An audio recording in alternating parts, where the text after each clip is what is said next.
我是林小璐，我是浙江泰顺人，是社属民歌、社属分享的专心人。你最想负责的吧，在最穷国你们仨，小鹿也要穿凤凰装。我细时只就喜欢对着台山唱歌，喜欢在山林中跑啊跑。是只，只有老人头上的盼望架可以教我定路脚步。我爷对我讲，盼望钟是不你在台上来以后才可以做的，所以我经常拿起个盼望钟对着正在看待心眼。梦想地个台上来以后就像盼望钟的样子。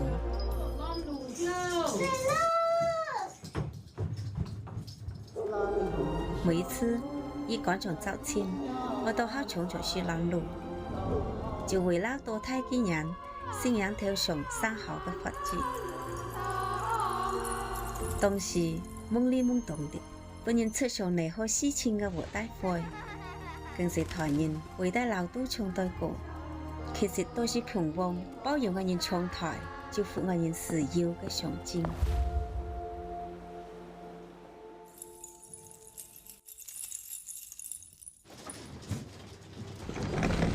起条台上来，就像是太太外班的时候是新乐样子。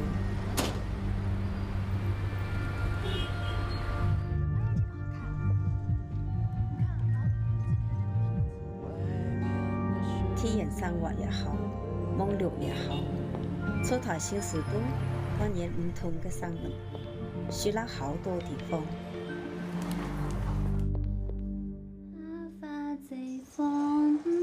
妈，你干嘛老给我带这个呀？我想带上这个。伴随我女面面台上来，也面面教我向啲细时只怪问对平旺的热爱进行落去。所以我十分坚决将头挂上。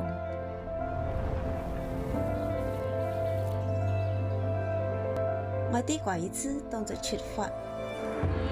我想对地个的体会当作有平旺中。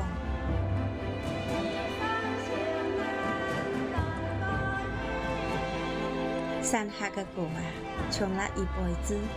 现在，我在舞台上唱出地个的故事，啲民俗的精神都上了革新的色彩。革新衣裳，唔只是本意在相处的标志。伊是本我人勇气，让我人无拘无束，做地个的披风弄开角。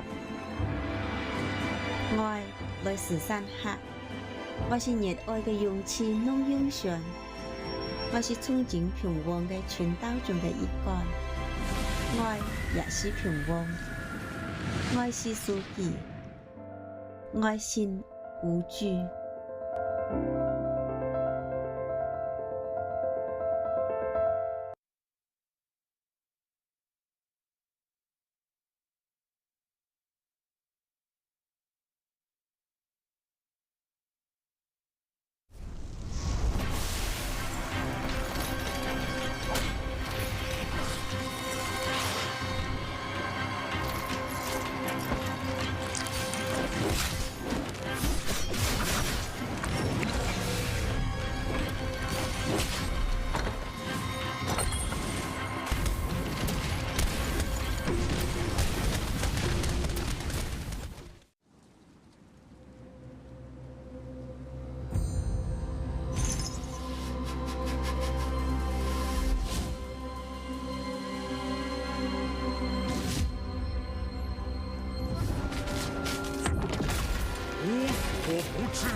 정비!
Stop him from slamming them down. We'll be able to find the Grand Slam damage as a result, as both of these monks now just pressure each other. Xiao Nan has to drop the ultimate first though, and that sets the double grab up for GS. Enough damage is done and coming through with the Yui ultimate.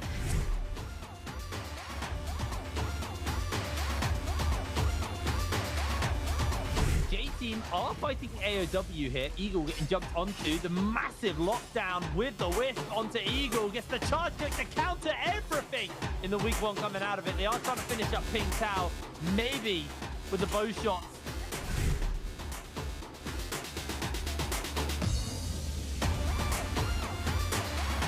Incredibly early as QGG is going to be flipped up into the sky by the longsword connection. TXC tries to keep everyone safe. The Temi ultimate coming through to try and keep KLA locked down in this dome. KLA coming in with the finisher. QGG playing off of the momentum and stagger off that nunchuck.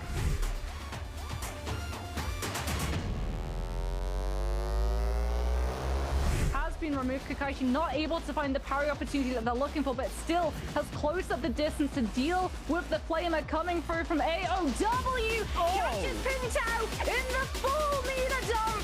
Wukong's able to survive with the bell. Might be able to turn it on to Kakashi, but Kakashi uses the bell of his own. Hot slops with the soul bloom to get a refresh on their health.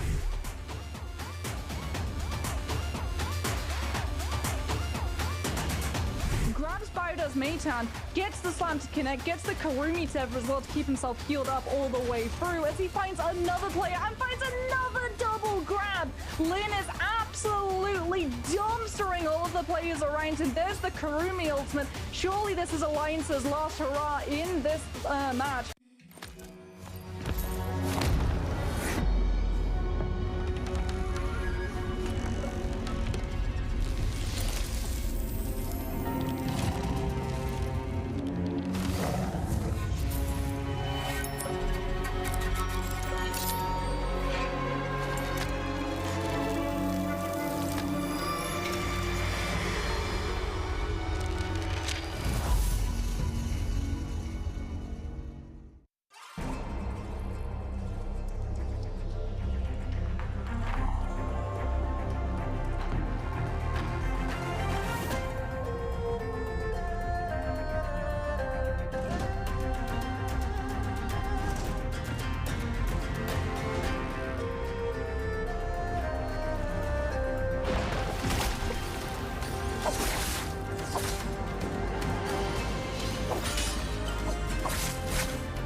Guess who's getting new gear?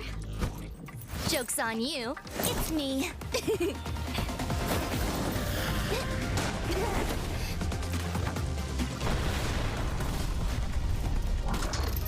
Like Kurumi needs a new outfit.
我是林小璐，我是浙江泰顺人，是下属民歌、下属分手的真心人。你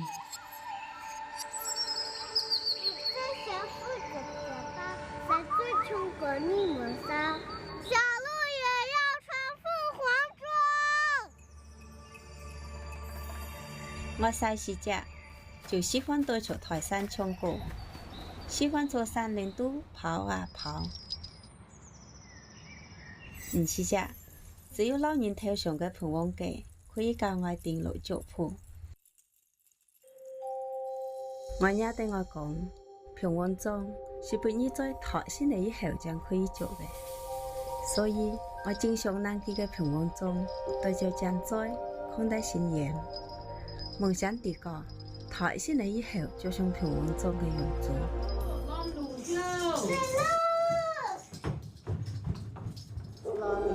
每一次以赶场走亲，我都好冲着去拦路，就为了多睇几人信仰头上生好的法子。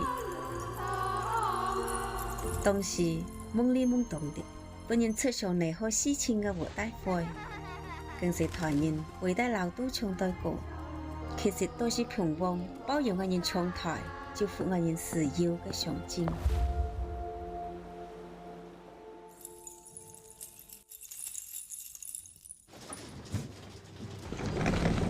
这条台先来，就像是太太外班嘅时候是先落样子。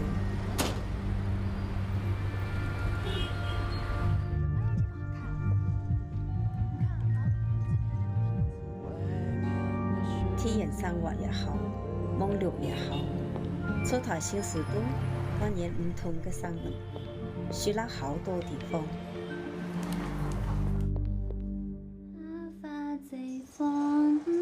妈，你干嘛老给我带这个呀？我想再唱这个。伴随我女面面台先来，也面面教我，像啲细时只外文对平王嘅热爱进行落去。所以我十分坚决将头歌上。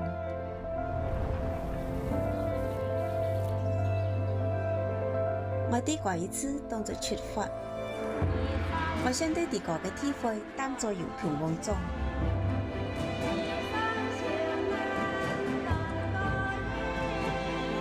山下嘅歌啊，唱了一辈子。现在我在舞台上唱出地个嘅故事，啲民俗嘅真心都上了革新嘅色彩。我新衣裳唔只是俾你在相处嘅标志。伊是俾我人勇气，让我人无拘无束做啲个嘅披风弄开脚。爱来自山下，我是热爱嘅勇气弄英雄，我是憧憬平王嘅全岛中嘅一干。爱也是平王，爱是书记，爱心无惧。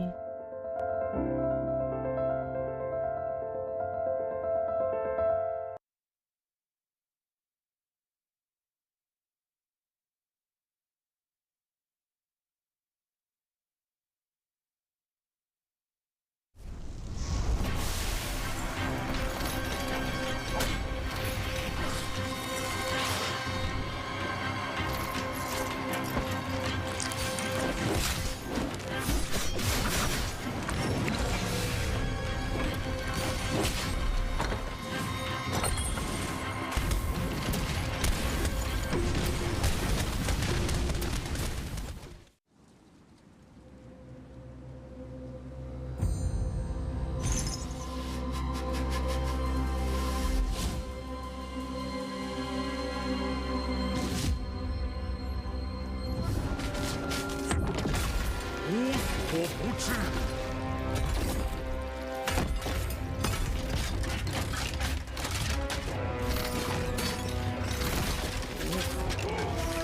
为逆。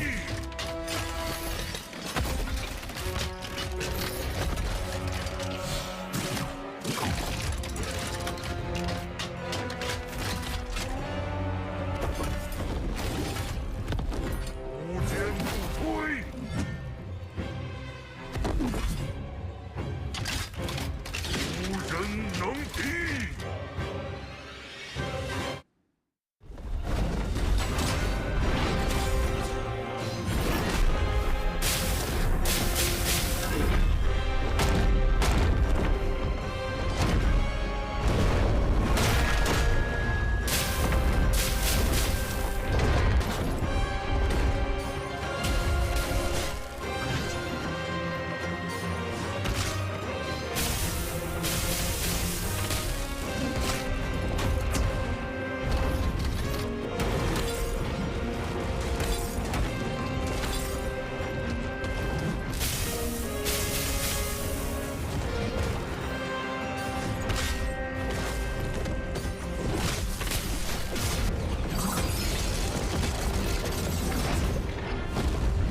stop him from slamming them down. We'll be able to find the Grand Slam damage as a result, as both of these monks now just pressure each other. Xiao Nan has to drop the ultimate first though, and that sets the double grab up for GS. Enough damage is done and coming through with the Yui ultimate.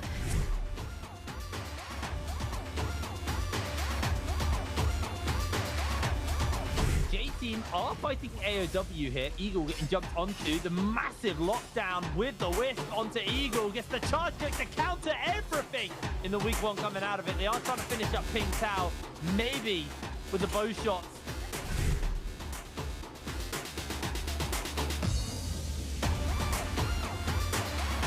Incredibly early as QGD is going to be flipped up into the sky by the longsword connection. XC tried to keep everyone safe. The Temi ultimate coming through to try and keep KLA locked down in this dome. KLA coming in with the finisher. QGG playing off of the momentum and stagger of that nunchuck.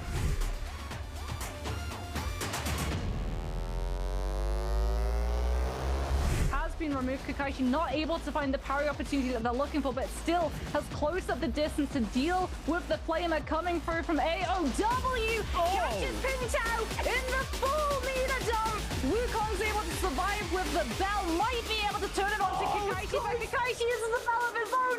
Hot swaps with the Soul Bloom to get a refresh on their health.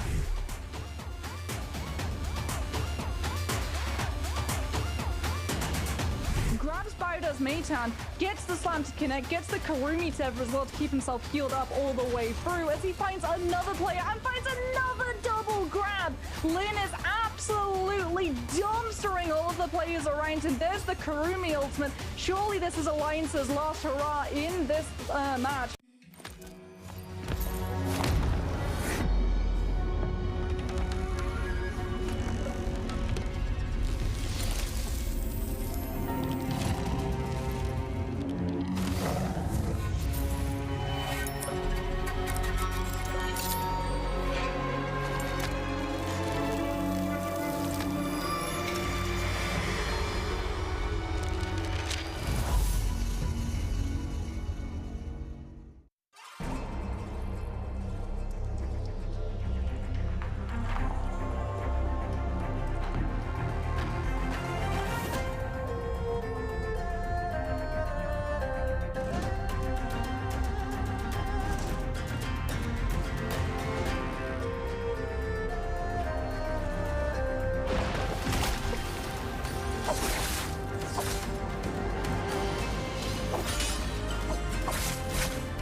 Guess who's getting new gear? Joke's on you. It's me.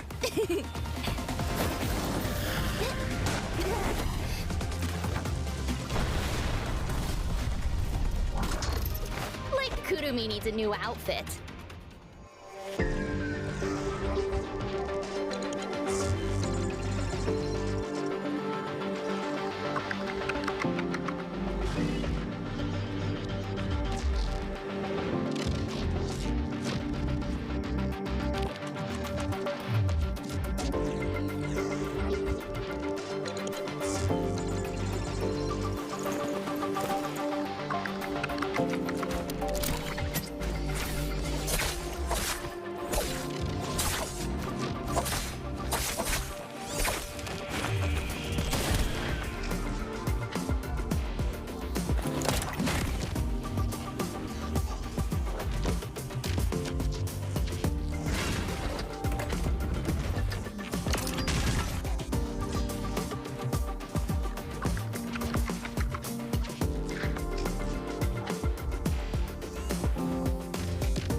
我是蓝小璐，我是浙江泰顺人，是下属民歌、下属分手的真心人。你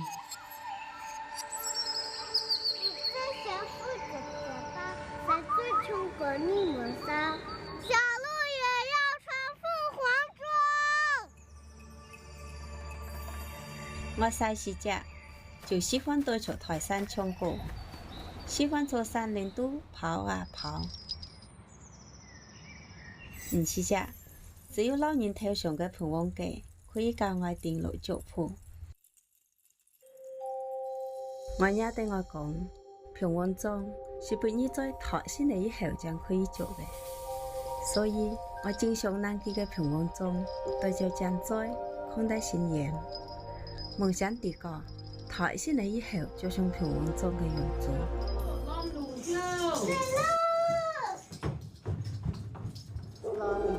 每一次一赶上早前，我都好冲着去拦路，就为了多睇几人信仰头上生好嘅法子。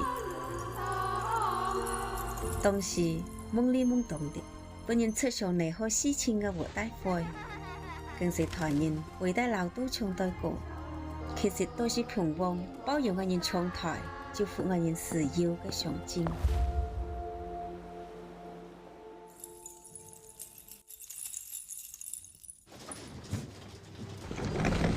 起条台先来，就像是太太外班嘅时候是先落样子。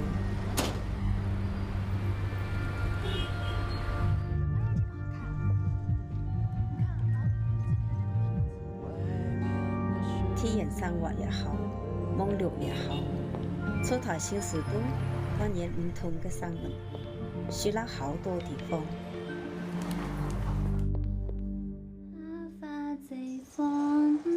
妈，你干嘛老给我带这个呀？我想带上这个。伴随我女面面台先来，也面面教我像啲细时只怪云对平王嘅热爱彰显落去。所以我十分坚决将头歌上。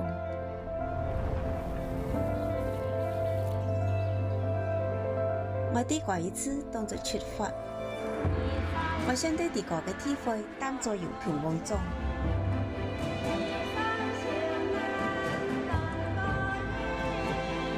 山下嘅歌啊，唱了一辈子。现在我在舞台上唱出地个嘅故事，啲民俗嘅真心都上了革新嘅色彩。革新衣裳唔只是俾你在相处嘅标志。而是俾我人勇气，让我人无拘无束，做啲个嘅披风弄开脚。爱来自山下，我是热爱嘅勇气弄勇上，我是憧憬平王嘅全岛中嘅一干。爱也是平王，爱是书记，爱心无惧。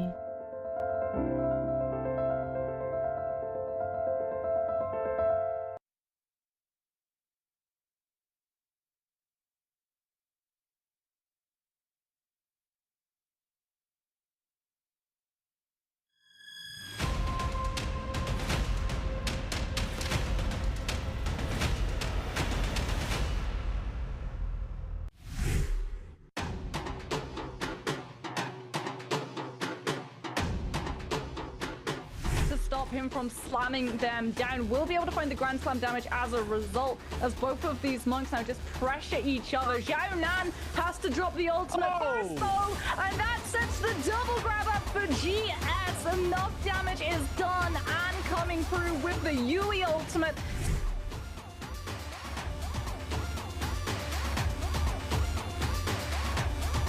J-Team are fighting AOW here. Eagle getting jumped onto. The massive lockdown with the whisk onto Eagle. Gets the charge kick to counter everything in the week one coming out of it. They are trying to finish up Ping Tao. Maybe with the bow shots.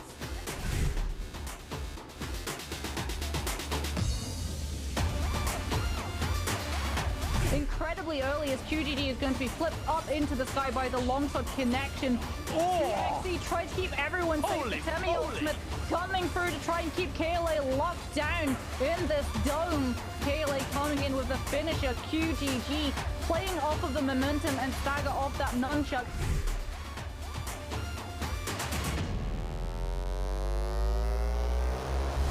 Been removed. Kakashi not able to find the parry opportunity that they're looking for, but still has closed up the distance to deal with the flamer coming through from AOW. Catches Pintao in the full meter dump. Wukong's able to survive with the bell. Might be able to turn it on to Kakashi, but Kakashi uses the bell of his own. Hot swaps with the soul bloom to get a refresh on their health.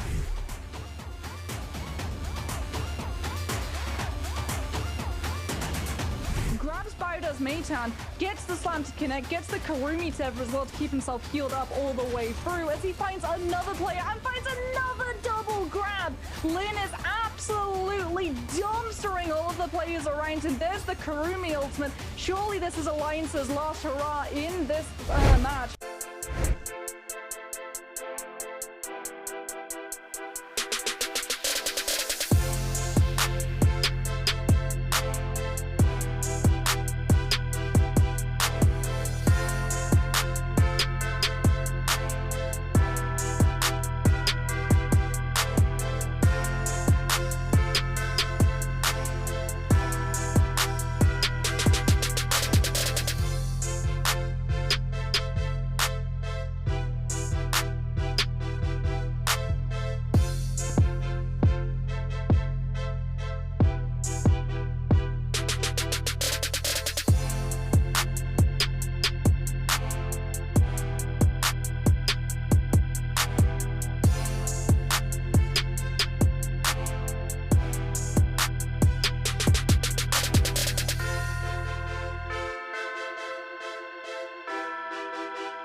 兄弟们，我们办到了！这一切源于对队友的绝对信任。没事，我开。老婆，快点啊！我不对，我11个 ，OK， 不过 OK， 走。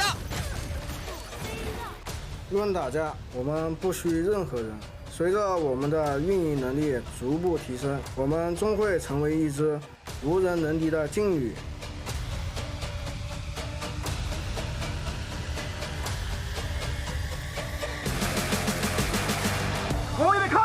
我这边靠一点，砖刀铁下，时隔215天，暴打战队再一次登上了周决的舞台。我们渴望已久的这一刻终于到来，全新的暴打蕴藏无限的可能。来去，大佛也行，大佛，大佛一死，大佛死，我也死，吃了，冰卷餐，下面有神剑剑，上来吃，死。对于当前的 OUG 来说，能一直在进步就是最好的答案。我相信我们一定会重回顶尖强队的行列。吹了，开！吹了！包三个！吹了！牛逼！大家是否还记得，联赛首个3排周冠就是我们GG战队，也确实太久没有登上周冠的舞台。这一次我们会把握住最后的机会。然后神将这边也变小了，绝对的劣势了，3打2。但是这一刀好惨，雷斯谢谢拉走，拼出了大状态，队友别管了，这个是2战1，2人打1人，有机会 OK 的。拿下了 Nbpl 3排单日历史最高分156.5，这是属于我们 KRA 的历史时刻。同时想给大家证明，我们依然是 NBPL 的 T 领队伍最有力的冠军争夺者。老师这边注意自己的队友，千国准备选择单防，这边是把对面的一个守护技直接逼了出来，再去给出剑气，妖姬好直接拖了过来，再吃凤压。这个虎啸龙炮也亮了起来，直接秒杀了小慧。现在开始捏一个断梁斩过来，很有可能要凭借自己的金马这把刀直接拿下，而这个真刀保持应该是要直接被秒掉了。之所以被称为神，除了要有绝对的实力之外，你还需要保持足够的稳定性。奥义是没有准备就绪，我刚才没有留意。前滚滚过来，直接被抓了，然后拍两个，波波塔，只能小跳溜，溜哪儿去啊？看后面小伟跟把连斩撩过来，一巴掌就给你拍没了。哎，这小伟的配合太丝滑了 ，LYD 那边变大也是连到了前滚滚。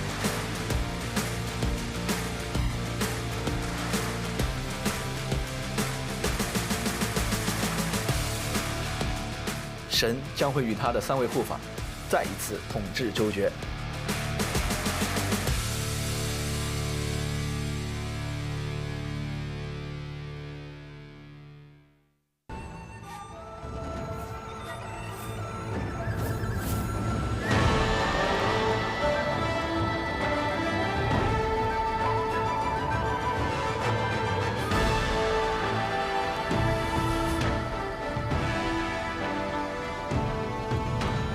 欢迎来到 Nbpl， 您现在正在收看的是2023永劫无间职业联赛春季赛第4双周的周决现场。那么今天的话，我们将会进行的是3排的周决赛。接下来，让我们欢迎晋级战队登场。All the players who qualify to this bi-weekly final.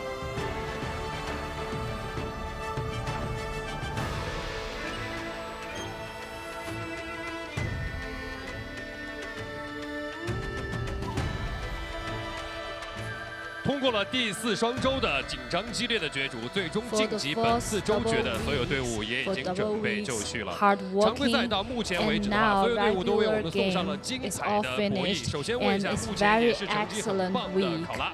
那玄之有很多支持你们的粉丝想听一下你们这周周决的一个状态，有什么话对粉丝们讲 ？How's your feeling and what you want to say to your fans？ 考拉，今天不拉。那么接下来要问一下 ，So KLA will be excellent and have very good performance today. Yeah, what you want to say to the KLA team? Yeah, we will break through the KLA. And we are going to have the bi-weekly final very soon. And let's wait and see who will be the champion of the last bi-weekly final.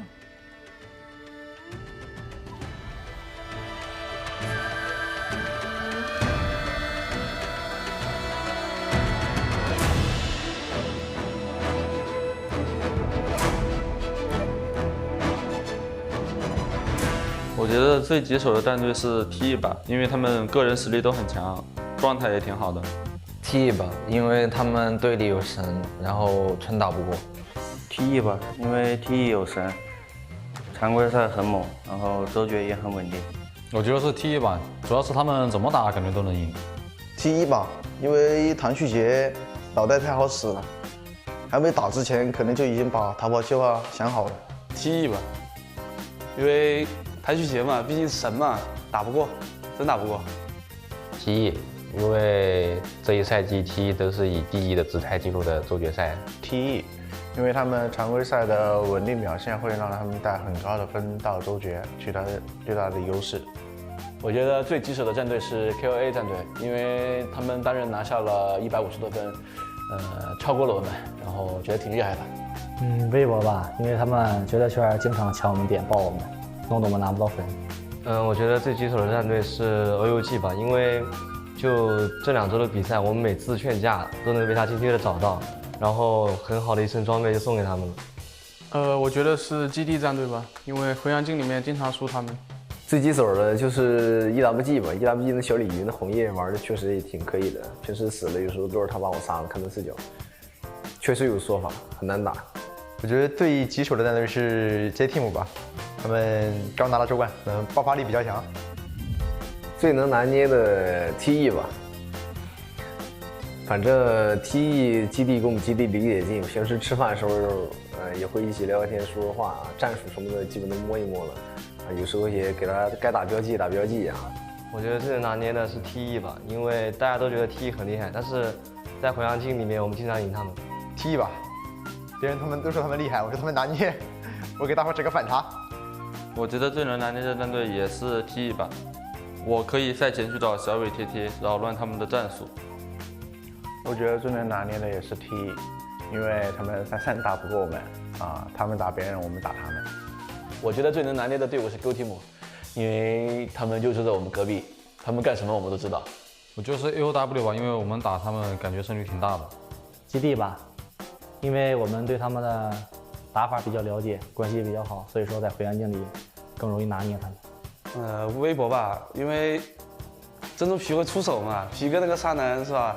他队友都发视频了，玩的像头，对吧？所以说可能他就比较好拿捏一些。微博吧，因为他们进了周决的成绩一直都不是很好。集结号吧，因为他们是压线进的，我感觉很好拿捏他们。我觉得是集结号吧，因为他们压线晋级，我对他们还挺熟悉的。我觉得是暴打吧，他们毕竟很久没进周决了嘛，给他们上上强度。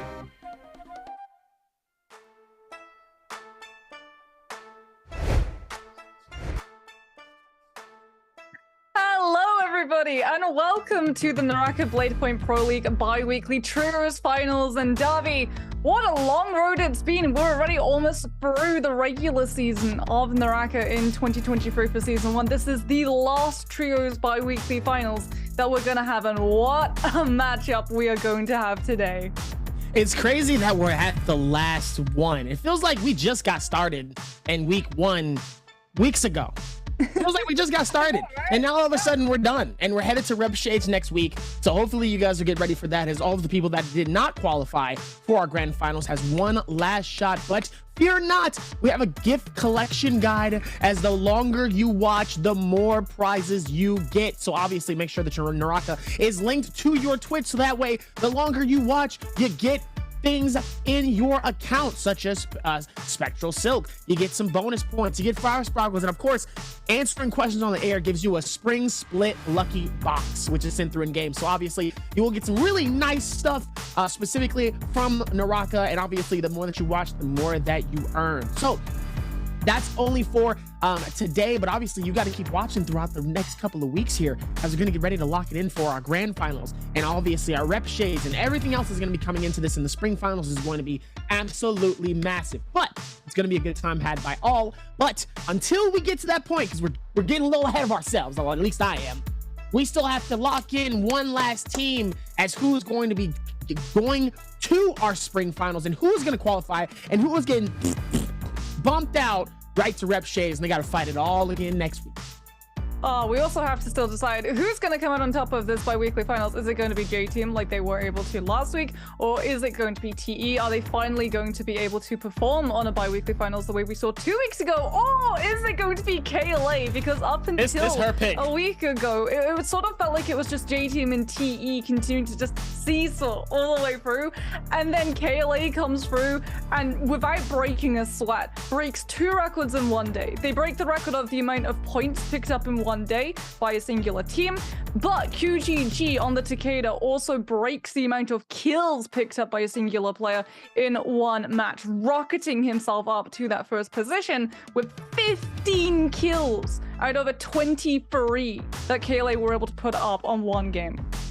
That is actually insane, coming into this knowing that TE surprisingly is both the tough nut and the piece of cake.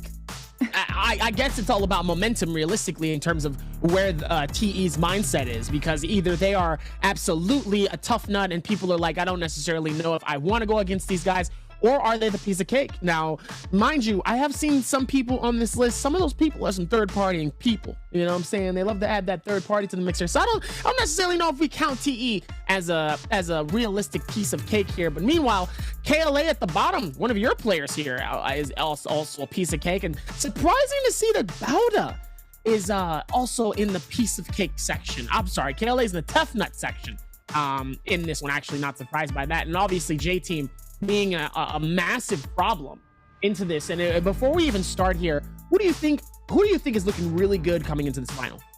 I mean, KLA, come on. Like I said, this is a team Are we surprised? that are feeling themselves. They are feeling confident. They've been able to break 2 records in one day. And it wasn't a close record break either when TE and J Team have been able to just break each other's records for the most amount of points picked up in one day. It's been incredibly close. It's been like 2 points within each other. KLA comes through, and our previous record was something like 130, and KLA dropped over 150. So they break that record by over 20 points, which is essentially an entire other game over both J Team and TE's previous record. Whole lot of momentum here as we're looking at the trio points here. And so far, competing the tickets for the spring final, so far, we still have a decent amount of players here. And as of right now, AOW is in the bottom of this list at 9th place, just at qualifying. But the jump between 9th and 10th is pretty wide. 20 points coming in from AOW, OUG with 12. So AOW could potentially be safe, depending on the performance from OUG and JJH. And technically GS as well, too, here within the standings here. But sadly, there's still some very far down here. But as of right now, the top 3 is J Team, TE, and KLA. So this is going to be interesting to see where we end up at this very final here.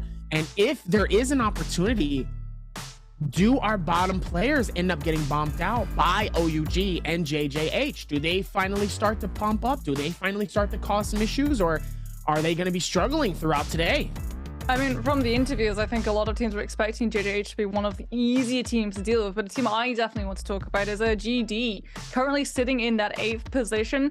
They had not so much a brilliant week, but they had one specific brilliant fight off of Kakaishi coming in and actually being able to solo an entire squad all on his lonesome. It was an absolute insane fight coming through from them. They just walked out of a Gate of Yang. They were taking a fight with another team that had also just won a Gate of Yang, and it's GD who comes out on top thanks to Kakaishi's heroics. But here you can see TE coming in at that 1st place position ranking at the moment, so already going to be putting up 52.9 points on the board. And this is what TE does. They come in with a gargantuan amount of points picked up in the regular week so that they already are able to set an insane amount of points on the board and pace themselves ahead of other teams.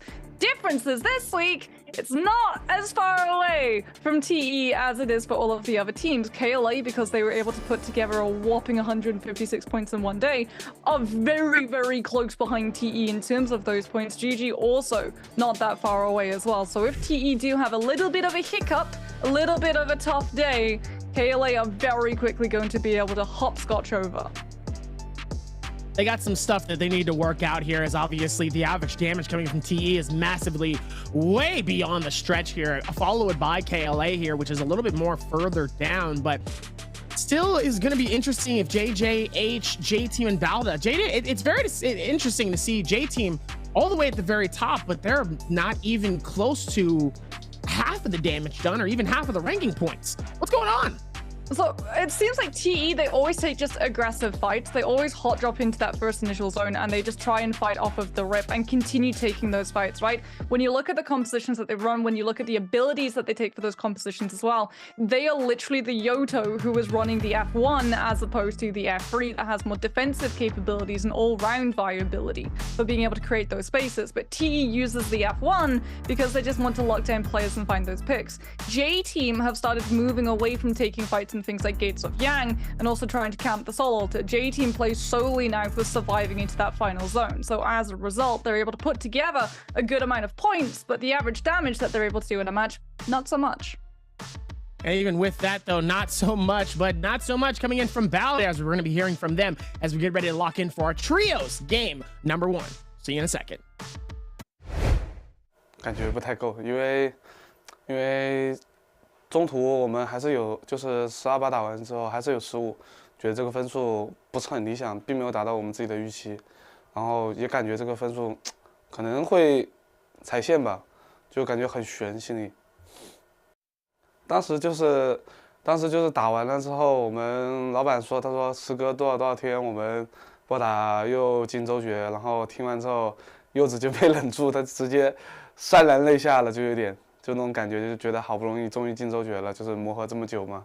因为之前我们成绩确实也不是很理想，然后经过大家的努力，也终于也是进了周决嘛，就可能柚子就情绪比较激动了。 Very emotional coming into Bauda as we talk to Lion TT, and obviously the passion is very, very much there. And I think a lot of that excitement, and obviously you want to be able to win. You want to be able to have a good time. You want people to feel like, you know, this is worth it. And obviously they're at the they're just barely above what they need to here, and they're going to need to keep going if they're going to see themselves in qualification. So they still have some work that they got to do. They got to keep moving, and they got to stay focused here if they're really going to see themselves qualifying and heading to the next round. So with that being said, there's still a whole lot coming in towards this with these teams, and obviously KLA, your favorite, your absolute favorite thus far. You've been talking about them. You have high expectations for them. They're in second place. Obviously qualifying at this point is pretty clear. I don't think they really got to worry here. It's always the ones down low that we have to worry about here. But for KLA, they still want to take the top spot. What do they need to do? Yeah, I think for KLA, it's all about finding that confidence, right? Especially when you know that you're going to be going up against teams like TE and also GG, who've been able to have a much better performance in these couple of weeks than they were at the start of the season. They've really been able to sort of key into the tempo and pacing shift that we've seen occur, because GG in the past used to play for this monk composition. We've moved away from the monk composition being able to find as many kills in the mid to late zone. So as a result, they're having to play for this hit and run style, and that's great for Miskia for GG. Not so great for Free-Frio. He's still trying to sort of adapt in and find his identity in a composition that's all about fast hits in and fast retreats, as opposed to holding your ground and using the monk ultimate to be able to control any potential third parties that comes through. But as of late, GG have definitely been able to sort of feel themselves into that dynamic shift. Still, KLA and TE, this is the team that I'm going to have my eye on. This is the team that I think we're going to see clash very quickly on. J-Team, interestingly enough, also said that a lot of the time they were actually able to identify when they were going up against TE because of just how close the two teams have become. And it's the same for the other side, right? TE have been able to identify J-Team a lot of the time, so they do take early fights against each other. They try and mark each other's positions and knock each other out of the lobby as quickly as possible, because both TE and J-Team are incredibly close in the standings overall. So obviously the confidence is very, very much very needed into this one here, and obviously they've been doing well. Same with OUG, 6.2 average kills, 26,000 damage, very high in their games as well. And also the pretty boys on the block as well, a very handsome young man on the OUG squad. OUG sure does know how to pick them. Meanwhile, they got to come into this with some confidence as well here if they're going to see themselves in the top 5. But I think they're very confident. They don't really have to worry about too much, but they are in that 6th place, so they are a few down from potentially being bumped out, and I don't think they want to see themselves lose and end up going back to the losers bracket. But meanwhile, for AOW, I think they're pretty good. You don't really have to worry about a lot of things. Very, very big surprises coming in from AOW. I think AOW really has had the biggest arc of our game so far alongside J-Team. I think J-Team has done a fantastic job, and I think AOW definitely needs to get a nice little applaud on the back. I think they've done some amazing stuff, and to see AOW where they're at in terms of their trios, I think they've done a good job. Let's hope that they can continue it heading into our grand final. But locking this in, we got our game number 1 for our trios locking in, and it's going to be absolutely incredible. I'm excited. We have 6 jam-packed games. Ladies and gentlemen, get your drinks ready, get your waters, get your snacks, get everything that you need, because we're going to go through this one by one as we see 3 V3s coming in from all of our teams, and it's going to be a good one here for the Nbpl Spring Final. Our finals final. It's our final. Our finals for the final, because the final, this is the final. So just want to let y'all know, this is the finals before we go to the spring finals in 2 weeks. Anyway, locking in for our hero picks here. What are we looking at? Takeda's looks like a good, strong favorite. Yeah, Takeda, a lot of Takeda, since it is a Morris Isle night map, so lots of Fireflies going to be around, but that also means a lot of these teams are going to be dropping in the same locations to be able to find those Fireflies, so it's going to all be about who can pick those up and deny their opponents the ultimates as quickly as possible. J-Team going to be fielding into this traditional monk composition, EWG, going to be going towards the Pacific Rim style of it, so they're going to have the Temi as that supportive role, but also the Farrier to come through and drop the V be free for Yiran once he's out of that monk form to be able to hop back into when they take fights in places like the Gate of Yang. GG, interestingly enough, as well as AOW, both fielding towards having the monk, but going away from that Kurumi, fielding the zip as sustainability. And we've seen it have a lot of impact, the fact that you don't have to be just relegated to sitting inside the Kurumi ultimate for your monk to still get the healing. And the Takeda is decent at being able to cover the monk in the ultimate dropping out, but you also don't really have that same level of control that a Yui with something like those jumps and smash is with the spear has to be able to land onto these players. As there it is, all of these teams landing in very, very similar areas because everybody wants to get their hands on the Fireflies as quickly as possible. This is going to be an incredibly quick start to this game. As you can see, everyone is just trying to pick those up as quickly as possible. TE's TXJ already halfway to that ultimate. Unfortunately, hasn't been able to find any loot until just now. Will be able to pick up a blue dagger as JJH's Rain has been able to find themselves a staff just using those focus strikes to be able to keep themselves out of movement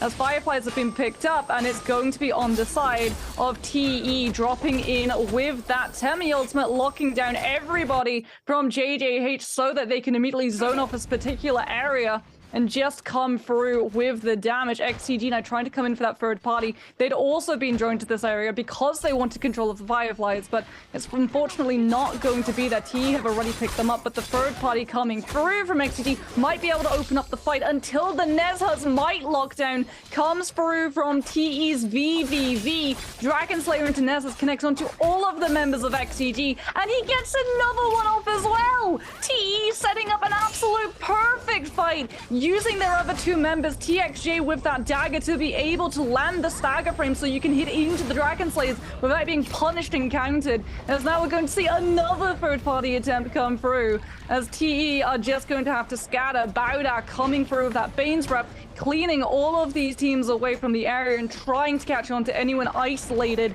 and left away from that team.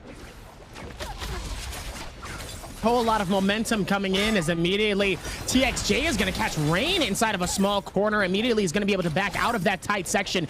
Meanwhile, the full team of Bauda is going to start to straight target onto it as he ends up getting the parry in the middle of it. Actually 1v1ing Malvin on the outside here, but it looks like Kay is going to catch the elimination and Yeron's going to get a slash onto Eagle. TXJ just trying to hold on. Beautiful ulti timing and also being able to get that F to be able to keep the game alive for himself and still trying to hold on, but it looks like the ulti from that tornado is obviously going to slow him down and obviously is not going to peak the rest of this game. Meanwhile, TE is going to continue to push forth right onto Bauda. Bauda, one of the easy teams that they said, but it looks like it's going to be a total switch of the margin here as Bauda looks like they're going to bully both T's LYD and another player out of this game. Bauda actually defeats the top team in this scramble, and TXJ is one of the only ones that's successfully going to be able to get out of there with their life still intact here. Out of all of that madness here, what a switch of the roles and the gods so far in our first game here. J team causing some issues and TE almost getting eliminated, but TE doesn't leave without nothing as they end with six points during this game as TXJ is going to be able to dip out of there with their lives still intact. Meanwhile, XCG might be getting pressed on here by Alliance as it looks like they want to be able to capture some action here as well, as it looks like he immediately gets parried on this outside. The ulti comes in. Takeda's going to get called into his ulti of the Ghost, and immediately is going to cause some issues right here for NiHQ. Immediately trying to put in a nice amount of damage here with the longsword. Beautiful hits on each side, and it looks like they're going to be able to go at it on each side. Still trying to hold on for as long as possible. Zuan's going to be able to pop his ulti. It looks like from here, the Res is going to be able to connect here as NiHQ ends up getting some massive hits as Lucky, and then goes all the way down towards the very bottom, trying to see if they can finish the amount of hits on each side here. NiHQ dangerously low, trying to hold it together, but the heal's going to keep him alive, but not for long, as Lin is going to be able to catch that elimination. Immediately catches the parry from their teammates, but the juggle on each side is going to be absolutely incredible, as both Alliance members are going to be able to absolutely decimate XCG. Zhounen trying to hold on for as long as possible, waiting for the parries, but it's not going to be enough. Let's say, oh, the beautiful reset on each side. Zhounen is going to be able to shut them back down, but it's not going to be enough, as Alliance is going to be able to finish them off and pick up Zuan and keep the game alive. Yeah, that Zip ultimate just buffeting everyone back when your health is supposed to fall below 0, but it is just clean up on the Zip once that has been burnt through. As JJH, unfortunately, going to be out of those rebuffs. Rain is the only one who can afford to go back to the Soul Altar, as OUG and WBG could potentially open up a third-party avenue for JJH to be able to come through. Jin Yu on that Yodo has a bounty on their head, so it's going to have to be very, very careful about how they take this fight, as WBG are literally just waiting underneath for the third party to come through. Oh no, the floorboard falls and immediately the members are deposited into WBG's laps as Rain comes through with that Yodo ultimate, striking onto these members of OUG.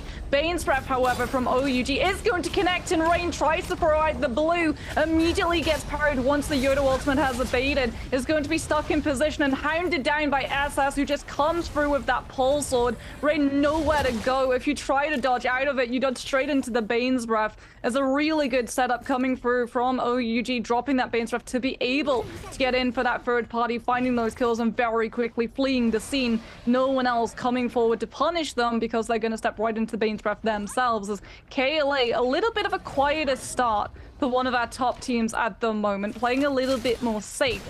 And safe is actually something I'm really happy to see TE doing as well. They've figured out that they've already got 6 kills. They can now just play for the Gate of Yang and potentially just play into that final zone as well, so that they can make sure that they actually stay and find a good kill multiplier. Is KLA going to be coming in with another kill, this time on an isolated member that they're able to lock down from JL, as they now try and go scouting around to figure out where the rest of those players have ended up. J-Team, a little bit isolated from everybody else at the moment towards Sunwings, have their pick of the litter when it comes to the loot. This is something that's very synonymous with J-Team at the moment in terms of tempo pacing. They like to play a little bit slower. They like to play for money, so they can go to those shops and roll for Soul Jays to be better equipped before the Gate of Yang fights start to allow these other teams to come into really good stuff, like things like the Phoenix Blast and Blistering Edge for that pole sword, as Bauda and OUG are going to go toe-to-toe. Temi ultimate going to be dropped early, and immediately it's gone, removing any of the potential to keep Bauda out of the way. They collapse onto SS. OUG now down 1 member,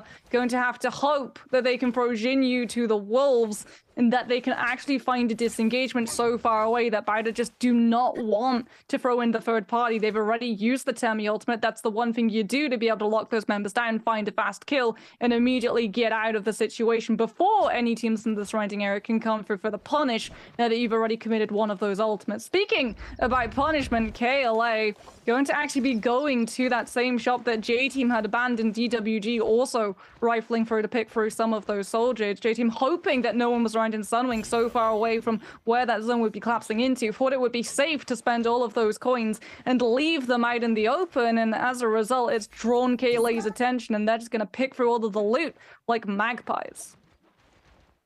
Even with that one as well, the spread is still very, very wide on each section here, as it looks like AOW might be potentially getting into the next fight here with GG, as it looks like they're going to be heading towards Shadow Jade Mine at the very bottom right. Meanwhile, XCG and GD might be fighting this out, as TE is going to be coming out of the circle here. They're still on the outskirts here, and it looks like they're going to start to head on in as well. It looks like EWG is waiting for the opportunity to push into the first realm of Yang of the Night. It looks like KLA is also going to be heading towards the same section as well. Alliance is also ready as well, as it looks like XCG and WBG is fighting this out as well. Looks like GD and TE focusing more on trying to head towards the realm of Yang as well. And it's going to be interesting to see who's actually going to get into this. There's still 4 slots for each one, as there's going to be 2 realms on each side. So let's see where they're going to be able to handle this and go forth from there. It's going to be a good time, though. Heading in, as it looks like they will be able to successfully, and it looks like it's going to be Alliance versus JD and J-Team versus EWG. I don't know where TE was thinking. They got a little too close there. It wasn't obviously able to do enough, as the first slots immediately get grabbed. Ladies and gentlemen, make sure to be there first, bright and early, because they get snagged real quick, as 101 gets destroyed in seconds. And just like that, it has become a 2v3 situation here, as both monks all the way up at the top fight fight. You love to see it as J-Team's Eagles just trying to scramble just to get away as much as possible, but he's basically by himself here. He has the heals, but it's not going to be enough as immediately he's going to be able to come through and immediately deplete. But Yeron still has a full stack towards it as he's going to be able to get the grab, gets the throw down, trying to hold it together, gets the grab off of ZK, but it's not going to be enough time for him to be able to get the throw down. But Yeron with that amazing ulti though coming in. You know, we love to see the electronic girl be able to put it down as always in the digital era, as he's going to be able to get the elimination as well towards this one. And they're still trying to hold on for as long as possible. That Terracotta Warrior making it a little bit harder just to be able to get out of it. As one-on-one is just going to try to scramble as hard as possible to keep it alive, but it's not going to be enough as he ends up getting eliminated and destroyed from Yeron. And just like that, it is now a 2v1 situation. J-Team's Eagle could potentially 1v1 this up, but it's not going to be enough here, as it's really hard when you have a massive mech in front of you, but also another person that's just right in your face, just causing you issues here. And obviously, EWG is going to be able to get the first elimination and that win, as Alliance looks like they also won their Realm of Yang as well. So we probably will see how they ended up winning that as we go back to the replays. I mean, EWG, let's be honest, they win it straight off of just finding that kill onto T-Tech. Or not, rather onto T-Tech, onto 101 TM from T-Tech, because KLA, oh no. KLA, this is not a brilliant position to be in. They had not gone to challenge a Gate of Yang, and they actually get caught out by EWG coming through from the Gate of Yang, as CXC had unfortunately already gone down. So 17S was in the area trying to be close enough to use the Wuchen ultimate to TP the Ken out of the mix, and as a result, KLA now are going to be incredibly split at a time where all of these teams have picked up these buffs, picked up this Vermilion Bird's Mine, and are just going to get aggressive. Talking about aggressive, J-Team have found JL within this room, and now it's just going to be Eagle trying to find all of these players out into the open so that if he goes a little bit low, he can go for the Monk ultimate, and there it is. Everyone has been chased out. You're going to be able to see Eagle and One Feng go toe-to-toe. Karumi Teva coming through very early on to One Feng. Eagle still not receiving it just yet, and he's actually able to shove One Feng out of the Karumi ultimate as it activates, denying the Monk the heal and allowing the kill to come through. This is devastating for JL, as AS is forced to use that Uation ultimate to try and draw 101 TN away from ZU on this Karumi, hoping that they're just going to be able to have one member survive with the split as J-Team just go hunting. They can't fully commit onto this chase, however, as they do know that they hadn't actually won a Gate of Yang. So all of the teams who have EWG and Alliance are going to be patrolling the map, trying to find these players out of position, as J-Team took a fight, were able to pick up those soul blooms and take the Yang depletion off of their bodies. So that's immediately going to be them not having to worry about the timer. The same cannot be said for GG. They're going to have to hold themselves in this fight, going up against AOW. Miski is able to land the Dragon Slayers into the Nessus, but not find the follow-through kill as he loses his armor. LXM going incredibly low, gets taken down by the vertical charge up from that spear coming through from Ping Tao, as it is now going to be Miski on the back foot. He has absolutely no teammates to be able to set up the stagger for that spin, not to be countered, and Miski is immediately going to be decimated. GG, not going to be able to put any more points on the board. They are locked out of this lobby, as we're going to see, I'm sure, how they lost this Gate of Yang fight against Alliance, putting themselves into the position where they were up against that Soul Bloom timer, as Alliance's Lin comes with a gorgeous parry onto Miskia and is able to, with that pulse sword set up from the stagger, put into play by that Wisp, forcing everybody from GG right into Lin's path as he swaps towards the musket and delivers the final blow. Alliance may have to go back to a Soul Altar, but having won the Gate of Yang fight, they at least are still in the lobby. They had the Vermilion Bird's Mite. They're going to be able to revive with all of their loot. And if you want to grab yourself some loot, look at the codes on the right side of the screen right now. They're one-time use only, so you're gonna have to be fast. But hey, free copies of the game. Go, go, go. even with this as well here, it looks like J Team is going to be able to pick up their one player, that 101 TN. And also check it as well here. We do have the codes as well for NARAKA BLADEPOINT. If you guys do not have the game, I suggest you go check it out, put it in your Steam and get that going. So that way you can also learn how to play the game and get good just like some of these pros, as it looks like the circle is going to start to close in as well. And they're going to have to start moseying over into another smaller section here. It looks like we're going to get another Realm of Yang happening here very, very soon. And it looks like TE is also going to start to head towards that section. KLA's QGG by himself is going to have to work a little bit more as well. And maybe hopefully tries to see if maybe he can find some more stuff. So that way maybe he can pick up his teammates here. He's down 2 players. Not a good start here towards this, as it looks like we're still going to be able to find him. But it looks like AOW, are they in the middle of a fight up there? What's going on?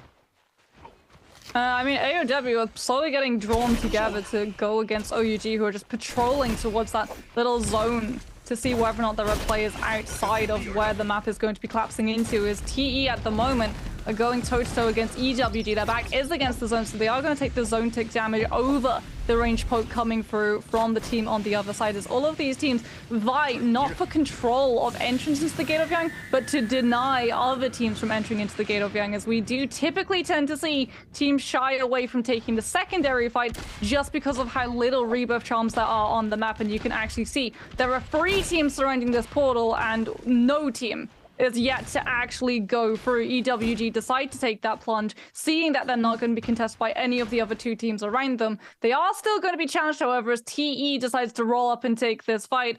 Loot disparity is there between both of the teams. EWG already coming in with a legendary for Yiran, so that is going to be doing an awful lot of damage if you're going to be able to find these grabs. This TE have to go aerial. They're not running the monk composition. They're trying to run this Takeda, and immediately VVV is going to go into the ultimate to try to land these staggers onto this monk so that he's not able to find those grabs and slam the players down once he's able to pick one up. TXJ just darting around, playing out of line of sight for Yiran, who's already going to have used a lot of his ultimate up. Denied one slam, will be able to pick up VVV. That's the Takeda that you needed to have come through and stagger this monk out. So the slam does come through, and he's able to get into the Farrier mech. This is horrible news for TE. They tried to take him down before he's able to get into that mech, but now he's in the cannon form. He can just connect all of these staggers onto the members of TE, and they have absolutely no way of countering him. They're not running the Viper. They're not going to be able to stun him, nor do they have the Valda. They're not going to be able to throw the water spears and stagger him that way. So it's literally just having to wait out the mech, as we can actually see that Tutik on that Temi is all the more capable of being able to follow through from the stagger, staff uppercut into the air, followed through with the pole sword, and it's going to be a gorgeous Gate of Yang fight for EWG. TE, in my opinion, with the composition that they're running, had absolutely no business taking that second Gate of Yang fight. But I mean, I can't blame them for trying. Like we said, contrary to normal, like, we do typically tend to see teams just getting those buffs for free in the second fight, so TE decided to chance their luck, see if they wouldn't get challenged, and unfortunately, they rolled Snake Eyes. Looks like it might be even better for them as well, as it looks like EWG has found a space to be able to get some more stuff as well here. Hopefully we'll be able to find even more, maybe something that could be helpful here, but it looks like J-Team already lost their player, 101 TN, as GD is in the middle of a fight. And it looks like Kakaxi is going to be able to catch that elimination. And that, meanwhile, they're still able to find some good stuff. Looks like they found a decent amount of stuff as well here. Let's hope that they're able to continue to find more here as TE. Looks like they just finished up a elimination sprawl for a 3-man squad, as TE says night-night and see you later. As it looks like they're going to start to run into this ticking damage is definitely a little hurtful. TE is going to have to start moving in. 2 eliminations on each player, though, except for TXJ with that 3. So 7 eliminations in total for TE has been looking really good for them. I think there's another team that actually has 9 eliminations total. I could be wrong, though, as Bowd is going to be nearby. Which the problem for TE is, like, they don't have the loot at the moment, right? They took a Gate of Yang fight where they're all on blue armor. They've got purple weapons, yes, but Bowd can just come through and they have sustainability. They're also running that 2-time composition, and they have 2 lots of purple armor, as well as my man on that Takeda, who's going to be able to match wits with TE if they decide to throw that Takeda ultimate to try and stagger out these members, as Alliance and WBG could potentially go toe-to-toe. WBG drawn by that prayer, going to be able to pick up a couple of nice bits of loot. Jing going for that musket, just trying to test some of the shielding off of Alliance before they're fully able to commit, and it actually forces Alliance into backing off WBG. They do not want to take the fight with that poke pressure coming through from WBG's side. Instead, it's going to be J-Team and OUG who are going for the full commitment. Eagle going to have to drop out of that Monk ultimate, as we do see the Wuchen TP being used for the disengagement from OUG. It's not very far away, however, as OUG are actually teleporting right into WBG. Oh no! The third party comes through from WBG. The Wuchen TP literally transported them into the fire, and WBG have been able to pick up 2 members of OUG, as J-Team denied 2 kills, denied 2 opportunities of picking up the Soul Blooms to drop this Yang depletion, even though they've used both the Monk ultimate and the Yui ultimate. Have no choice but to continue to remain in this fight as another team rolls up for a third party. A lot of emphasis happening here as to ZK just trying to get out of the harm's way, as Yeron causing so much issues though with those cannons, as they're still going to try to see if they can run it in. J-Team having a safe space here, but EWG looks like they want to try to push this in as well. But it looks like they're still going to be a little bit more patient here. They don't necessarily need to force any fights if they don't absolutely have to. EWG has been playing this so well so far here, as they have 6 eliminations between 2 players. And with 15 eliminations, EWG is absolutely owning this game right now. I said somebody had 9 eliminations. Somebody has 16. They have 15 kills right now. They are good right now. They don't really need to push and force anything if they don't absolutely have to. As J-Team is just absolutely struggling here, just trying not to get caught. They're getting hit with bows, daggers, the flames of all the which, where, and why of the Sons of Anarchy. That's just immediately getting scrambled on each side as WBG trying to see if they can hold this on. Both ultis coming in at the worst time, and also the circle starting to close in little by little, as WBG is going to be able to claim the elimination and get the finish. Meanwhile, GD's on the outside, just off of the outside of this door here, could also start up another fight, and it looks like they're about to. GD forces the back off here as WBG pushes right back in on the inside. They are still safe within this circle here, but they're going to have to move here, as Circle 3 is going to start is going to close, and we're immediately going to know where Circle 4 is. And immediately, just like that, WBG is caught in a very tough position. They have EWG on the outside from this left side, absolutely putting in issues. And then immediately, GD's on this right side here, also trying to cause more issues as well. J-Team trying to hold it together here. ZK immediately trying to back off of this, has no heals whatsoever, and it looks like it's going to try to see if they can scramble onto this as hard as possible, but it's not going to be enough, as WBG is going to claim another elimination and get J-Team out of this game. GD with 10 eliminations, EWG with 15 eliminations to this game right now. It is absolutely incredible here. And just like that, there still could be a massive scramble here throughout all of these games here as we look at it from how this point is. Now, like I said, WBG is in 9th place. They are within the qualifications. Now, obviously, if they are able to continue and keep this amount of work going, they still are going to need to do much more than that. But GD is in a great place as well. They have 10 eliminations. They've been feeling it out. And obviously, 15 eliminations. These guys are going crazy at EWG. What happened over there? I mean, GD is more than happy to give away a couple more kills for both WBG and EWG, because they're actually able to, entirely uncontested, pick their way onto that Morris Blessing, and it is the best possible weapon for them. It's a legendary greatsword, which they're immediately able to meld into a legendary pole sword. So you're going to be able to run around with that charged up right click to control the movement of all of these players around you, because no one wants to step into the path of a legendary greatsword, especially when it's going to be able to connect onto you and ragdoll you into that final zone, collapsing into zone 7, zone tick damage, which chunks your health down so quickly and burns through your resources, as well as stamina to be able to escape, as WBG just continuing to apply this pressure. They've spotted out GD in the distance. Really good musket shot coming through from Jing, who's also pretty stacked in terms of Soul Jade loadout. as WBG are definitely another team to watch out for. But now that everyone who was scrapping over finding those kills onto OUG and J Team have sort of abated, we've hit that little bit of a lull when no one wants to push too aggressively forward because they all know they're coming with a decent set of kills and they don't want to be that one team who puts themselves into too forward a position, throws in too much into one particular fight, and immediately gets third party because there are so many teams in the surrounding area and not really a lot of room to freely be able to disengage, especially when you're running things like that Wu-Chen TP. Now that it's a lot more easy to track down where the Wu-Chen TP has come from, especially in how open this space is, JJH are in a really tough position. They're the only ones running that Wu-Chen too, so it's going to be really easy to see the team once you've been able to force that ultimate out early. As TE still unfortunately not brilliantly scaled up in terms of loot loadout, still rocking the purple weapons, but it's the blue armor that I'm concerned about, because all of these teams in the surrounding area, they're going to start to poke. TE acknowledging that they're behind in that armor department, immediately going to drop the Temi ultimate to control the Morris Blessing and pick themselves up one lot of legendary armor.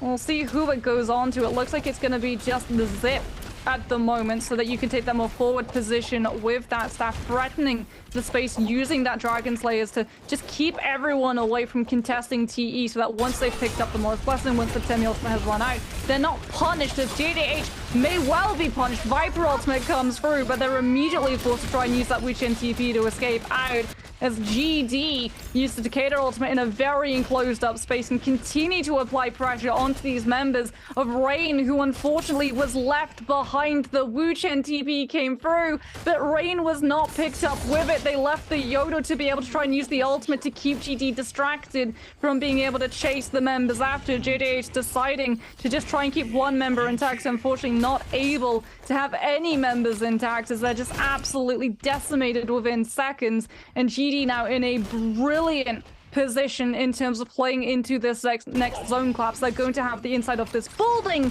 to be able to play into, and any team that tries to walk onto them is walking right into a legendary pulse or charged up right click.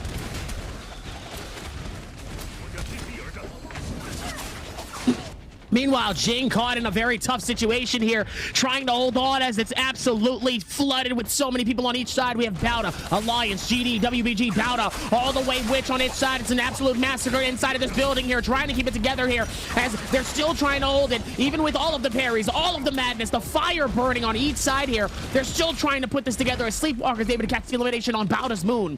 Bauda Moon sadly does get eliminated here, as it looks like they're going to be able to scramble in and out. WBG is going to have to move in, and that building is no longer going to be safe, as they're going to be out in the wide open. Those extra shots, though, from those long range shots are going to be very helpful if anybody has anything, from the bows to the cannons, anything that's going to be structurally helpful to reach with any of these amount of wishes has been absolutely incredible here, as it looks like Yeron is going to try to see if they can find some shots on each side here.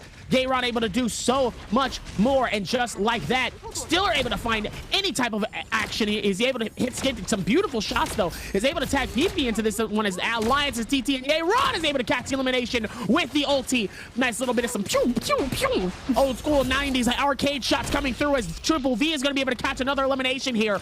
They have been absolutely frying as much as possible, as now TE is slowly starting to catch up with those 10 eliminations. But EWG is deep as they catch another elimination with 17 eliminations in total. Could we see a 20 bomb get dropped here in our first game for our finals? It could be it, ladies and gentlemen, as EWG is going to try to back up. Meanwhile, AOW's Oolong Kong is going to immediately pop the ulti. We haven't seen too many monks already through this, as he ends up immediately getting scrambled and shot with so many repeating crossbows. He can barely stay alive for that much longer here, as he's going to start to back off here. He has to be able to get a little bit of some free time here to catch some free moments for some shield, and it looks like he will behind this rock. It's only a little bit left here, as it looks like he's going to get hit immediately from this backstretch. The question is, can he get the elimination? No, he can't. Tut trying to hold on for as long as possible, creating that amount of distance and space between him and TE. But obviously TE is going to come through, and they're going to take that as an advantage, and they're going to push it in and cause issues, as TXJ is going to claim the elimination on EWG, forcing Tut to be able to try to see if he can get up and capture anything from the other team. Meanwhile, EWG is able to hold on. WBG catches an elimination on Sleepwalker. Sleepwalker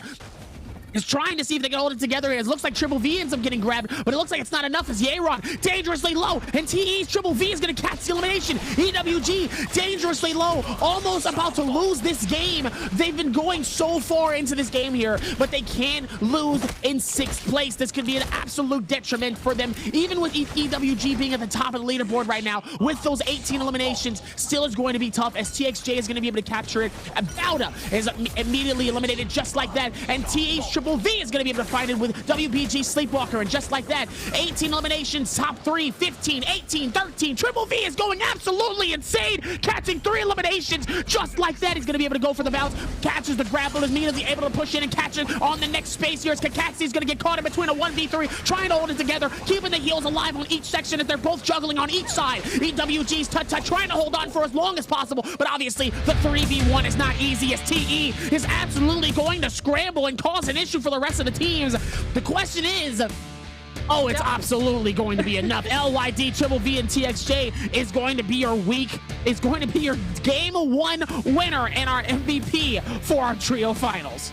TE is just so good at understanding when these monk compositions are at their weakest. They identify that EWG have actually thrown their Farrier mech out early, not to cover from Yiran when he's dropping out of that monk form, but to actually allow Tutik to continue to apply the pressure onto the members of teams like AOW, who were towards the back edge of that zone. AOW having to actually use a monk ultimate of their own to be able to cover a resurrection onto Pingtao, given that they weren't running the Karimi and they couldn't just tether the can, they were actually running the zip, so had to use the monk body to be able to cover through it. And EWG, they decide to get aggressive off of that. In fact, they want that kill. They know that some of these other teams are starting to close up that distance. But unfortunately for them, the second that Farrier mech comes out from the Temi, TE decide, okay, well, we know that there's an opportunity. Not only have you already used the Temi ultimate, you've just used the Farrier ultimate too. So when they see Yiran on that monk, they go straight for the throat. And Yiran is taking so much damage that he immediately has to try and reposition. And you want to talk about repositioning, you have to look at how TE actually play that final fight. I have long since talked about how well this team are accustomed to be able to playing off of stagger setups from the rest of their team, and you see it right there. They're able to get their hands onto Dragon's Roar, and the second that we see every single nunchuck meter dump coming through from their zip, the follow through from the Takeda comes out with that longsword connecting onto those members, so you are literally taking chunk after chunk after chunk of damage that's very quickly followed up by Takeda ultimate that just slams you into that zone tick, which is the final nail in the coffin. TE playing from behind, finally able to claw it back. And you know what? I know Rune is going to be so happy, because his biggest criticism of TE this season has been that they've never seemed to recover when they're playing from behind. They always want to go too aggressive, but they identify the failings. They know that they have blue armor, that they can't challenge these other teams who've walked away with things like the purple armor and legendaries off of Gate of Yanks and Morris Blessings. They drop the Temi ultimate, they pick up that one lot of legendary armor from the Morris Blessing, and it turns that final zone on its head entirely. You know what's really great? Water, right?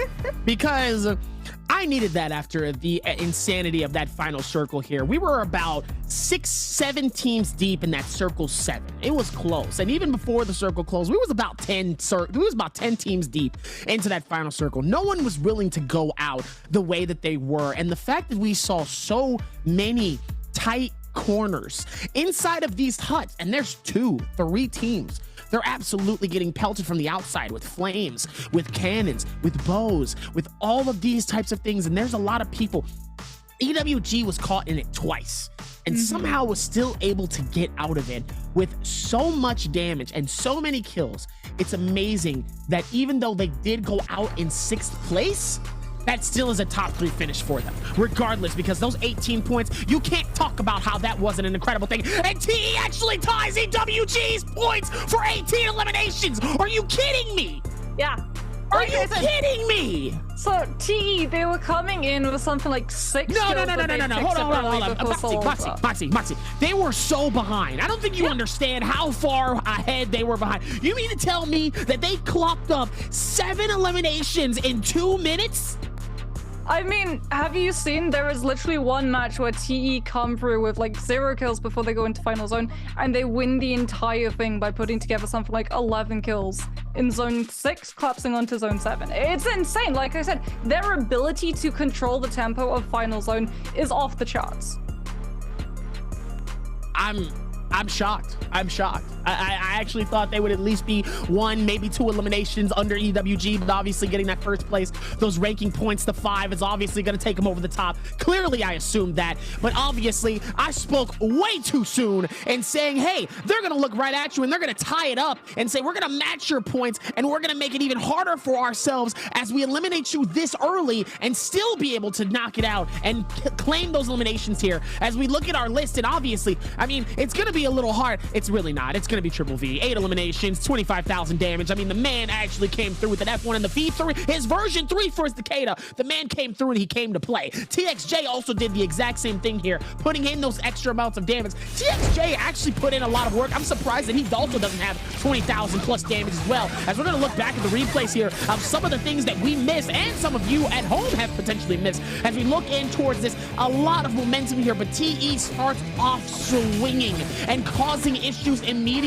And by the way, this was the team that we saw lose to Bauda, with which we're actually watching right now. Bauda actually beat TE in the very first circle of our game, actually questioning if TE is actually going to be able to come back and be able to hold strong. But my oh my, did that first elimination did not matter because they were able to reset, get their finishes, get their eliminations, and obviously they came through with a reign of terror. Now, to EWG's perspective, EWG didn't really worry too much about TE. They were putting up eliminations, they were putting up kills, and the only issue they really had is when they had that final monk in the final circle, and obviously Triple V decided it is time for me to put on my eyes, it's time for me to put on my graces and tell you guys it's time for supper because I'm ready to eat. As TE is able to lock it in for our game 1 winner. I mean, they put in so much amount of energy and they created problems for everybody. TE was absolutely dangerous in this first game, but I cannot let EWG go to. Y'all did your absolute thing. 18 eliminations tied between each other. Absolutely incredible. I cannot let y'all sleep on EWG, especially after a strong performance like that. And obviously, are we surprised? No, because I said it before. 25,000 damage. Triple V is going to be your MVP for this game. 8,200 damage on the Flamebringer with a Hep Patch, Pride's Fall, Armor Pierce, a Splitter, Slow Shot, and a Flying Cake, and his 8th MVP, Moxie. This game, is this how all of our games are going to be in this final? Oh yeah, 100%. This is how all of our games are going to be. These teams, they understand that this is, like you said, the last, it's the final bi-weekly of Trios. This is the last time that some of these teams can put points together on the board to not have to go through next week to already be able to qualify into those playoffs. And I mean, the combination of Armor Piercer and Slow Shot, we've seen it creep into the meta now that Musket has taken a place in that just poke phase to come through, and it's absolutely brutal, but so too is a Takeda with Hepta. It's not Phoenix, sure, but you still have the horizontal, which can fully lock down some of those members, and the second that you do, the other 2 members of TE come into play. That's why when you were looking at TXJ, you were like, wait, the Zip also did 14k damage? A lot of that is just setting up, right? We saw it in the first fight when they're going into that hot drop swap. It's actually TXJ with the dagger who allows VVV to be able to land those Dragon Slayers without having to worry about being counted, and comes in with the Nessas. And then that comes into play again in the final zone, where it's the nunchucks setting the Takeda up to be able to hit in with those horizontals and verticals. Absolutely insane. From TE and talking about VVV, well, we're going to get to talk to VVV as he's going to be giving us a little bit of insight on TE's feelings. And I'm going to drink some water. 我觉得啊，因为在就是总决赛之前换版本嘛，就也对选手也是一种磨练嘛。就对于我们来说，我们可能就会一直打就是天选啊、天人啊，或者是说训练赛嘛，就适应一下这个版本，觉得这个版本最强大的阵容是什么，然后做一些调整。就我们可能我们就上了一把佛嘛，就是双面奶嘛，就是因为我们只有佛这个拿人头的那个手段嘛，就可能决赛圈大家都立佛了，我们2个小人其实也不好留，只有在所有佛躲过的时候，然后我们尽快的打出大招，然后第2波佛，然后我们就有机会收人头。就其实也看谭旭杰的抓取率嘛，其实奶妈这种都是决赛圈必须躲，然后保护其他2个队友。Triple V, you keep that same energy. And are we going to be seeing you do this exact same thing for the rest of these 5 games? All I'm going to say is, are we going to be seeing a whole lot of blue? Because that's what's going to happen. Are we just going to be seeing Triple V? Am I going to be dreaming about Triple Vs all night? Is it just going to be instead of Zs, it's just Vs? What's going on here, huh? All that momentum and all that madness, and you come through with your 8th elimination, 8 kills by yourself? 8th MVP? Bro, what is going on? What did you drink today? Because I'd like some, okay? Can you hand me something? That'd be great. Anyway, Triple V, I mean, coming through, being an absolute problem along with TE. Obviously, you said it before, they have been having a struggle with some of their defenses and being able to really work around how to be able to get those kills later on during those games. And you said it before, and Rune said it before. This is also something you and Rune has also spoke about as well. You said that they need to work on those things, and clearly from this, they've clearly been working on their disadvantages. And now, obviously, it shows really well in this first game. The question is can they do this repeat again? Because now we're going into a different map. We're heading to a new map. We're heading to a place where there's going to be a lot of different elements, right? We got snow, we've got sand, we've got grass. Well, not really grass, but you know, it's kind of grass. It might not be green, but it's still, with purple as well. Like, yeah, it's some, it's a little bit different. It's a little bit different. It invites a little bit of different tempo. The same way that we see a lot of teams like try and gravitate towards those fireflies when you drop a Morrizel and towards those dusk and night maps. We also see a lot of teams try and go for Yushan so that they can immediately go through those portals and pick up those firefly cages to be able to supercharge those ultimate builds. And it's going to be really interesting as well to see whether or not this is when we're going to see more Farrier come through. We didn't get to see a whole lot of Farrier in the last map. A lot of people fielding towards Takeda because of the fireflies, but Holler off where there's just so much verticality for those one compositions, I'm expecting to see a little bit more Pacific Rim to come through. It's going to be a whole lot of madness coming through to this. It's still going to be a lot more. And like I said, I'm excited here as we're going to get ready to lock this in here. But, oh, let's see the standings so far in our games. Obviously, we still have our game 1. So we still have 5 more games left here. But obviously, it's been a very strong start for some of these teams already. And it looks like there's still going to be more obviously happening within this. But as of right now, XCG is still on the chopping block here for our trios. Now, like I said, they're only a few points down. They're only a few points down here. So we're going to be able to see how, if XCG and or OUG is going to be able to hold this together here. But 33.8 points starting off so strong here.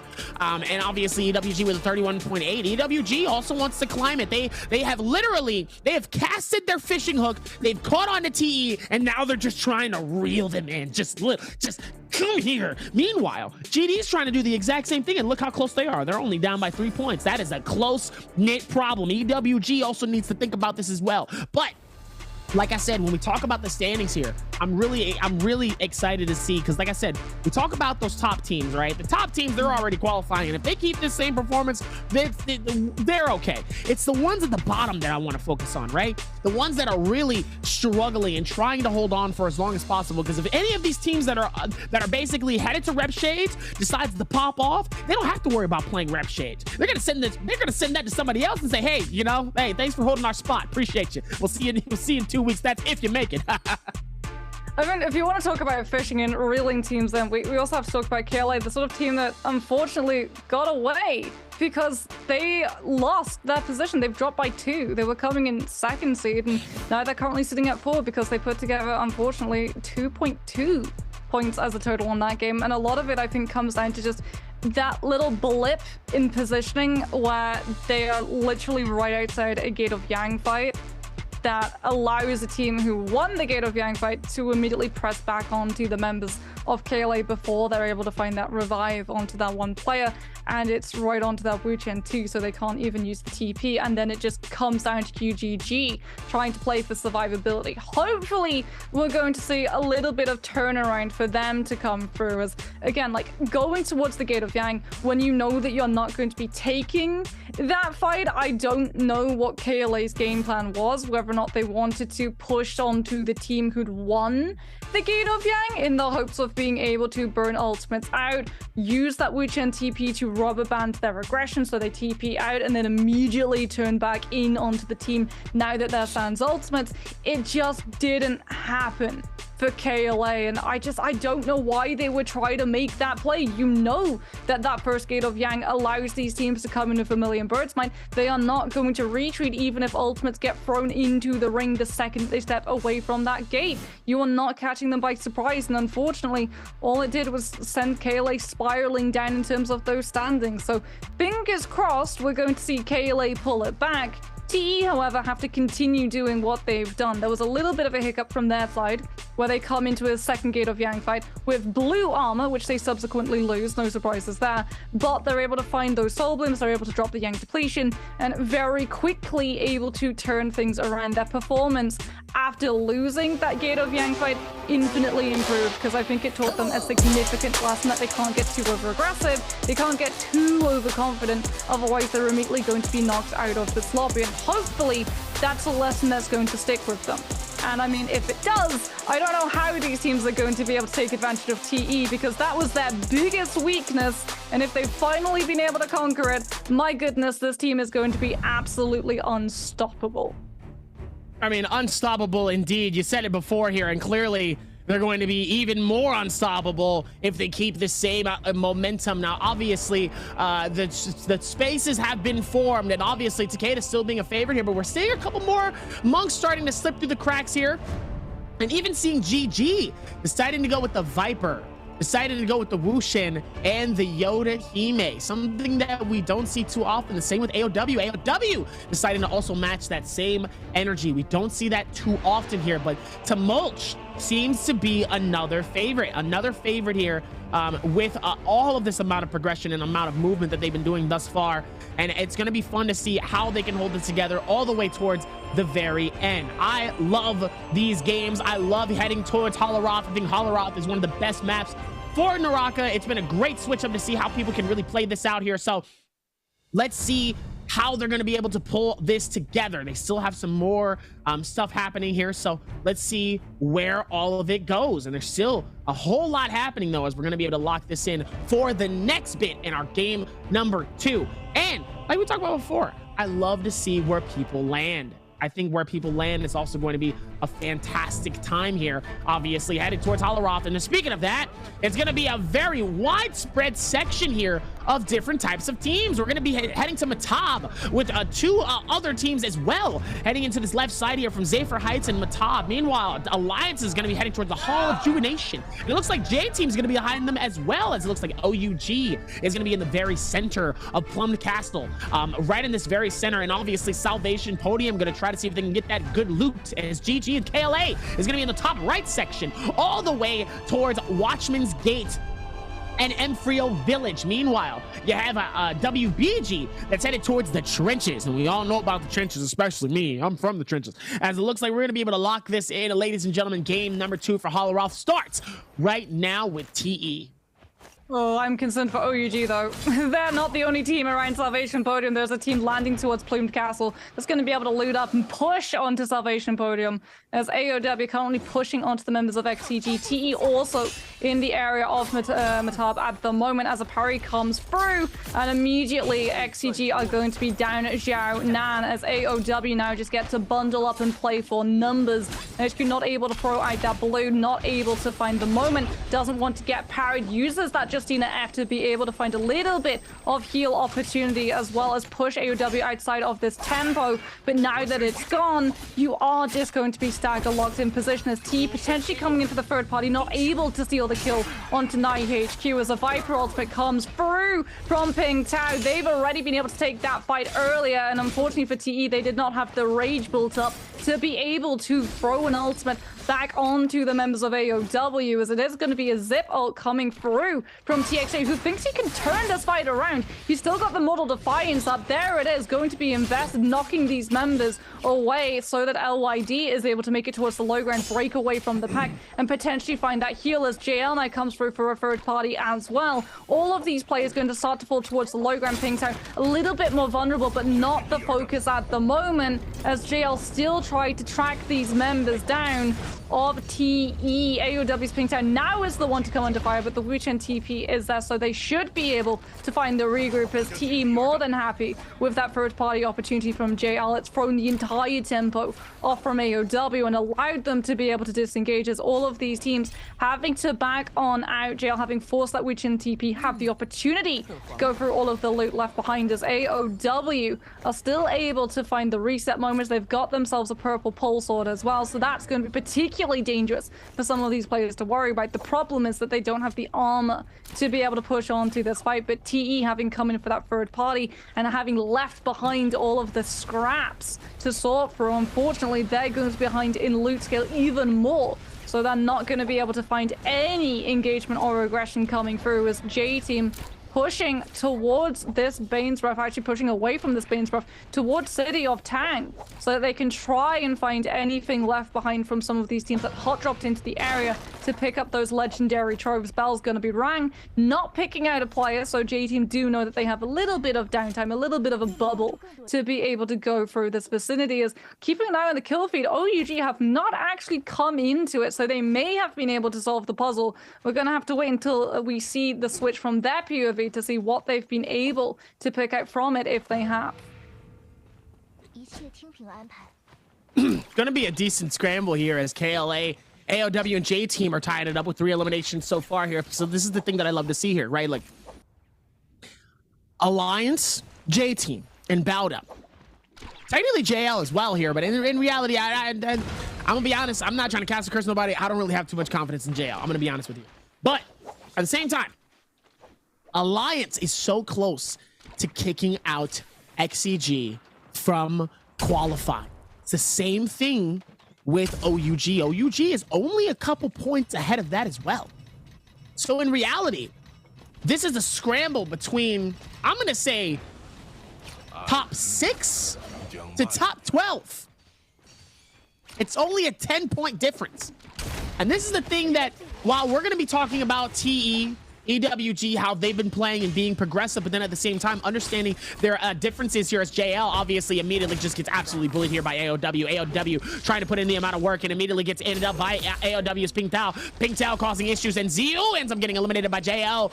And obviously AOW, that 1v3 is not going to be hard, as One Fang trying to hold it together ends up getting the one parry, but it's not going to be enough, as obviously they're going to be able to get the finish, gets the scramble. The Wushen's going to be able to get the heals, and they're going to be able to get all of those fruits of labor from the bodies of JL here.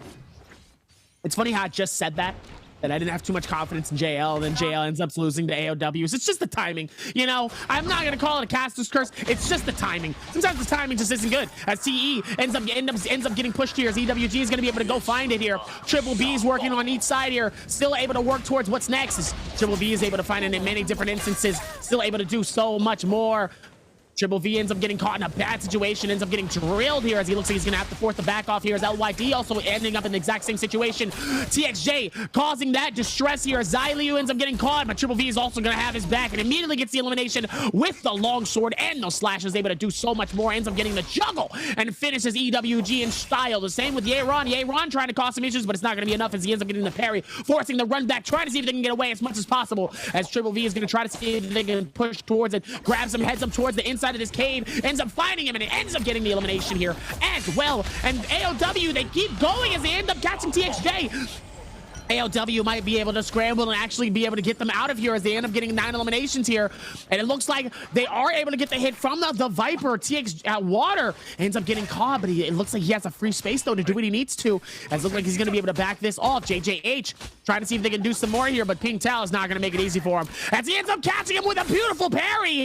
The pole sword ending up doing so much more damage than what's needed to, an AOW's Pinktown gets caught by himself, and JJH is able to get a free elimination, catching it with 3 eliminations, and just like that, JJH, 28.5 points. This could be also the thing that could also scramble up as well. Can you imagine JJH comes all the way from the very bottom and ends up qualifying? Now that would be a turn of events that we would not see. Meanwhile, OUG's the king ends up getting eliminated while he's in his monk form. I don't know exactly what was going on, but all of a sudden we got all these people fighting. We have a massive ballistas in the very center, and now all of a sudden we got a Bane's Breath happening in the middle. There's so much that just happened in the last 5 seconds. This is exactly why you need to continue to pay attention here. Make sure to hit the follow button here on Twitch. twitch.tv/NARAKA Blade Point, because there's still so much action happening. The moment you turn around, all of a sudden there's 2 teams that end up getting eliminated. And just like that, Bowder decides to back out of this.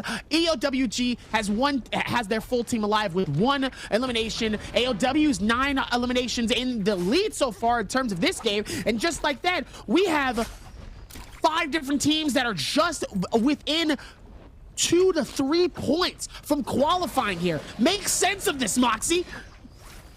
Well, the fight is not over just yet. EWG still chasing on to these members of GG, but I mean, it was just a bait play coming through from Miskio, who's led 2 takes him as absolute demise. Oh my goodness. The juggle and the nunchucks coming through from Alex Sam, confirming too that just not able to use the F to break free from the combo coming through from GG. And unfortunately, that overcommitment is going to mean that they're going to be down 1 teammate, and GG are going to be more than happy. They've been able to pick up a second kill as well as keep themselves alive. Talking about keeping themselves alive, we have to go back to the fight that went on, because my goodness, there were so many things. JJH throwing out that Temi ultimate to be able to block any follow through coming through from AOW when they're able to find that stun connection off of the Viper ultimate, as well as TXJ had absolutely no business being able to save VVV, who, like you saw, got stuck in the Temi Wisp, but was actually thrown a zip bubble. So he was able to survive and potentially find a revive off of all of the fights currently going on, creating that little bit of safe space for TE to be able to slip unnoticed through. As talking about slipping through, the gates of Yang come through, and GD and J team slide their way right inside those portals to take this first fight. They're going to immediately be going toe-to-toe. GD running this traditional monk composition, going to have Kakaishi going airborne to just keep himself out of harm's way, holding onto the monk ultimate for as long as possible, pressuring onto these members of J team who aren't running the traditional monk composition. And as a result, we're going to actually see that J team are not going to have to worry about the monk ultimate. GD holding it until they come under pressure, until Kakaishi falls down low, throwing K's Yuashan ultimate in first to just keep these members of J team displaced. K taking a lot of damage. The Kurumi ultimate coming through, not to save the monk, but to save the Yui. So Kakaishi now is going to be able to go for the monk form. We'll be able to find it inside that Kurumi ultimate too, as GD does go down. ZK with the pole sword takes him out of the fray. So no Kurumi Tether to be able to heal Kakaishi. No grabs, however, coming through from Kakaishi at the same time, as J team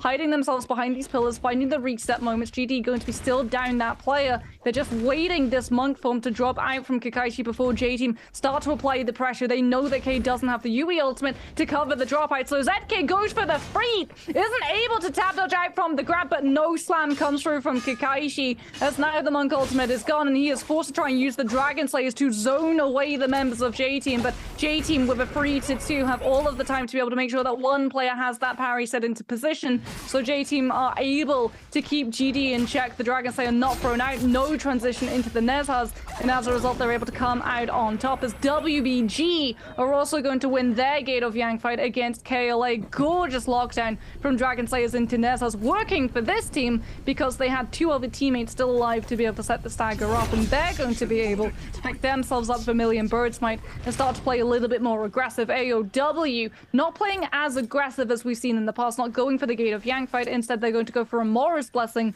knowing that all of these teams are going to be drawn towards the Vermilion Birdsmite that they are guaranteed to be able to pick up, as opposed to scrapping out over whatever remains in a Morris Blessing. So they're at least going to be able to hold on to ultimates, as the teams that have lost the Gate of Yangs have themselves a little bit of downtime to be able to find the soul, to get the resurrections and track down some of the teams so they can drop that Yang depletion as quickly as possible. WBG and J team not going to be letting up the steam at any moment, however, as AOW still leading the lobby with a whopping 10 kills. Whoppingly incredible coming through, as KLA is sadly eliminated though, but they will be able to get back into this game. WBG with 4 eliminations, and AOW decides, hey, we're just going to drop a 10 bomb here. We're just going to cause some issues and just say, hey, 10 eliminations, that's a good start for us. I think we'll be all right.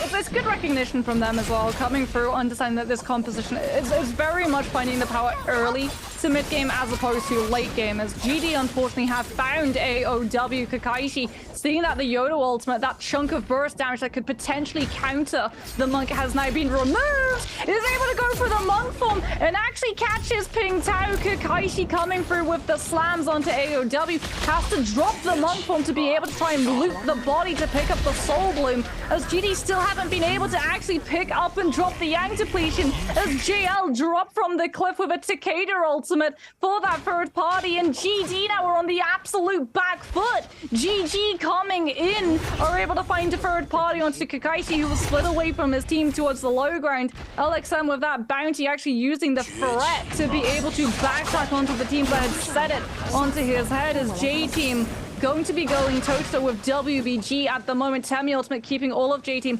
locked into position. They should be able to escape it, as a ballista shot comes through from the right flank, not allowing them to be able to set themselves up and play as aggressively as they want to, as KLA coming in with that third party. The macro play coming from this team, prioritizing that ballista control, the Temi Wisp as well, to make sure that they don't get return poke fire coming through from them. The problem is that while KLA CXZ is going to be able to pick himself up a Soul Bloom, so too should QGG off of the play coming through from 17. That's just ripping through the members of J-Team, so they're able to find those kills and displacements as quickly as possible and then run, because the third party is here. And even if KLA have been able to drop the Soul Blooms, drop the Yang depletion, they still have to contest with a potential party coming through from Alliance, who actually decide to back on off. They know that the ballista is off in the distance, that KLA are going to be able to disengage towards it, and that ballista can chunk through the Monk's health, and they decide to just play a little bit more safely.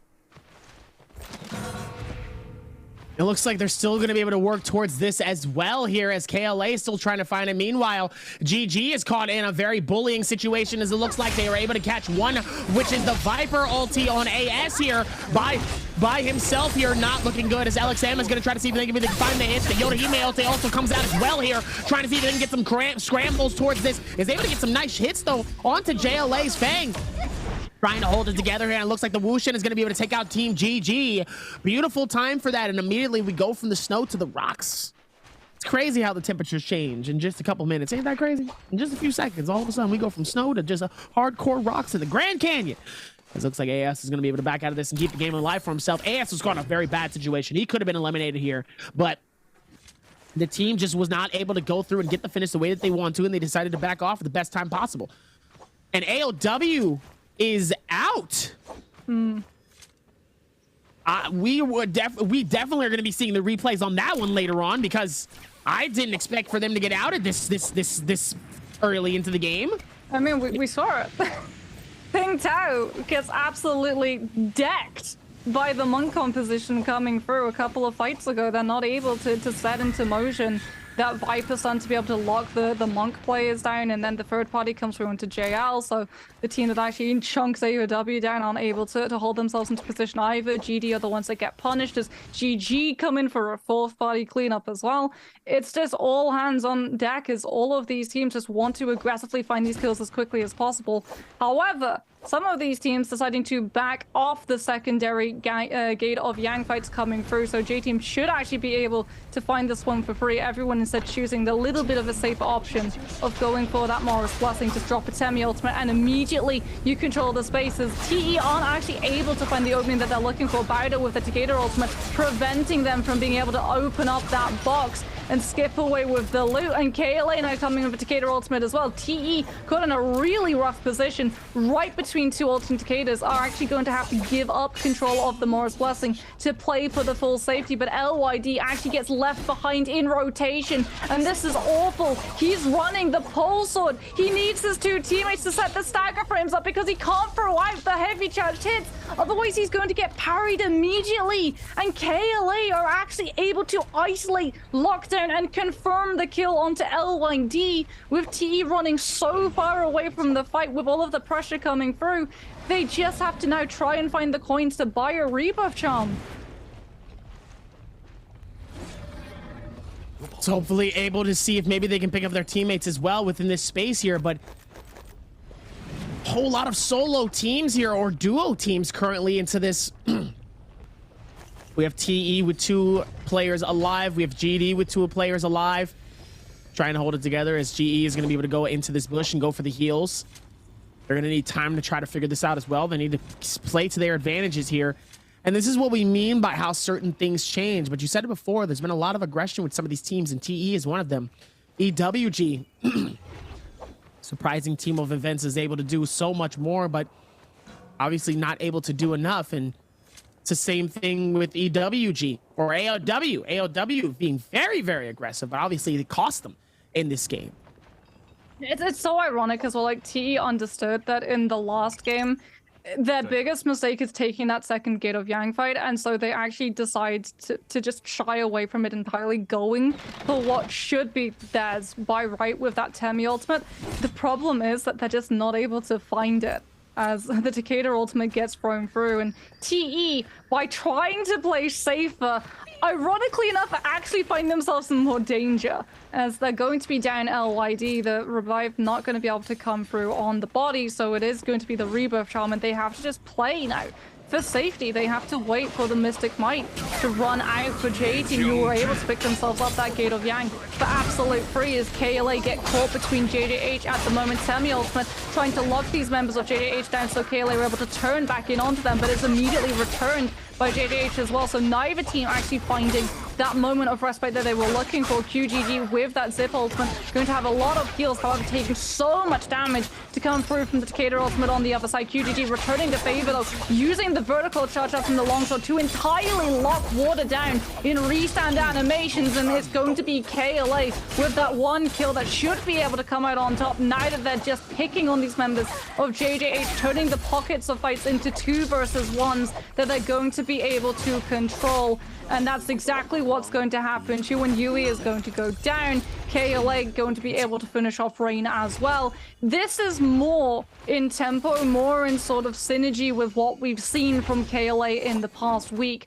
Playing off of each other, taking one player down, and very quickly falling into rhythm where one of their teammates marks a player, isolates them away from another team, and then KLA just get to turn onto a 2 versus 1 where they're so easily able to control those engagements. As we're going to have a look back at KLA going up against QGG with those nunchucks, trying to find the stagger frame to just lock down these members of GG, covering as well for his teammates, so Miski just isn't able to find the room to be able to throw out those greatsword swings, and LXM just continue to be put on the back foot by QGG coming with the nunchucks, moving so seamlessly from locking down one person to the next, all the while such good avenues of communication come through from KLA to capitalize on that Takeda locking each and every single one of those players down.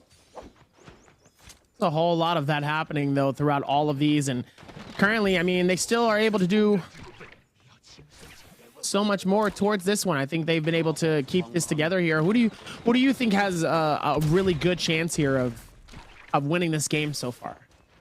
See, that's a tough one because we don't know how Final Zone is going to play out. We don't know whether it's going to be better for the monks or whether or not there's going to be more verticality. And because we're not really seeing the barriers come through, the monks are potentially going to be left a little bit on the sidelines when it comes to being able to use those ultimates to be able to reposition. I think a lot of these Takeda compositions are going to be doing incredibly strong. KLA as well, because they've been able to get their hands on Merciless Havoc, going to have a lot of control of the tempo of fights around them, being able to zone some of these teams away, just threatening with that particularly sort of Soul Jade to make sure that no one engages, as unfortunately TXJ has no way of being able to stop GG from trying to engage, just using the skill rushes to try to keep themselves out of GG being able to lock them down, charging up that staff, using that little bit of dash to carry on that momentum, but the grapple cancel still comes through. TXJ has at least been able to cycle into the Zip ultimate, will be able to have that extra little bit of Mortal Defiance. Zip straight back in towards that zone, just trying to get away from GG, but it's literally just going to be trying to save time. The ankle biter will connect, but unfortunately no kill comes through, and GG are finally able to lock TXJ down, and TE with 3 kills are taken out of the lobby early. And keep an eye on the leaderboard. KLA have quietly been accruing together kills. They're coming in with double digits. Now they just have to make sure that this Takeda, this anchor for this composition, when you hit 6th into 7th zone, survives. This is going to be the name of the game for KLA. Intercept any threat that comes through onto QGG. Sacrifice your life, lay it down, all the while guaranteeing that your Takeda, your win condition, is going to remain in play. Even with that, though, they've still been able to hold on for as long as possible. Good observation, though, Moxie. Always having the most attributes and obviously telling you exactly what's going on here. So let's see if she's able to hold strong here towards this finals fight here. Let's see if she's right.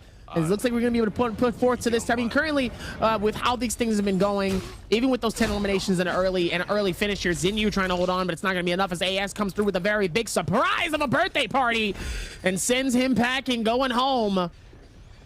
It looks like if I got that gift, I'd try and send it back. I'd be like, hey, do you have the receipt still?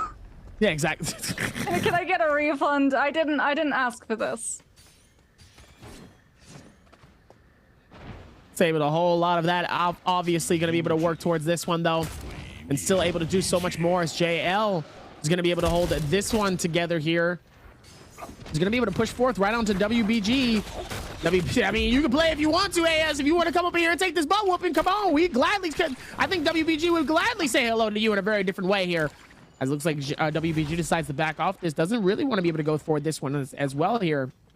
Yeah, don't have the Takeda ultimate. So they don't really have the means of being able to channel holding on to that choke where you're able to use the Takeda ultimate to hit onto the full team that's trying to press in onto that space, just ringing the bell, trying to get a better idea of their surroundings so that they can wait for Jing to be able to come in with the Takeda ultimate and challenge that space. A lot of these Takedas still going to be running around, rocking things like either the pole sword or the long sword to be able to capitalize off of the initial stagger frame from one of your ultimate F attacks, being able to hit onto some of these players.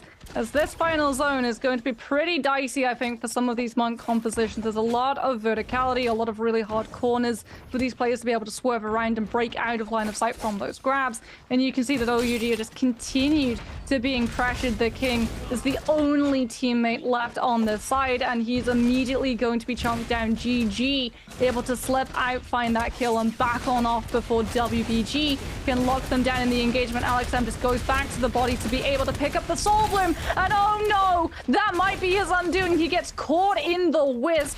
The Wind Wall does come through from Free or will be able to save AlexM, and they're even actually going to throw in that Yodo F3 as well to make sure that AlexM has just a little bit more downtime to be able to find this revive. Still takes a lot of pressure, however, from WBG, who are around that staircase, just continuing to hound down with the poke coming through from the cannons. As XCG throw in a Monk ultimate to be able to guarantee themselves a little bit of safe space, because it is going to be, in return, a Temi ultimate coming through to keep Xiaonan at bay so that KLA are going to be able to reposition and survive, so that when Xiaonan is able to move past the Temi ultimate, he's not enough space to be able to find KLA. Instead, it's going to be JL who lose a member off of a grab coming from seemingly nowhere. ZU goes down, and it's going to now be GD to try and move in aggressively on the space that has been provided. Karumi Teva comes through onto Kakaishi, so he's able to try and push onto that body and maybe pick up a couple more resources as XCG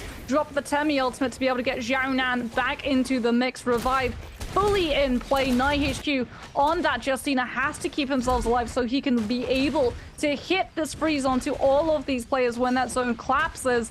The problem is so many of these players are running things like the Flamer, that Justina F, that little bit of reset moment that you're looking for is just not that moment that you want, as you're going to have to use it to maybe find one potion off and then immediately cancel it out. Otherwise that fire tick is going to chunk you down even in the free shell form. A whole lot of momentum happening in so many different areas as KLA is going to catch another elimination here, and Zuan is able to catch one on NiHQ. A massive Monk comes in from Alliance's Lin, as Lin is going to try to see if maybe he can get some grabs as well from all of this massive amounts of scrambling here, as KLA is going to find one around this right side here. 17S just trying to see if he can hold on, but that massive hit coming in from the Tumult, trying to see if maybe they can slow down the movement here from Lin, as they're all going to be able to wrap around this section. Now, still able to hold strong here for as long as possible. KLA's QGG trying to keep it together here as there's just a massive amount of momentum coming into this. There's still lots of scrambling. The Takeda comes through trying to see if he can get some hits in. It looks like he does, as Alliance's Lin is going to get eliminated by KLA's QGG. KLA popping off with 12 eliminations here, all within this amount of madness happening. They're going to try to see if they can chase Lucky down all the way towards the very end. Beautiful heal coming through. Lucky trying to keep the game alive for himself. Doesn't want to force the game to end this early into this, even though we're in circle 6. 40 seconds left on the clock before the circle ends. Lucky dangerously low. And GG was good. It's going to be able to snatch the elimination away from KLA. Able to put it down as much as possible here. The Yorihime ulti comes through, though. Actually doesn't know where that is, but QGG trying to back off and scramble for as long as possible. GG's 330 and LXM right out in front of the water, trying to see if they can hold this together as well. Still a whole lot of momentum happening with all of these play styles. I think they've been doing a great job just trying to hold it together here as GD's Kakaxi's able to hold it strong. Meanwhile, PP is able to catch the elimination onto K. Don Queen onto PP is able to come through right on this backstretch and says, hello, how are you? As Kakaxi immediately is going to be able to hop and stretch into a massive ult charge, but obviously everybody starts to target him. The repeating crossbow comes out. Don Queen ends up getting hit by the bow, and it still has to be able to scramble to get some heals. And meanwhile, CXC is trying to put some bullying action right on a Team GG as the circle starts to close in. KLA, 2 players deep into their game. They are missing 1, but they're still able to hold strong. Actually, they are a 3-man deep into this game, as J-Team actually is the one that has 1, and so does WBG. Able to hold on for as long as possible here. K trying to hold on, but KLA ends up juggling him all the way out to the lobby. Meanwhile, they're going to be able to squander up right onto the backstretch of Moon, and Balda's going to see if maybe they can push him on the outskirts. They're still able to come through as the Tumult ult comes through at a beautiful time, trying to see if they can slow down the movement. Meanwhile, KLA 17S has an amazing... Can we talk about how incredible he has with his spear and being able to do that? The pole stab, able to put in a amount of work here and causing some issues for some of these players here. That Soul Jade is going to be an absolute problem later on as the Takeda ult comes through. Still able to hold strong as QGG says hello and good night with absolute burn ticks from each section. He ends up getting caught in a bad stretch with the dagger. The Yorihime ulti comes through on the each side. QGG gets sent way off to the other side, trying to hold strong, but the ulti comes through, keeping the team alive, giving them a little bit more heals to keep the game alive. Meanwhile, one of them was on the outside. That's Sleepwalker trying to get caught up, and it looks like Lion TT is going to be able to catch that elimination. KLA CXZ with the Flamebringer trying to put the B in barbecue, as he looks like he's going to try to cook Lion TT alive, as he looks like he's going to try to see if he can find him. Ends up getting the grab, gets the slam, and ends up finding one. KLA finds the second. CXZ is able to catch him with Baldas Malman and sends him outside of the lobby, and it looks like it's not going to be enough as QGG actually dies to the outskirts of the circle. It looks like the points are going to go to Balba. Baldas Malman is going to be able to hold strong for as long as they possibly can. Balda could potentially win this game. This could be absolutely massive for him, but it's not going to be enough, as KLA is going to win this game with 15 eliminations, 79.8 points in total. GG's LXM is able to hold strong here for what they can as well. Miski is going to be able to catch the elimination. KLA trying to hold strong, maybe trying to see if they can get the elimination, but it's not going to be enough. They wanted to pick up their teammate, but it's not going to be enough. GG is able to get the dub. Those 5 ranking points are going to be massive, but it's not going to be enough, because who is going to top that amount of eliminations, as KLA is going to be your winner for our game number 2. Yeah, KLA unfortunately losing 2 members in one fell swoop. LXM with the Viper Sun actually connects onto both the Takeda and the Temi when they're outside of the zone. So no follow-up is needed from LXM. The zone takes just chunks KLA's members down and leaves us with 17S on the zip. But like I said, KLA, the second that they're able to put themselves into such a good position, you pointed out that Merciless Havoc coming through from the Staff Soul Jade is absolutely phenomenal, and it's things like that, as well as having that Takeda with the pulse of, like, you see that QGG actually takes so much damage when all of the fights are going on around them and we're still sitting on that zone 6, but they're able to fall back into the avenue of the canyon because no one else can actually really push onto this team. If they try and brute force brawl into KLA, they're walking straight into the pole sword, where they're just going to be buffeted into taking the zone tick, and immediately all of the teams in the area, their attention is going to shift in focus like an absolute hawk, zeroing in on its prey, and KLA aren't going to be the ones that they go after. It's going to be the team that takes the zone tick that they're going to go after. And QGG, he takes so much damage, he gets caught out, he gets stunned up, he gets separated from the team, and what happens? We see the Zip ultimate come through and save him, and immediately QGG is given the opportunity to be able to find those revives. The fact as well that they use things like that Takeda ultimate to pressure the members of J-Team into stepping backwards, then go into the Flamer to be able to just keep pushing that team further and further back away from them towards the other teams in the surrounding area. So even if they don't come in with the kills, they're still eliminating the competition, eliminating the amount of threats that QGG has to worry about. I said keep your eye on KLA, and KLA came up absolutely clutch. And do you know what, Davy? TE find themselves in the exact same position that KLA find themselves in match number 1. Our standings are going to be incredibly close between these two teams, as TE did not pop off. They went out of the lobby with something like 3 kills very early on. So KLA, they've started to claw their way back in terms of those positions. Unlike one of the other teams that ended up with 10 eliminations, but they end up getting eliminated early as well into this, and that's AOW. AOW having a very strong, powerful start, but obviously just struggled towards the halfway mark and ended up getting eliminated and getting caught in some bad situations that, you know, sometimes we talk about that greediness. We talk about that sometimes that could get you caught up in some situations, and obviously that's exactly what we saw, was them getting caught up in situations that in reality they didn't really need to force, but that aggression made them get a little greedy, and that sometimes can bite you and get you in a bad situation that could end up putting you back in the lobby where you don't need to be. But for the rest of these teams, though, this is getting down to the wire. And what I mean by that is the lower bracket, the top 9 downwards. Everybody is within a point-ish away from each other. So in reality, somebody could run away with this amount of points as well as KLA. I mean, it's not even close. 15 eliminations. Top 3, those 3 ranking points are gonna be very massive, but obviously GG with 9 eliminations and those 5 ranking points is able to do so much and put them in that 19.4, that second place slot. And obviously J-Team with 9 eliminations as well. Look at that, 9-8, 9-8, and another 8. 9-8, 9-8, 8-8. Between all 5 of these teams, WBG deciding to pop off just a little bit more here as they're starting to struggle. But check this out. OUG down at the very bottom. Now they're in the chopping block. OUG is in the chopping block currently and might have to fight it out in Repshaw for them to qualify for the spring finals. But with 0 eliminations and a 0.5 point score here, it's not looking good for them. Yeah, I mean, I said when we saw where they were dropping that they were going straight for the throat of Salvation Podium to try and solve that puzzle. I expressed my concerns, and my concerns were right, apparently.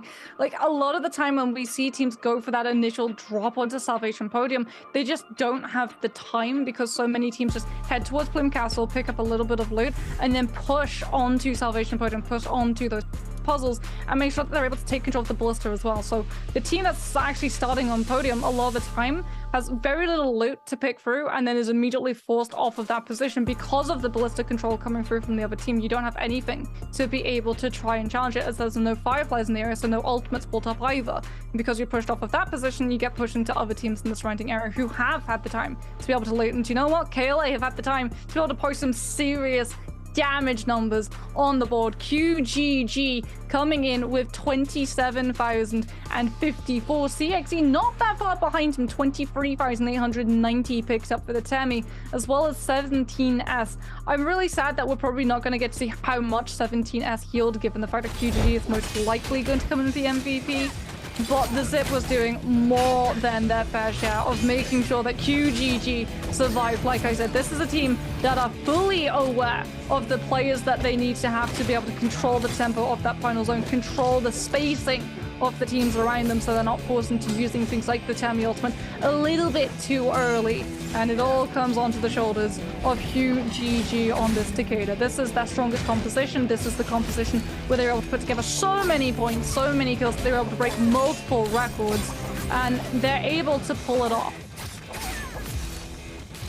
Able to pull it off in such an amazing fashion here, as I mean, still going to be able to put strong word towards this. KLA was putting on an incredible performance here as they were able to get the shutdown. Kakaxi's able to get the double piece, ends up getting the second grab, ends up getting another double, and gets the finish as well towards this one, as Balda was trying to hold on for as long as possible. But GG able to do it all the way towards the very end, as obviously it wasn't going to be enough. And just like that, the finish is exactly how you want it to be here in these games. And obviously QGG being the MVP for our game number 2, 27,000 damage 8 eliminations, 4 MVPs with longsword damage of 8,900, almost 9k damage, and a soul release, Heartstopper kick, nunchuck sacks, juggernauts, phantom step, and longsword sap. Woo!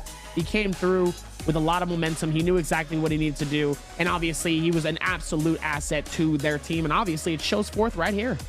Yeah, 4th time that he picks up MVP as well. He really is turning into an absolute beast on that Cicada, and you really can feel that KLA have just got this composition on lockdown. They understood so well how to play it, how to be able to position their players, so that as we saw in the replays, QGG is always just pushing from those plays, keeping everybody in check, coming in with things like the nunchucks very early on to be able to land those stagger frames. And then when you know that you're heading towards the final zone and you don't get the opportunity to be able to close up the distance a lot of the time, the nunchucks lose a lot of that power, a lot of that command in the space around them, and that's when he drops them to be able to pick things like that longsword up to be able to play off the Takeda ultimate, but also the pole sword. KLA, very good understanding of the different shifts and tempo of the fights around them and the weapons to be able to bring to better enable them to set up into the action. Brilliant team, brilliant adaptation coming through for them, and brilliant showing as well for that first season of NBPL. Remember, this team is new to the block. This is their first season ever in NBPL, and what a statement that they have to send out to the world with performances like this. Especially with teams, let alone like with AOW and all of the other amounts of madness as well here. But even with that, we still have some more to go. So they're not out of the woodworks yet. And just like that, with those top 9 close to the end here, they're also going to scramble as well. But for now, we'll be right back. We're going to get ready to lock in for our game number 3, and we're going to get close to our halftime. See you in a second.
第一双周就是大家刚放假回来，手感不是很火热嘛，所以我们运气好拿了个周冠。第2和第3双周，因为新成员 YKC 和 CS 加入嘛，状态有些起伏，这是一个磨合期嘛。第4双周，我们刚找到一点方向，但是我觉得我们还不是完全体，我们还可以变得更强。对于破单日记录这个，我们是打之前是没有想过的。就是第5把开始的时候，对于我们现在更重要的是找到感觉吧。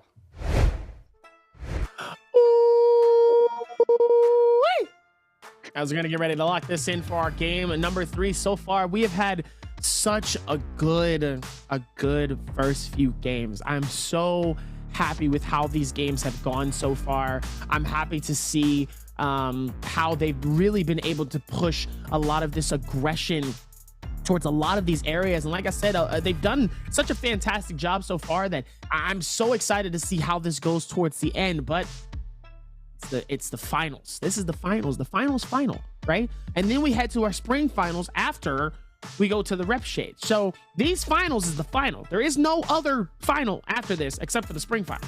So it's now or never here. And we still have 4 more games left as we're going to get ready to lock in for our game number 3. And these games are steady heating up each time. I'm ready for a moment where I'm expecting for there to be some downtime. I'm expecting for maybe people that they don't get aggressive.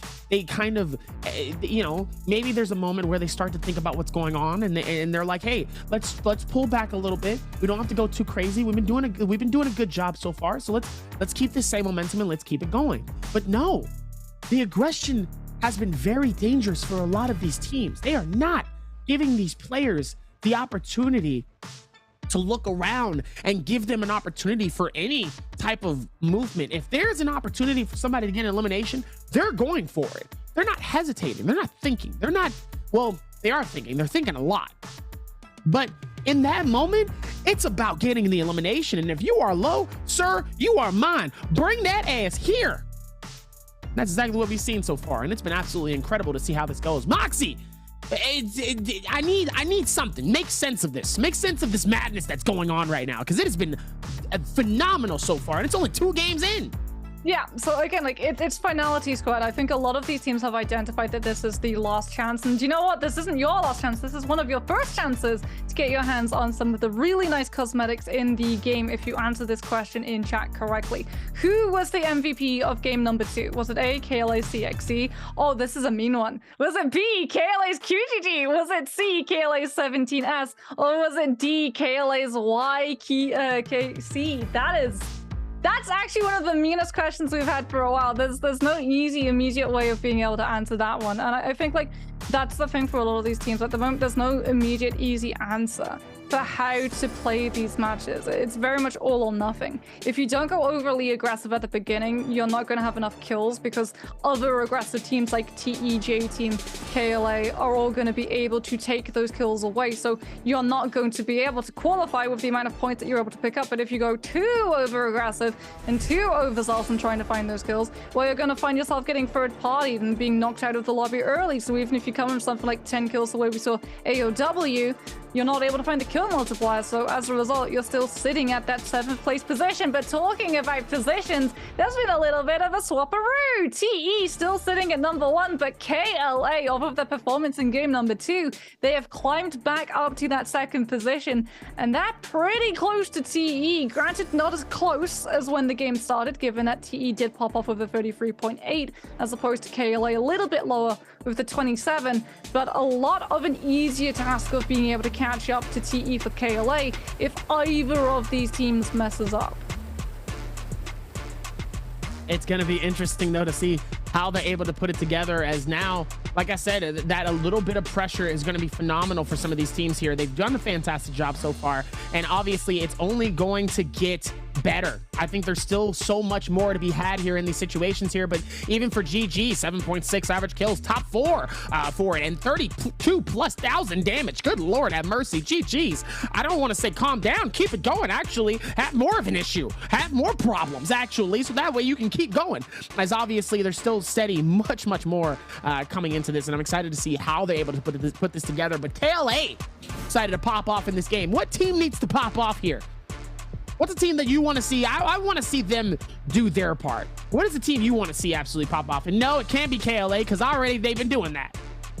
Okay, so for me, the answer is Alliance. Alliance impressed a little bit earlier on in the week, yet to really see them have that same synergy and impact coming through from today. They have the mechanical prowess. They were showing that they had the tempo as well to play incredibly aggressively, and as a result, force other teams around them to play incredibly aggressively. But I think for Alliance, there's sort of that little factor of having the confidence to be able to go for those aggressive plays. Like we talked about a little bit earlier, if you play too over aggressively, you do open open yourself up for the potential of the third party. Teams like AOW should have actually used the Viper ultimate, seeing that they weren't able to find a kill, and immediately tried to disengage. They stayed in the fight way too long, going through not one squad, but an entire other squad afterwards as well. And it just drew so many of these other teams in the area to be able to take them on. And because they're just coming into the fight with their ultimates entirely anew, AOW are left behind in terms of firepower, and they don't have the means of being able to TP out safely either. So I'm hoping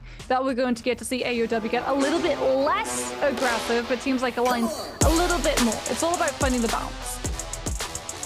Finding the balance is exactly what they need to do in a lot of these situations here. So let's hope that they can find even more balance here. So we're going to be able to lock this in for another game here, heading back to our mainland for our next game. There's been a lot of attributes coming into this, and I think now it's going to be even better towards this. Now let's see if they can find stretches throughout this, as it looks like the teams are going to get picked out for these ones, and it looks like there's going to be a lot of monks in this one. I do see a Takeda being strung towards the very section here. We're going to be headed towards Morris Isle in midday. Very surprised to see it. GG is going to go back towards the same comp. We have the Viper, the Yodakime, and the Wushin. The same thing with AOW. AOW is going to follow the same suit as well here. And it looks like everybody else is going to be following the same team comp that they've been doing so far here. It doesn't look like it's going to be a massive amount of changes so far. If it ain't broke, don't fix it for some of these teams here. You don't really need to be fixing something if you've been doing well thus far here.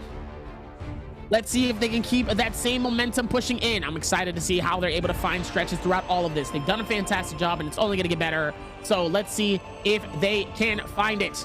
I'm excited to see where they're able to run forth towards this one, and I'm excited for all of this. We're getting ready to lock this in for our hero picks, and like we said, we also got to see where people are going to be landing here at Morris Isle as well. I think the spread for trios surprisingly has been very wide. I've rarely seen at least more than 2 teams land close to each other. It's usually been 1 here, 1 there, maybe 2 in this section, but we haven't seen more than 3, more than 4, more than 5. And ladies and gentlemen, I spoke way too soon. As we're going to be able to lock this in, and everybody decides, hey, let's play patty cake with each other. It looks like OUG and EWG is going to be close down towards Council Courtyard. Meanwhile, XCG, Alliance, we have another team and another flagpole right behind them. Don't think I don't see that. We got 4 teams landing on the left side near Shipwrecks Expansion. We got 5 to 6 teams headed towards Sunwings West. We have JT, we have GG, we have GD heading towards Eventide by themselves. And we have 2 other teams that's going to be heading towards the very center of Celestia. Ladies and gentlemen, we're going to get a jam-packed game going in our game number 3, and it's going to be immediate jam-packed action happening. I hope you guys are ready. Oh my goodness, aggression, here we go. KLA immediately turning on to JL. KLA have been able to actually find themselves a dagger at the moment, and as a result, these members of JL are having to trade positions for teammates that actually have weapons, covering for teammates who don't, as YKC gets turned on by 2 members of JL, AS and One Fang, trading blows against the monks to be able to keep them locked into position, as KLA now might actually be punished for going for this hot drop. Longsword comes through from the Takeda, as we're going to see One Fang just trying to hold on, baiting that parry so that the full connection of that longsword charge up can't come through, but the fight's gone on too long. GG's LXM coming in with the third party, the Spear trying to find that setup, but the team from GG a little bit too far behind the Viper. The Yoda throws down the F3 to be able to buy LXM the little bit of space to be able to recover from the attack that gets turned on to him, as the remaining members of GG have now been able to close up the distance and push onto these members of JL. Third party comes through from GG.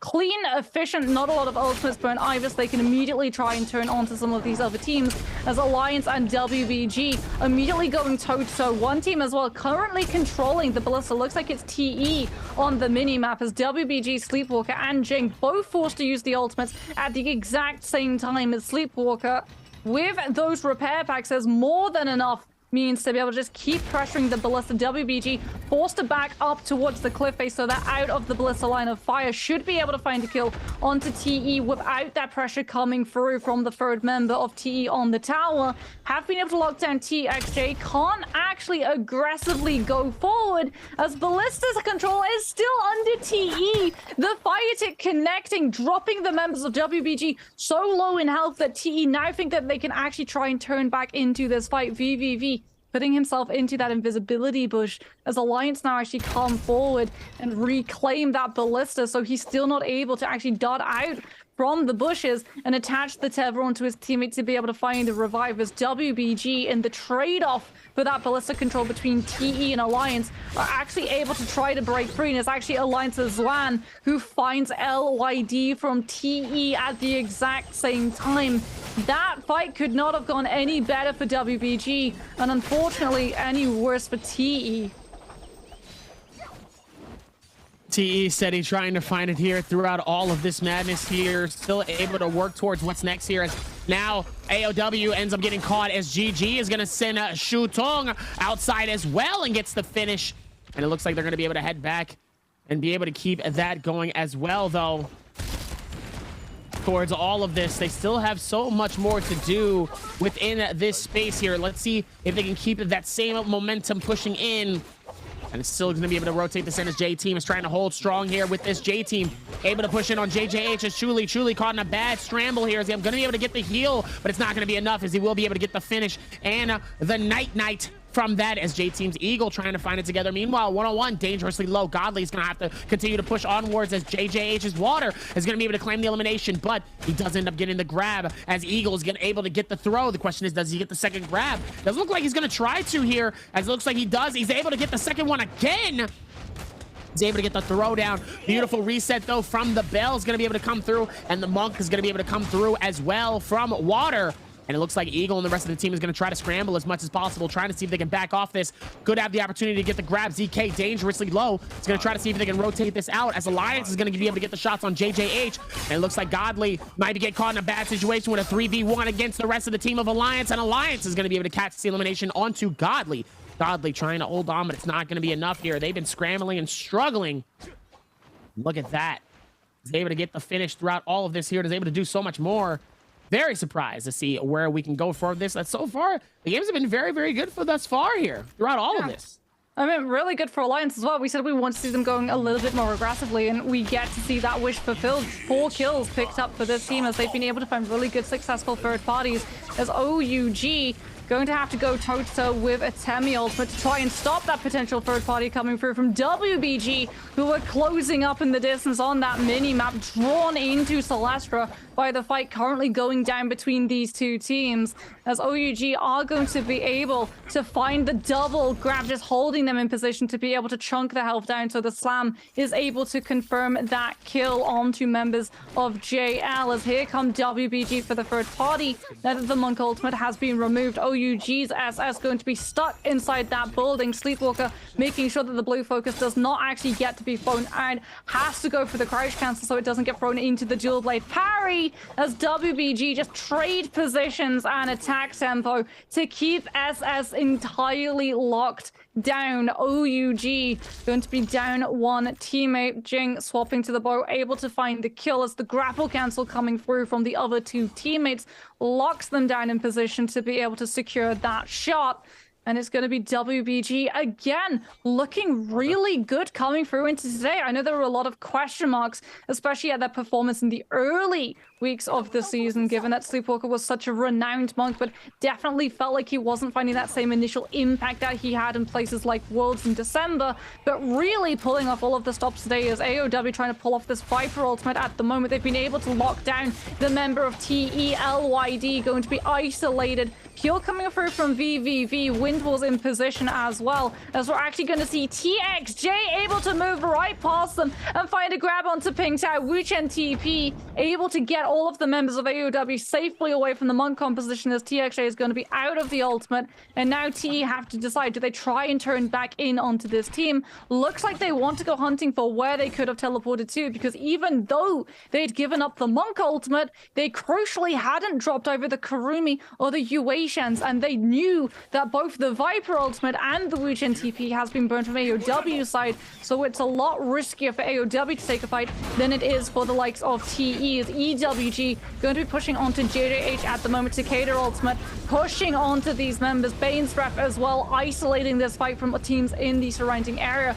don't really even need to use it. That fight was over so quickly. They're able to lock down one, and now can start to look for where JJH's other members try to scatter away from, using the Bane's Breath, checklisting that particular area, knowing that JJH are going to be in full reposition mode. EWG are just going to hunt relentlessly this Kurumi down. Gonna have to hunt them down in a very wide stretch way here, and still have to be very, very careful here, as it looks like they're still gonna be able to push towards this, as JJH is truly is not gonna be able to hold strong here. They've been trying to hold on here with 5 eliminations. They've been doing well, but look at this though. Check this out. OUG is officially out of contention, and look at this.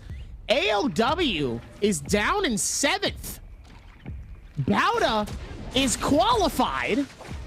Alliance is close to qualifying as well, and everybody is within a few point deficit. Meanwhile, all within this space though, the Monk comes out on both sides here. It's gonna be able to fight this out as he sends Sleepwalker right back towards the same space. He's gonna be able to go for the grab. He's gonna try to see if maybe he can get some snags here as well, and it looks like he's gonna get absolutely bullied here, as he does lose the Monk ult within this one. Ends up getting hit. Malman trying to see if he can find a secondary, but it's not going to be enough, as he ends up getting the grab. And no, even the grab isn't able to do enough here, as the repeating crossbow is going to put so much damage on a Sleepwalker, and ends up catching him on the outskirts and gets the elimination towards this, as PP ends up getting grabbed, pushed, and snagged on each side. The dual blade's able to do so much, and so does those nunchucks, as QGG is going to catch the elimination. Meanwhile, XCG and GD caught in a straight fighting into this realm of Yang, is going to be able to get the first grab on the GD's K. He's going to try to see if maybe he can get a secondary, but it's not going to be enough, as he ends up getting the first throwdown. He's going to get some hits right on a Kakaxi here, sending him back and sliding like a Michael Jackson music video.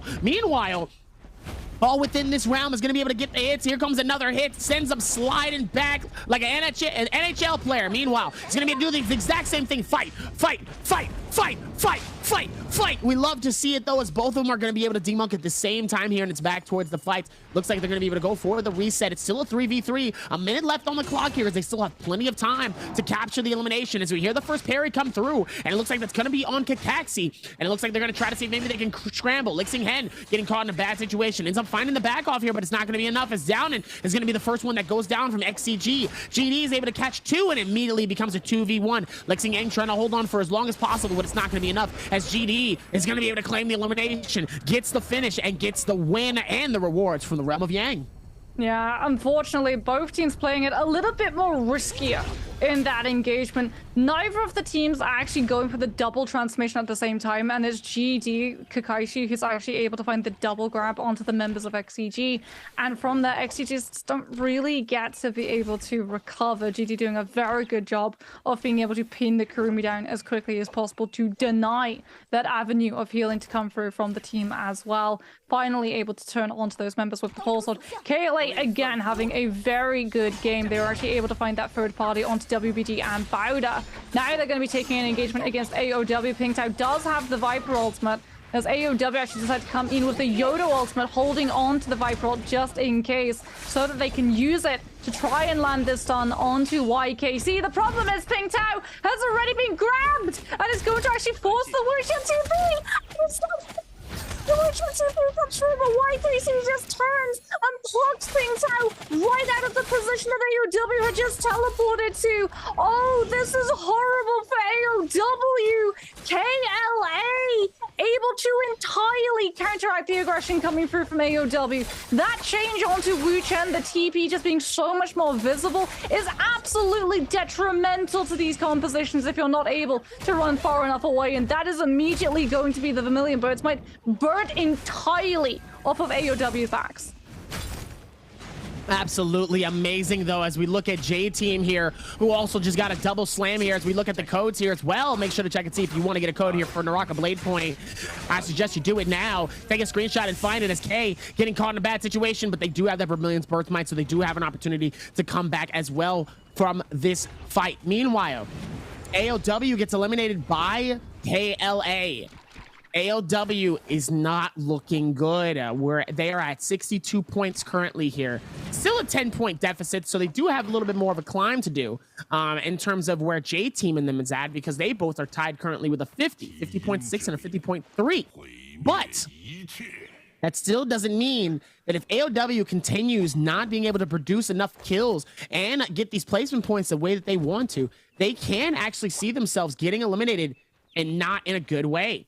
They still have to be able to find it here. So let's see if maybe they can work towards this and be a little bit smarter towards this end, because there's still a whole lot happening though, and they still have to be able to pay attention to it. Now, let's see if they can work towards this one, as well as TXJ is going to be able to back off this as well. OUG looks like they're going to find TE here, as it looks like it's going to be another Realm of Yang that's going to be popping in. So I'm curious to see who's going to be able to join into that one here. Well, XCG having to take this fight very, very quickly. 1 minute, 20 seconds left on the clock for them to be able to drop this Yang depletion, given that they'd lost that initial fight. And as a result, they need to find these grabs from Xiao Nan, but he's unfortunately getting blocked, a lot of them, by the tree right in front of him, as the monk form is going to be dropping out, having to go for that bell, still taking a lot of damage to come through from every single member of GD trying to follow up onto the monk. However, now that your ultimate and the bell is removed, Kurumi ult now coming through from Li Zhenghen to try and keep NiHQ topped up. The tether coming down as well to keep Kakashi in that revived state at the moment, as unfortunately the Kurumi is forced to break it early to be able to defend themselves, as there's still so much damage getting outputted off of NiHQ. That spear stagger pushing these members of GD into taking the zone tick, as K is forced to try to run away and reposition. The Yuetian ultimate now going to be dropping off NiHQ, taking the downtime to heal, but that allows Dong Qing to potentially turn this 2 versus 1 against your Kurumi. You're immediately going to have to step into that line of fire as the ultimate comes through yet again from XCG to be able to heal up to full. Doing a very good job from Li Zhenghen to be able to build straight back up into that one, as it's going to be Kakashi coming through, circling back onto the monk ultimate. NiHQ not going to be able to go for the Yuetian ultimate, has to go for the feet and continue to pressure, as it's going to be Li Zhenghen who comes with an absolute clutch pop of the no ult zone. Kakashi pulls out of the monk ultimate early, turning now into NiHQ, but NiHQ turns it back around with one pole sword swing, and Kakashi goes down. NiHQ doing such a good job of keeping the monk occupied, while Li Zhenghen was the one that went for that no ult zone and dropped the monk ultimate early, and it's going to be XCG that are able to finally win the fight against GD. Able to find it in so many different ways here. It's absolutely going to be absolutely insane here, as it looks like EWG looks like they're going to be pushing into AOW as well here, and it looks like they're going to find themselves inside of the Realm of Yang, as J Team is going to wait to see who is going to be fighting this out. And with 35 seconds left on the clock here, KLA is going to be on the outskirts, actually waiting to see if somebody actually comes through. There's no way they actually get a freebie, right? No way J Team gets a freebie. In trios? In trios? It happens all the time. We've seen a significant shift in meta where teams just don't take the second gate of Yang fight. Not only has the map closed up so much that you're getting forced into a lot more teams taking fights, and as a result opening yourself out to third parties, but all the rebuff charms have essentially already been bought out because of the teams that have lost the initial Gate of Yang fight, where they will find one player to give all of their coins to and then sacrifice 2 other teams. However, KLA, seeing that no one else has actually challenged the Gate of Yang, sit inside that purple bush, go into it to take on J Team, and we're immediately going to see, as a result, both monks coming through, YKC and Eagle, using the ultimate at the exact same time. Same composition coming through from both of these players as well. Both Yuetians holding on to their ultimates as well. So now it's going to be down to YKC to keep Eagle occupied so he doesn't have the space to look for the double grabs, as the Phoenix Blast tries to pressure onto Eagle, but it's YKC who's actually taking a majority of the damage at the moment, and is in fact reduced to hopping around to keeping himself out of line of fire. Eagle able to push forward and keep himself out of that Kurumi heal. YKC not able to find the grab onto ZK. Unfortunately has to back fully on off, as now we're going to see J Team's Eagle go down thanks to the focus fire come through from KLA. YKC still alive with that additional cannon pressure coming through from ranged as well, as J Team ZK is trying to use that revive of the tether onto his teammates, as the Kurumi ultimate does come through, but there's the Yuetian ultimate from QGG whopping onto the members of J Team left behind, and it's going to be KLA who are able to come out on top of that fight. J-Team now going to be up against the significant mountain to climb. The reason that we see so many teams forego that secondary gate fight, they have 4 minutes to find 3 Soul Blooms in a lobby where there are only 22 other teammates around them, other kills to potentially pick up. And KLA, with this Mystic Might and the 25% damage reduction, they're running straight towards Soul Altars that are potentially outside of the zone to try to figure out where J-Team have actually tried to respawn to so they can mark their position and stop them from being able to recover. Trying to get them into the space, though, where they really have a hard time recovering is also something that really could put them in a bad situation here, as NiHQ is going to force the back off here. Doesn't want to get caught in a really rough situation here, but obviously the rest of his team getting eliminated, not the best place that you really want to be in, as TE is going to have this open space to themselves, but NiHQ has to be quiet. He doesn't want to get spotted out on the outskirts here. And let's see how we can do this. And it looks like we're still going to be able to find this out here, as J-Team is going to be able to rotate this in, but there's still a lot of teams that's scrambling out on the outskirts. So currently, I know that you said nobody was, so why are people not getting into the second realm of Ye? Why are people not trying to focus on getting into that next fight? Well, you're about to see it right here, right now. J-Team are going to significantly struggle. Like, they are forced to taking Soul Altar around a lot of other teams. If they try and take a fight against either EWG or GG, they're inviting the third party from either team that they don't actively engage. They've only got 2 minutes and 36 seconds. They're having to choose between which team they want to push on to. And all the while, this indecision is costing them. They're running a Monk composition as well, so even if you're able to find the kills off of Eagle Slams, if you actually want to pick up the Soul Blooms, you're actually going to have to drop that Monk ultimate early. J-Team decided that they're going to try to hound down GG, but by actually going after a team that have already disengaged, they're losing even more time. By the time they're actually able to drop down onto a team, they're only going to have about a minute left. So all they can really hope to do is drop all of their coins towards one player and maybe buy a rebuff charm, but here's the problem. They don't have enough. 101 TN's only on 1,263. ZK isn't even past 1,000, and Eagle is currently sitting on absolute nothing when it comes to those. They don't want to take a fight against GG at the moment because they think that Summons isn't a great place for a Monk composition to take a fight, and they're absolutely right. There's too much verticality. So instead, they're going to be pressing out towards an open space where there's less room for these teams to be able to run away from. The problem is OUG are currently inside this building, and Baider are here for the third party.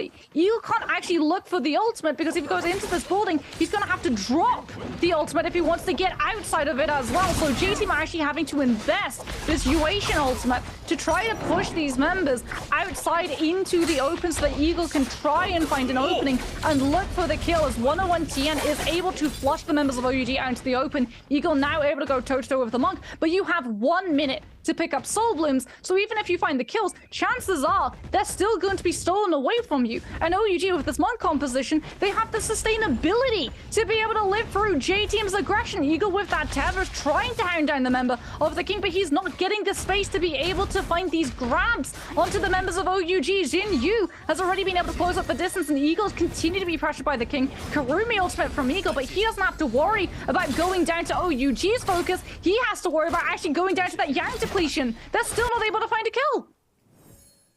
Struggling to try to find a kill, and it's the worst thing to be in these situations here. Xin Yu ends up getting absolutely drilled here by 101's TN. A massive ulti comes through from the Yorihime. It looks like that might have just been finished as well, as OUG ends up getting eliminated here. Xin Yu, and same with LXM. LXM trying to hold on, but those shields coming in from the Wushin are being very, very incredible and very helpful for a lot of these teams, as the Terracotta Warrior comes through, putting in a lot of work with those blades and the massive staff here, trying to get a nice little chase here as he's trying to do this by himself. LXM dangerously low, and it looks like he's just going to juggle himself as far and as wide as possible. Could potentially have the opportunity, though, to back out and get out of harm's way here.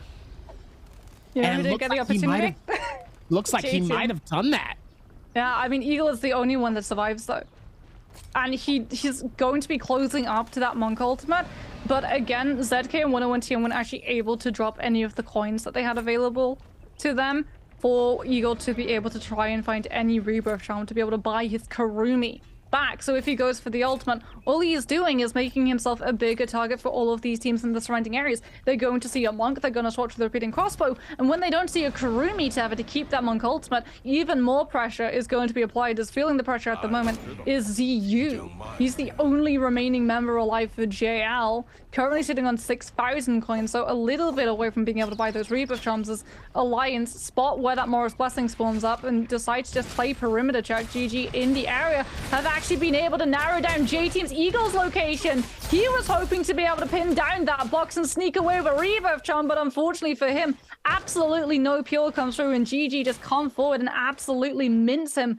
That Viper F2 connecting, not allowing him to be able to go for the Monk ultimate or even the Bell to be able to save his hide, as the Dual Blades just absolutely chunk through his health bar. And GG are able to add another kill, and J-Team with a lowly 5 are knocked out of the lobby. And there's your answer to that question, Darby. There's the reason why so many teams decide to just back off that second gate fight. It is not worth the risk.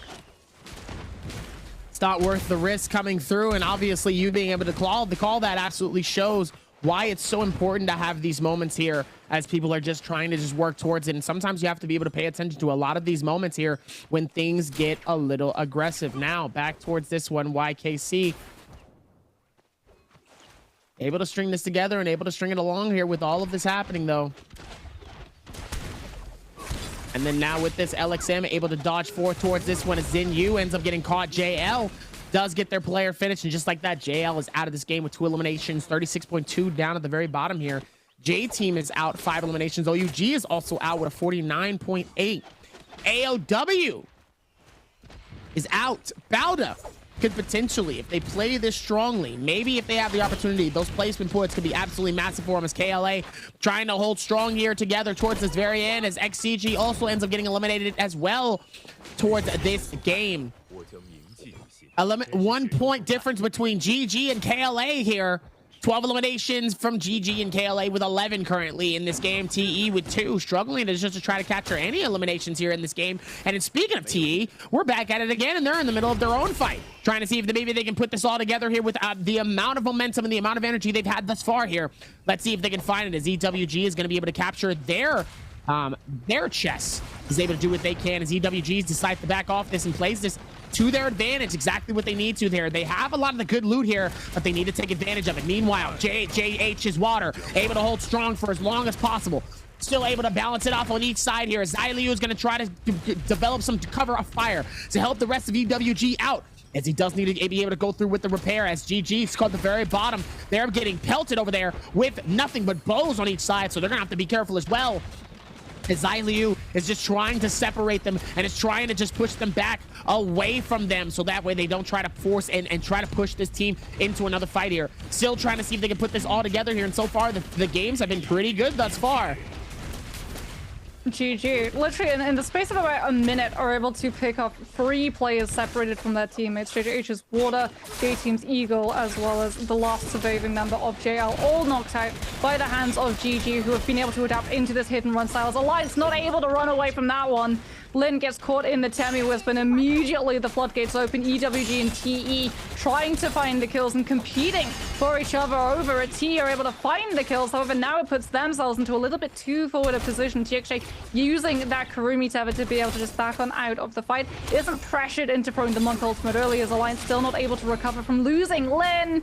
Going to lose that last player as well. Lucky goes down. EWG not wanting to be out in the open for too long, just apply a little bit more pressure. Move forward to be able to charge up some of those longsword hits onto these members of TE to keep this team forced over their backs against the wall, to take the zone tick if they want to try and rotate. All the while, teams like GG are a little bit quieter. KLA as well, waiting for the right moment to be able to strike on through. GG running that Yoda composition, waiting for these teams to be bunkered up close together so that they can come in with this Viper ultimate. KLA likewise waiting for this zone to collapse in and force these teams into taking so much more open space that YKC can look for the grabs, as well as understanding they are surrounded by compositions that are trying to counteract this Monk. They do not want to throw the Monk in, only for something like a Viper ultimate to stun him down and the Yoda to chunk him through, as GG currently a little bit more towards the middle than I think they would like. TE, they're back towards the zone, still not getting all the pressure. A lot of teams not wanting to walk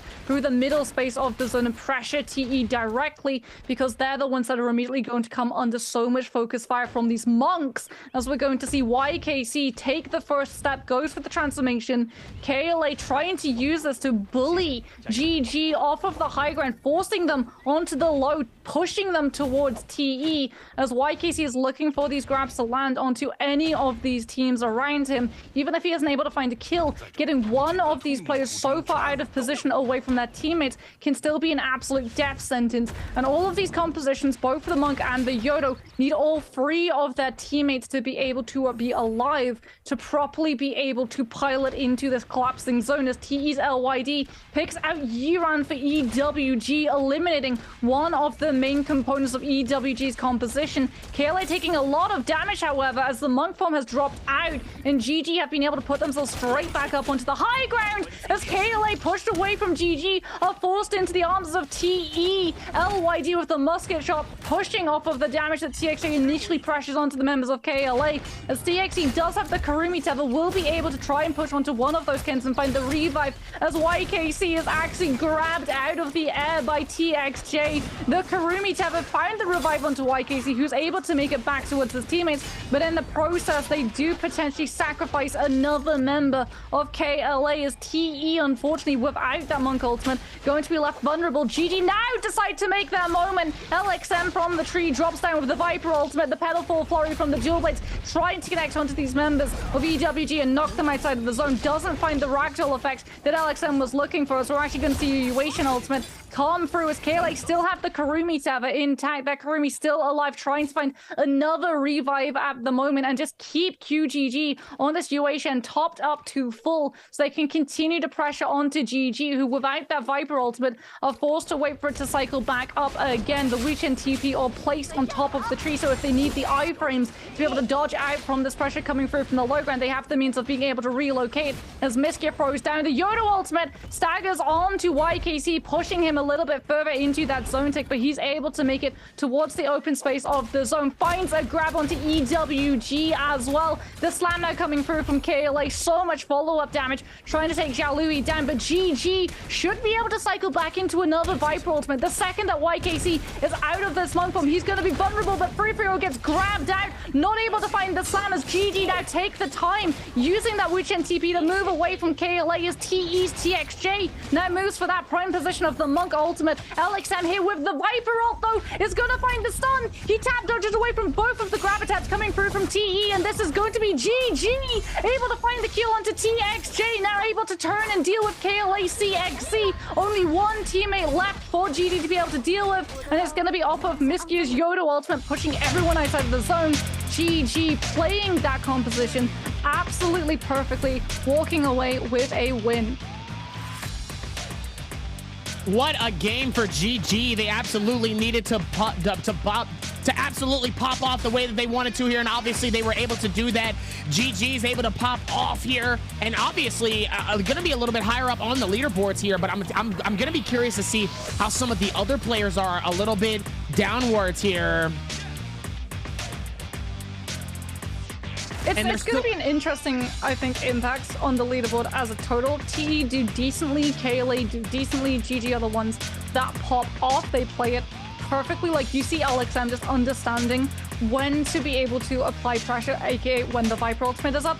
And then the second that the Viper ultimate is gone, you see GG just immediately retreating towards the shadows so that they're unnoticed, and all of these other teams, it seems like KLA and TE as well as EWG are the ones that are taking so much focus fire that GG are just more than content to sit back, allow those teams to just spar it out until that Viper ultimate is back up and running again, and that's when they make their move. Absolutely. It's like I said, you said the aggression was very important, but also knowing when to be aggressive and when to be a little bit passive. I think some of these teams have really been able to invest that much of that aggression, but they also have started to realize that, hey, sometimes you also need to play the game smart. You also have to be able to know what's happening around you and where certain instances are. So when those moments happen, it's time for you to push in, get that aggression, get those moments happening. And obviously one of those final circles is obviously where you have have to be able to do it. You can't be passive in those moments because that's when you need to put your all into it. And obviously GG's was able to do that, and that's how they were able to lock it in to get this dub. And now we're 3 games down, 3 left. Whole lot of madness and a whole lot of momentum has been going on so far here, and KLA has been the biggest surprise, being consistent and high of their eliminations, but also in placements as well. They haven't been eliminated early into these games, and AOW is starting to struggle when they went from top 3 to now they're close to the bottom of the top 9. AOW struggling here, and AOW has to be able to, they need to take a deep breath. They need to calm down. They need to get ready because 3 more games. Either they're going to be seeing themselves be able to skip rep shades, or they're going to have to fight it out in rep shades next week. So the question is how are they going to do it? I mean, no one wants to go for Rupture Jack. Like, you want that immediate ticket into the playoffs that a lot of these teams are fighting for.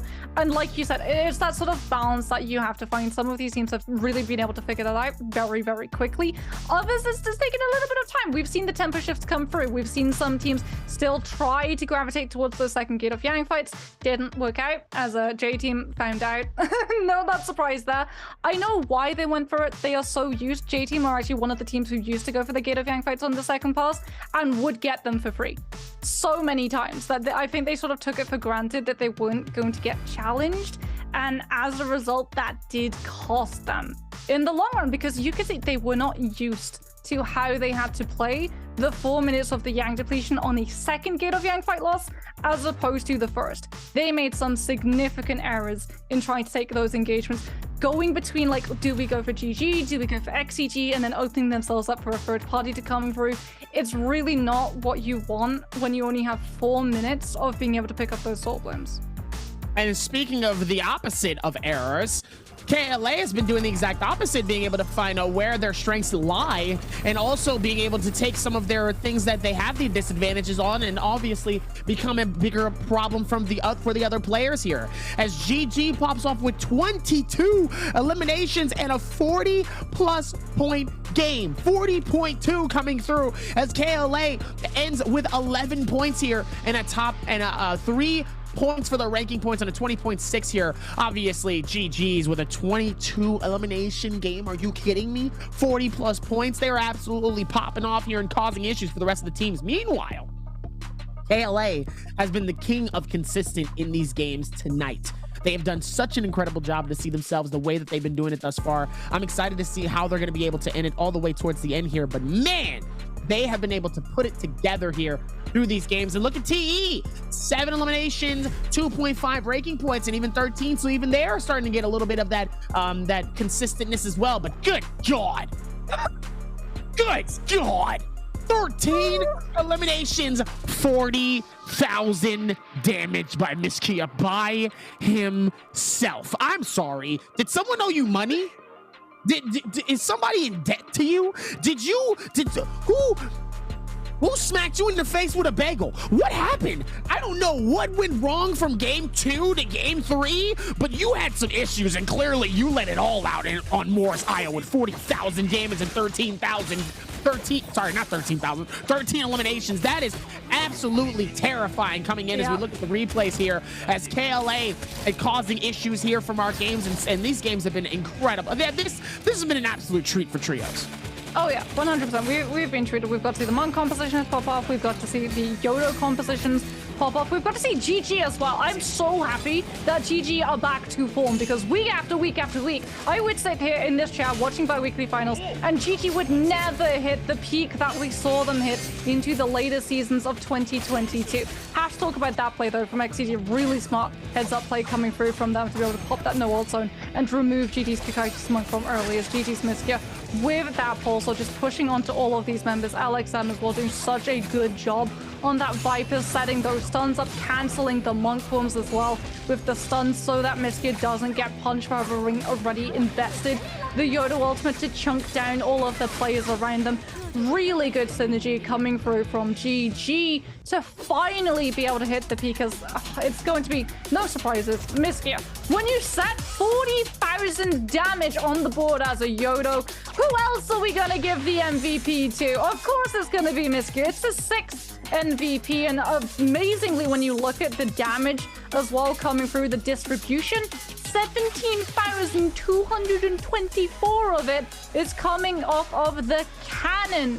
No surprises then that they're rocking Flame Breath, Rupture Gale Orb, as well as Repair All. We have seen it really start to creep into meta for these monk compositions where you can just continue to apply that pressure. You don't have to worry about downtime as well to repair that cannon, to keep your rage being generated, potentially putting yourself in being potentially caught out by some of these other teams around them. Having Repair All turns what should be a disadvantaged situation into an incredibly advantageous situation, because not only do you get your weapon up and running, you also get the iframe with the Repair All. So if you see something like a monk enter them to grab you out, something that GG in the past have very much suffered with, losing players early on in those final 6 zones, just being grabbed out by monk players from afar and unfortunately not being able to recover afterwards, you can immediately use that Repair All to iframe through it to guarantee that all of your members are alive to be able to contest the monk compositions, because there are a lot of monk comps coming up against this team. They were one of the only Yodo compositions in that lobby, and they still come out on top. And a lot of it can be credited to LXM's Viper, because those ultimates were exemplary. 40,000 damage? 40,000? Yeah. By himself? Yeah. Whoa. Wow. Wow. Wow. Let's also talk about how that Yueshan was up in that tree trying to climb it as much as possible, and it almost looked like he was, which was interesting. I wasn't really used to that. Like, he was able to get away, and he was high up there, and almost gets himself caught onto that. But, and speaking of getting caught, I'm gonna catch me a breath, because and so do you. You also need to catch a breath, because that last one was an incredible circle here. As we're gonna get ready to lock in, we got an interview for you guys. We're gonna take a short break, and we're gonna get ready to lock in for our game number 4 of our finals. You know, the finals in the finals, because the final, the grand final, and then the final is. Go to the interview. Okay, thank you, Outcaster, and hi everyone, this is Yegan. Welcome to post-game interview. And now I'm standing here with CXZ and let him say hello to our audience. Hello， 玄之，先和大家打个招呼吧。Hello， 大家好，我是 KRA 的陈玄之。好的，欢迎 KRA 陈玄之来到我们的赛后采访。So first, we would like to say thank you because it's really very excellent matches today. And we know like in the game 3, at the end of the game, it's almost 3 teams. You guys all have 3 people there. And I would like to know for KRA what that time your strategy is. 那首先啊，我真的很感谢，就是我们作为观众，其实看到那么精彩的一场比赛，真的非常感谢大家带来的这场比赛。那我们也看到，在第3把其实马上要结束的时候，哎呀，这时候我自己看起来感觉是压力很大，因为3支强队当时都是满编的状态。那我这边就想问一下玄之了，作为 KRA 在那个时候，你们自己的一个运营思路是怎么样的呢？就是我们在那个台阶上被积极轰出那个佛大来之后，就是没有收益嘛，对，是的。然后就是整个队伍就是保活状态了。是的。因为当时没有佛大，你不好战场，而且旁边就是妖红城嘛，所以他们俩死其实无所谓，就是我奶妈必须活的嘛。对，是的。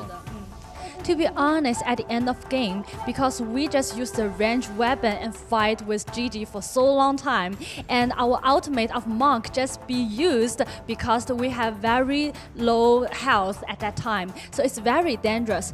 So our strategy at the end of the game is just we want to survive to the end of the game and have more ranking score at that time. And for me, I think because we are using the classical double transformer, so these 2 heroes are not very important in the team. The most important is how to make Kurumi survive to the end. That's our strategy. 好的，谢谢玄之的一个分享啊，这一场真的看得出惊心动魄，而且打得非常精彩一场比赛。那接下来我们也要进入一个有奖问答，给大家送出福利。Okay, let's move on to the next part. Answer for treasure. So you guys can see a question on the screen, and if you know the answer, just type them in the chat box. After our player counting 3, 2, 1, we will take a screenshot, and the lucky guy will be whispered. Let's see today's question. Today's question is, which team is leading the scoreboard? 那今天这道题目啊，是目前为止哪一支战队它的积分领先呢？ A 是 KRA， B TE， C 积极， D EWG。哎，其实说到这个题目，我觉得特别有意思。现在场上给出的答案啊，都是我们的几支强队。今天这3支强队，你们最后打起来的时候，包括整个每个队伍啊，现在一人拿了一把天选，怎么评价一下你们，包括另外2个对手呢？就是状态都很好嘛。所以我们也是加油吧，就是打好我们自己的。会紧张吗？和他们打会紧张的，就有点紧张。So I just asked him because it's like there are 3 very strong teams now today in the bi-weekly final, and how's his feeling? And he think all the team have very good status now, and fighting with them a little bit nervous when fighting with them, but I want to say cheer up.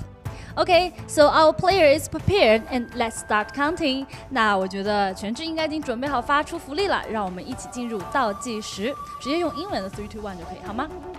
准备倒计时。3, 2, 1. Okay, screenshot. Okay, it's time for us to find out the correct answer. 那玄之来给大家公布一下正确答案到底是哪一个呢？ C, GG. Yes, the correct answer is C, GG. Okay, really hard today. It's our last bi-weekly final, and I know it's very hard time for you, and we just want to say cheer up. 那我也知道，其实今天对于考拉来说也是非常惊心动魄且需要努力的一天。还有3场比赛，只能说跟你们说一声加油，好运，好吗？好的，加油。Okay, good luck to KRA, and thank you for today's interview. We will take a break and be right back later. 我是林小璐，我是浙江泰顺人。是社属民歌、社属分手的专心人。你最想负责的吧，在最穷国你们仨，小鹿也要穿凤凰装。我細時隻就喜歡對着台山唱歌，喜歡坐山林度跑啊跑。唔是隻。只有老人頭上嘅平安計可以教我定路腳步。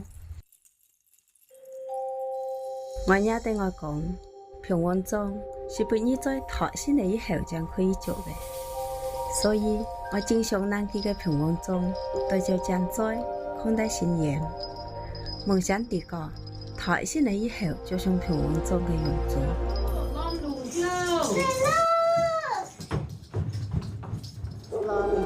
每一次一趕上早前，我都好衝着去攔路，就為了多睇幾人信仰頭上生好嘅法子。當時懵裡懵懂的，本人出上嚟好事情嘅活大會，更是台人為大老都唱對歌，其實都是平安包容我人唱台，就符我人自由嘅象徵。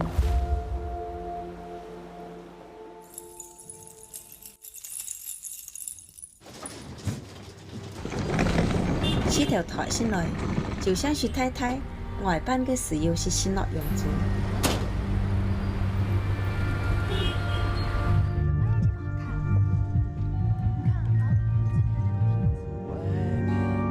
體驗生活也好，夢綠也好，出台小時都當然唔同嘅生活，去了好多地方。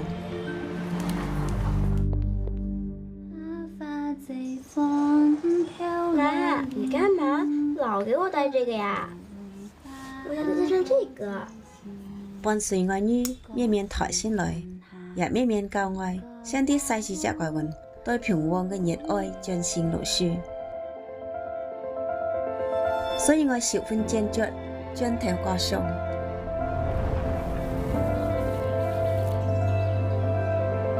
我啲怪一次當作出發。我想對地個嘅體會當作有平安裝。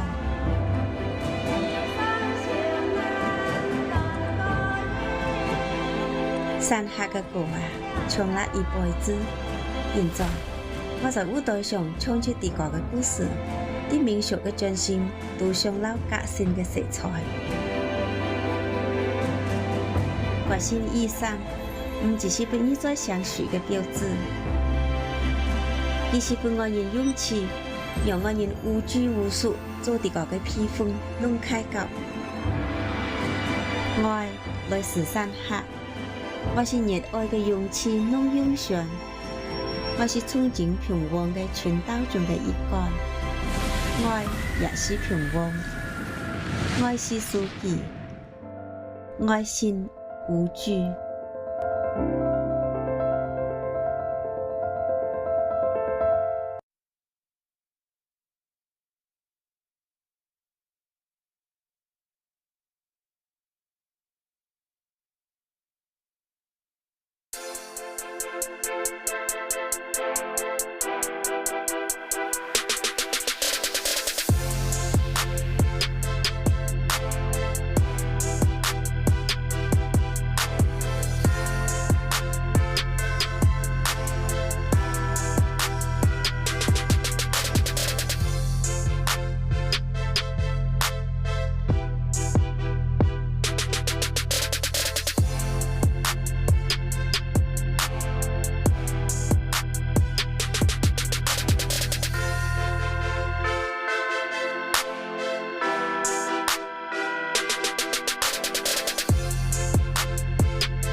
Can we talk about not the games, but this new legendary skin that's coming to NARAKA? I'm not gonna lie, I watched it. That is incredible. I've always loved traveling. I've always loved people's heritage. I've always loved traditions because everybody comes from different walks of life. Everybody grows up differently. Everybody experiences things, but we all have something that somehow ties us all in some way, shape, or form. It could be something small from our childhoods or something even later on in our teens or even our adulthood. So to see something like that being created to keep that love and the passion for traditions and heritage for this game is absolutely incredible. To see that, just that alone, I was like, oh, this looks so cool. Like, it makes me want to go there. It makes me want to see it and experience it and know what it's more about and research and all that. And I love when video games really go into the IRL aspects and really bring that real life into a game where not only there's a lot of passion, but at the same time, there's a lot of love for these type of things. So big shout out to NARAKA because that was an incredible piece. That was incredibly shot, by the way. Cinematography, top notch. But on top of that, being creative to do something amazing like that for NARAKA and for people that do share that type of heritage and that tradition is also just as incredible. So I had to make that a quick highlight before we get ready to lock in. We have 3 games down. We're 3 left. We still have a lot going on and we have been treated to such an incredible show with these first 3 games. Do you think it can get any crazier than this? I mean, it's already crazy, right? We have a new leader. It's not TE, it's not KLA, it's GG. GG, after that absolute insane performance, have been able to find their way into that top spot in terms of that position. And I cannot wait to see how these other teams respond, because that is going to light a fire underneath TE and KLA, and they're either going to be able to pass through it or they're going to burn to a crisp under that additional pressure. We've seen that TE have been able to recover and play off of the back foot. We've seen that KLA have been able to do the exact same thing, but now both of these teams are in the exact same position, and they're not the only ones on the chopping block at the moment. Their focus at the moment is on winning the bi-weeklies. Other teams towards the lower end of the leaderboard, their focus is on making it through into playoffs without having to go through next week, because that is going to be a gauntlet and a half, and it's going to have a significant impact as well. If you were tired out from the amount of games that you have to play next week, it's very obviously going to have a significant impact on the amount of preparation you're actually going to be able to attribute coming into the playoffs. Still have some more to do here, but GG's being able to take the top spot with one game goes to show you how tight these games really are. These games are close. It's not like these points are like crazy all over the place. It's not like anyone has a massive lead. Everybody still is in that chopping block, and it's the same thing with the people that are kind of down low. It really takes that one game, and just like that, you're qualified. Yeah, or I think as well, guaranteed to qualify.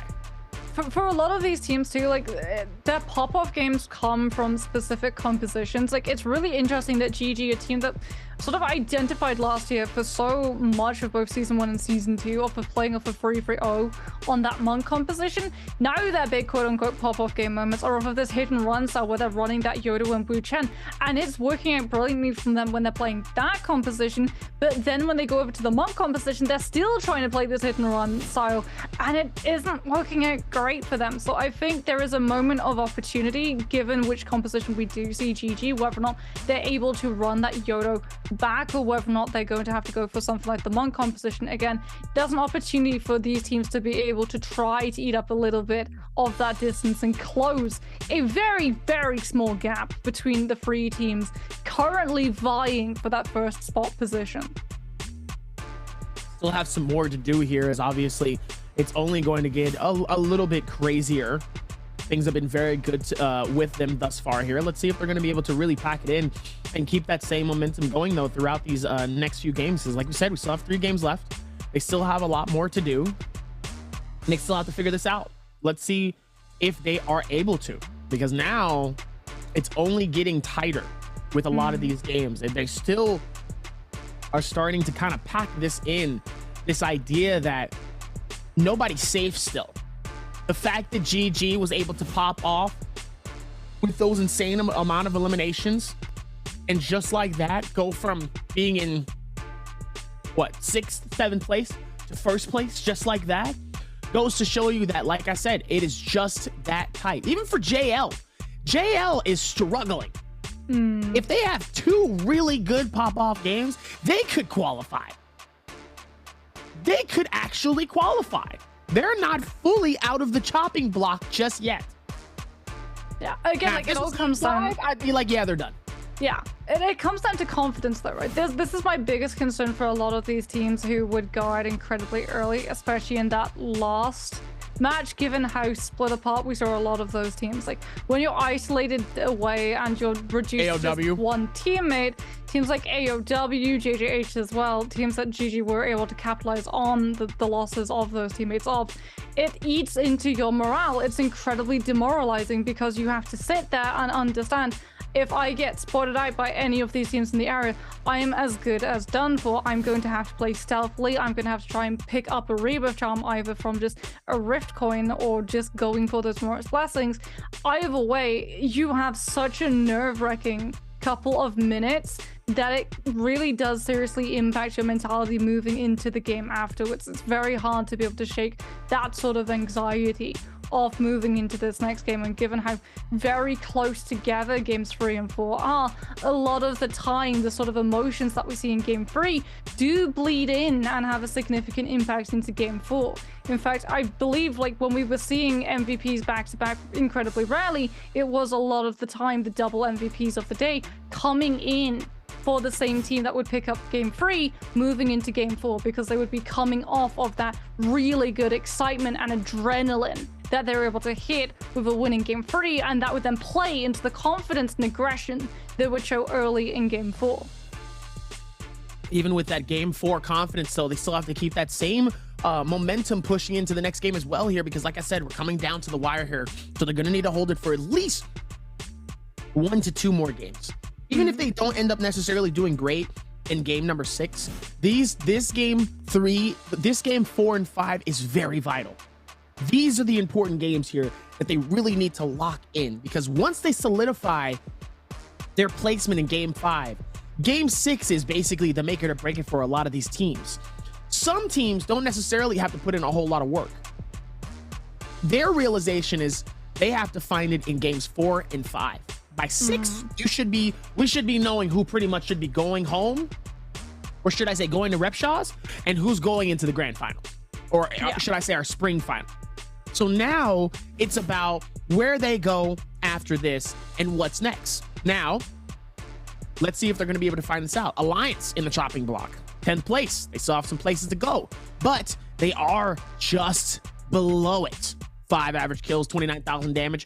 They have a shot, a big shot, but they need 2 good games to make it happen. Yeah, they started off decently as well in the game previously, like they were coming with 4 kills, but they sort of fell off as we headed towards that sort of mid zone. J-Team as well, another of those teams. I think like given their performance in the past couple of weeks, they should be able to qualify without having to go through the gauntlet that is next week. But still, it's definitely not a great position for J-Team to be in, because like even when we were sort of heading into regular week, when we first saw J-Team this week, actually, there was a danger that they didn't make it into a bi-weekly for the first time since the start of the season. In 2023, they are used to being within the top 5 and in contest for that #1 position. So I think for them, like they're having to go through a lot of emotions that they're not used to dealing with, and you can see it on the players' faces. There's a lot of nerves there, there's a lot of feelings from the side of J-Team coming through the player cams at the moment, as like you said, these next couple of games are going to make or break some of these teams. If you have to wait until game 6 to have a pop-off game and try and confirm your position, chances are other teams are going to be in the same place. We're going to see that immediate burst of aggression, and everyone is actually going to cannibalize each other's chances off of the kills that they're able to pick up early on. JJH going to be fielding Godly onto this Justina alongside the Monk and the Temi. We did see one team try to run it. I think it was either OUG or XCG on the first game of Holoroth of the day, and immediately they got knocked out as unfortunately just not having a vein of support directly for that Monk, whether it's that Karumi with the Tether and the ultimate, or whether it's the Zip with the sustainability from the ult and the bubbles. It just leaves your Monk incredibly vulnerable, and I'm yet to see it really find its tempo. JJH might be able to pilot this composition a little bit better, given that they were one of the ones who started fielding towards the Justina initially. I've got a little bit more high hopes for them being able to push this through, but given their position at the moment as incredibly low down in that leaderboard, they're going to have to pull it off. They cannot afford to have a little bit of a rough game in game number 4. Let's hope it won't be a rough game, though, for some of these players here, as just like what you said, they're going to need to pop off here into this stretch here, as they're going to be able to find it here at Morse Isle Dusk. And game 3 was the first time we were really able to see a lot of these teams start to clamp together, and it looks like everybody is kind of going back to a very similar strategy of what they did in the first game here, as it looks like Team Alliance looks like he's going to be heading towards Shipwreck's Expanse. Meanwhile, WBG, KLA's, J-Team, they're going to be near Sunwing's Rest, all within that front space here near Towel's Gate, and inside close to where those little small huts are here, so they could be going into immediate fight. Only one team, that's XCG, that's going to be heading towards the tower section of where Eventide Temple is, as it looks like AOW and one other team is going to be heading towards that looks like that's Mohism Haven, and one team is headed straight towards Shadow Jade Mine, so they're going to have a full stretch of a lot of good loot for them, and they're going to be very open. They don't necessarily have to force too many fights here, and GG's is going to take advantage of being inside of the caves and going to be able to find that access, and then look at all of the fights happening as immediately AOW is going to be able to find it. Look at the fans showing love to OUG here, as it looks like AOW is going to try to see if they can put some pressure right in front of GD here. GD trying to see if they can find it. Any type of momentum that's going to be very helpful, and a double parry comes through as K able to hold it together just a little while longer here, trying to hold it, but it looks like it's not going to be enough here. But AOW is just trying to keep the game alive for themselves. They don't want to get eliminated this early on. It looks like GD is trying to hold it together, but GD ends up catching the elimination on 2 of AOW's players here, and Shutong by himself trying to hold it together, but it's not going to be enough, as GD is going to be able to finish off AOW in the strong start. Not looking good for them. Still trying to figure this out here, but just like that, Bauda is in the qualifications though, and J-Team, look at J-Team even following down suit as well. And WBG was down in 10th, 11th place. Now look where they're at. They're at 6th place right now. That's almost a guaranteed qualification right now. WBG unfortunately not having a brilliant start to this game. However, EWG, despite lacking that fight, they're still able to find the squad kill onto their opponent, and as a result they'll be able to find that revive by hand, as opposed to WBG, who are going to have to visit the Soul Altar and lose those rebuffs incredibly early on, as well as all of the loot. And EWG are immediately going to start making tracks towards the Soul Altar that potentially their opponent could have run off to. They're going to be running right into Bauda as well, who were looting at the moment through Sunwings. Don't have the Viper ultimate for Marimam either to be able to try and throw onto EWG if they try and take this aggressive play coming through. Hopefully we're going to see that Metian does have that Wu Chen TP in the case that Bauda do run into a couple more of these teams, as EWG have spotted the movement. They can see Bauda around them. They have the Viper ultimate, and this is worst case scenario for Bauda to be up against. The good news is, however, they're already towards the vertical, so it makes it a little bit harder to be able to pull off these Viper ultimate connections, given the amount of corners and tree and cover that you have to be able to break the line of sight, that little tether of the Viper ultimate, so that you're able to mitigate its initial impact. As J-Team pushing through into the area, going to be finding themselves a shop. EWG might be able to actually spy check out that location coming through from this team. They're going to see the grapples coming through from J-Team. Just now, Xiaolui has spotted out there are 2 players on the low ground. J-Team's going to spot Bauda, and this should be the engagement to come through from J-Team. They do have that Takeda ultimate ready to go to push onto these members of Bauda. The problem is the third party is waiting in the wings, and neither of these 2 teams actually understand that J-Team going to be dropping that Bane's Breath and the options that they are going to get third partied, trying to keep everyone from Bauda stuffed up in this small spaces. It's actually going to be Lion TT pulling off the Yoda ultimate, using the blades to be able to teleport out of the AoE splashes of the Bane's Breath and try and keep this pressure up onto JT, but he throws out the blue of the spear, and immediately 101 TN is able to come through with the parry. They lose one, but the Wu Chen TP already in motion to be able to carry the can out as EWG. Now they're going to be drawn in for the third party that they were waiting in the wings, frothing at the mouth in anticipation for. They've seen that the Wu Chen TP has been burnt out. They're going to see now that Bauda throw in the Viper ultimate as ZK comes through with the overhead swing on the pole sword and slams Mamam down before the Viper can actually land the stun onto J-Team, as EWG from the top ropes come in with a Viper ultimate. The third party collapsing onto the members of J-Team. The follow-up is there, and immediately ZK is just blitzed into obliteration as 101 TN is also put into a blender. Eagle now coming under focus fire from EWG's 2 players. The Wisp to make sure he's not able to tap dodge past the damage coming through, and he can do absolutely nothing but wait for EWG to pick up the kill and regroup with the rest of his team around this altar. EWG playing the game of their life currently here, basically just trying to solidify their slot in the spring finals here, giving no free attention to anyone, as JL is going to try to see if they can push this in. As Tut is going to be able to hit a nice little slick on each side here with that longsword here. The Wu Shen coming through, trying to put a beautiful bit of defense, as Zai Liu is going to be able to capture the first elimination. The Viper ulti comes out here, and it looks like he's able to actually catch them on the other side here. And it looks like they are going to be able to find him, though. They're going to try to push in towards it. It looks like they are successfully able to, as Yeron gets absolutely sent back. Fang trying to see if they can push them out, as Tut using that Yoda-Hime ulti, the ulti, just so they can back out of this. And it looks like they're still going to be able to chase towards this, as EWG is going to be able to pop another Viper. Is going to try to see if they can catch the stun, and it looks like they do, as they're able to catch another elimination onto JL. And it looks like their teammate's going to actually try to get their teammate up, and it looks like they are. I don't think they realize. I think Tut knows where one of them is. And it looks like he's able to find one, but it looks like that their other teammate is going to be able to come through and get some heals as well. Beautiful return, though, on this one potentially as well, but it's not going to be enough, as One Fang is going to get absolutely destroyed. Zai Liu by himself, the person who picked him up the first time here, is going to try to dodge those shots as much as possible. JL trying to hold it together here. AS, the last person on their squad. They've been doing a decent job just trying to pickle it up and just trying to keep the defenses happening, though. But AS is not going to be enough here, as it looks like EWG is going to scramble and get their finish, and they get their 10th elimination in this early game here, and we're not even in circle 2. Yeah, EWG, they were able to take down 3 squads, but because the revive actually came through from JL, they are able to pick up 10 kills. So they're more than happy to be able to clean up that Yodo twice, as GD going to be cleaning up at the moment. AOW not able to find the turnaround, or rather XCG not able to find the turnaround. GD doing a very good job of just playing in that no ult zone, forcing out so much spacing away from their opponents to be able to control that channel of lane.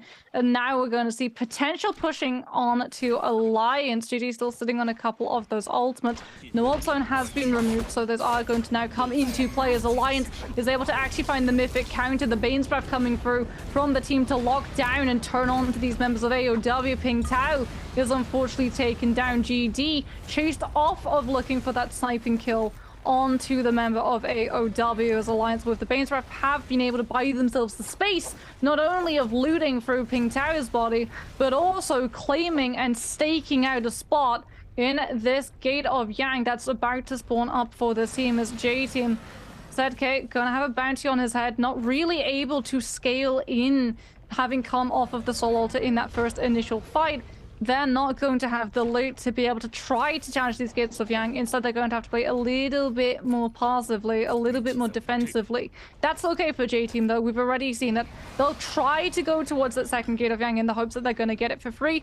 They're much more concerned early on in this game of making their way to a Riptide dealer and just rolling for things like the Soul Jade. It's where they find a lot of power. It's where they find a lot of value to come through so that they can try and collapse onto some of these teams, with the Soul Jade setting themselves up for additional attacks as Bowda take a lot of damage and have to throw in the Wuchen TP to make sure that they're not going to have to find a revive onto Maoman, as OUG unable to see where they actually ran off to. KLA playing from the high ground, waiting in the distance, have the monk on position, decide not to take a fight. They know that there are two teams in the surrounding area, so if they do throw in the monk ultimate a little bit too early, not only are you at risk of losing your monk, you're also at risk of losing your entire team. Given the fact that you're running the monk composition, you're not running that Yoda, you're not running the Wu Chen. If you lose someone, you're not immediately going to be able to pull the plug and TP out of danger to be able to find the revive. Whole lot of danger coming into this game here, as one team is going to get eliminated from this one.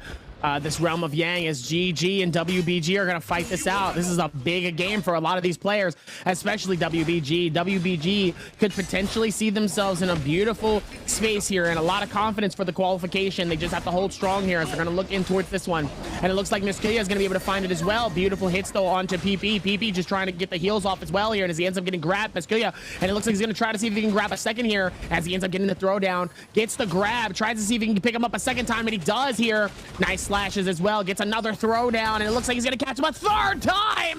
Sleepwalker just getting caught in a just catching him in a bad situation. They get him together like mincemeat, as it looks like he's gonna catch LXM in a very situation, gets the second and gets the slam, finds the first one of the elimination, is able to catch him on the inside, but it's not gonna be enough though.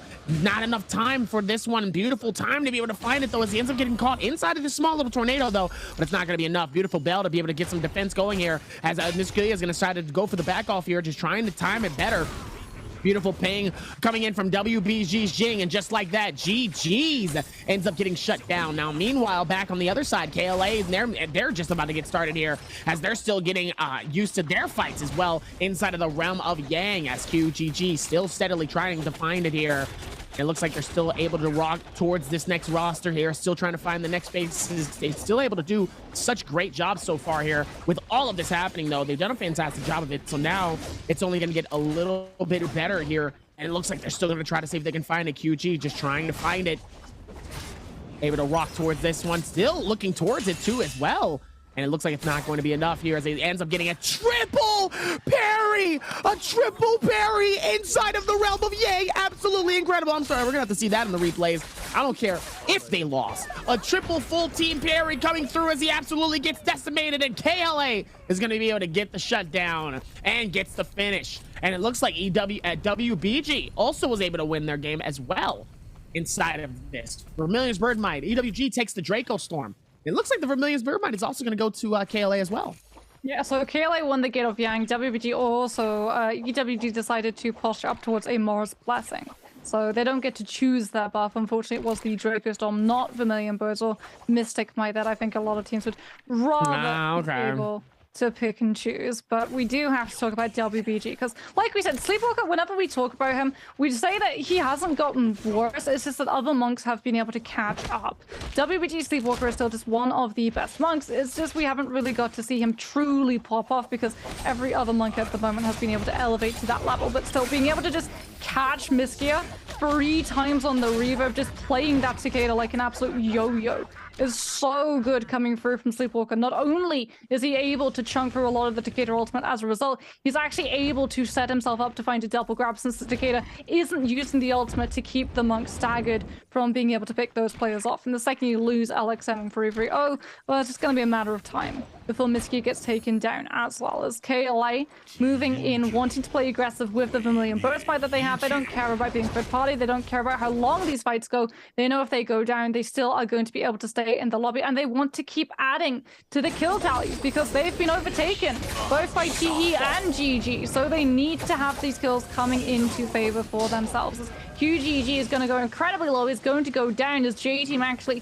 coming in with a gorgeous third party, able to push onto the members of KLA, using that Temi ultimate to keep everyone just locked down in that space, so that ZK with this pulsar can just scale rush off of this tree onto this rooftop and continue to just chunk the damage down onto members of OUG and KLA. OUG unfortunately not having access to things like the Vermilion Birds, might going to have to try for a reposition the more traditional way. Is TE looking for a disengagement? J-Team going to actually give up the chase and allow it to come through so that they can find the moment of downtime and hit their reset buttons at the exact same time. TE still 3 players strong, but definitely not finding the early momentum that this composition looks to be able to claim into, especially with TXJ on the Yodo, liking to lock down these players with the F1, find the kills and very quickly move from one to another until you've been able to find a full squad wipe. So you're just not finding the opportunity. Hopefully, we're going to see them play a little bit more hesitantly as a result.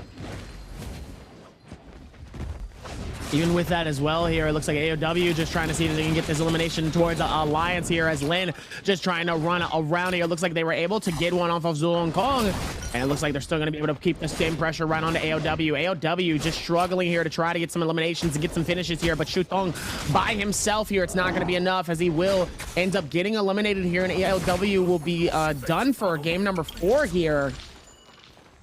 AOW has really been struggling.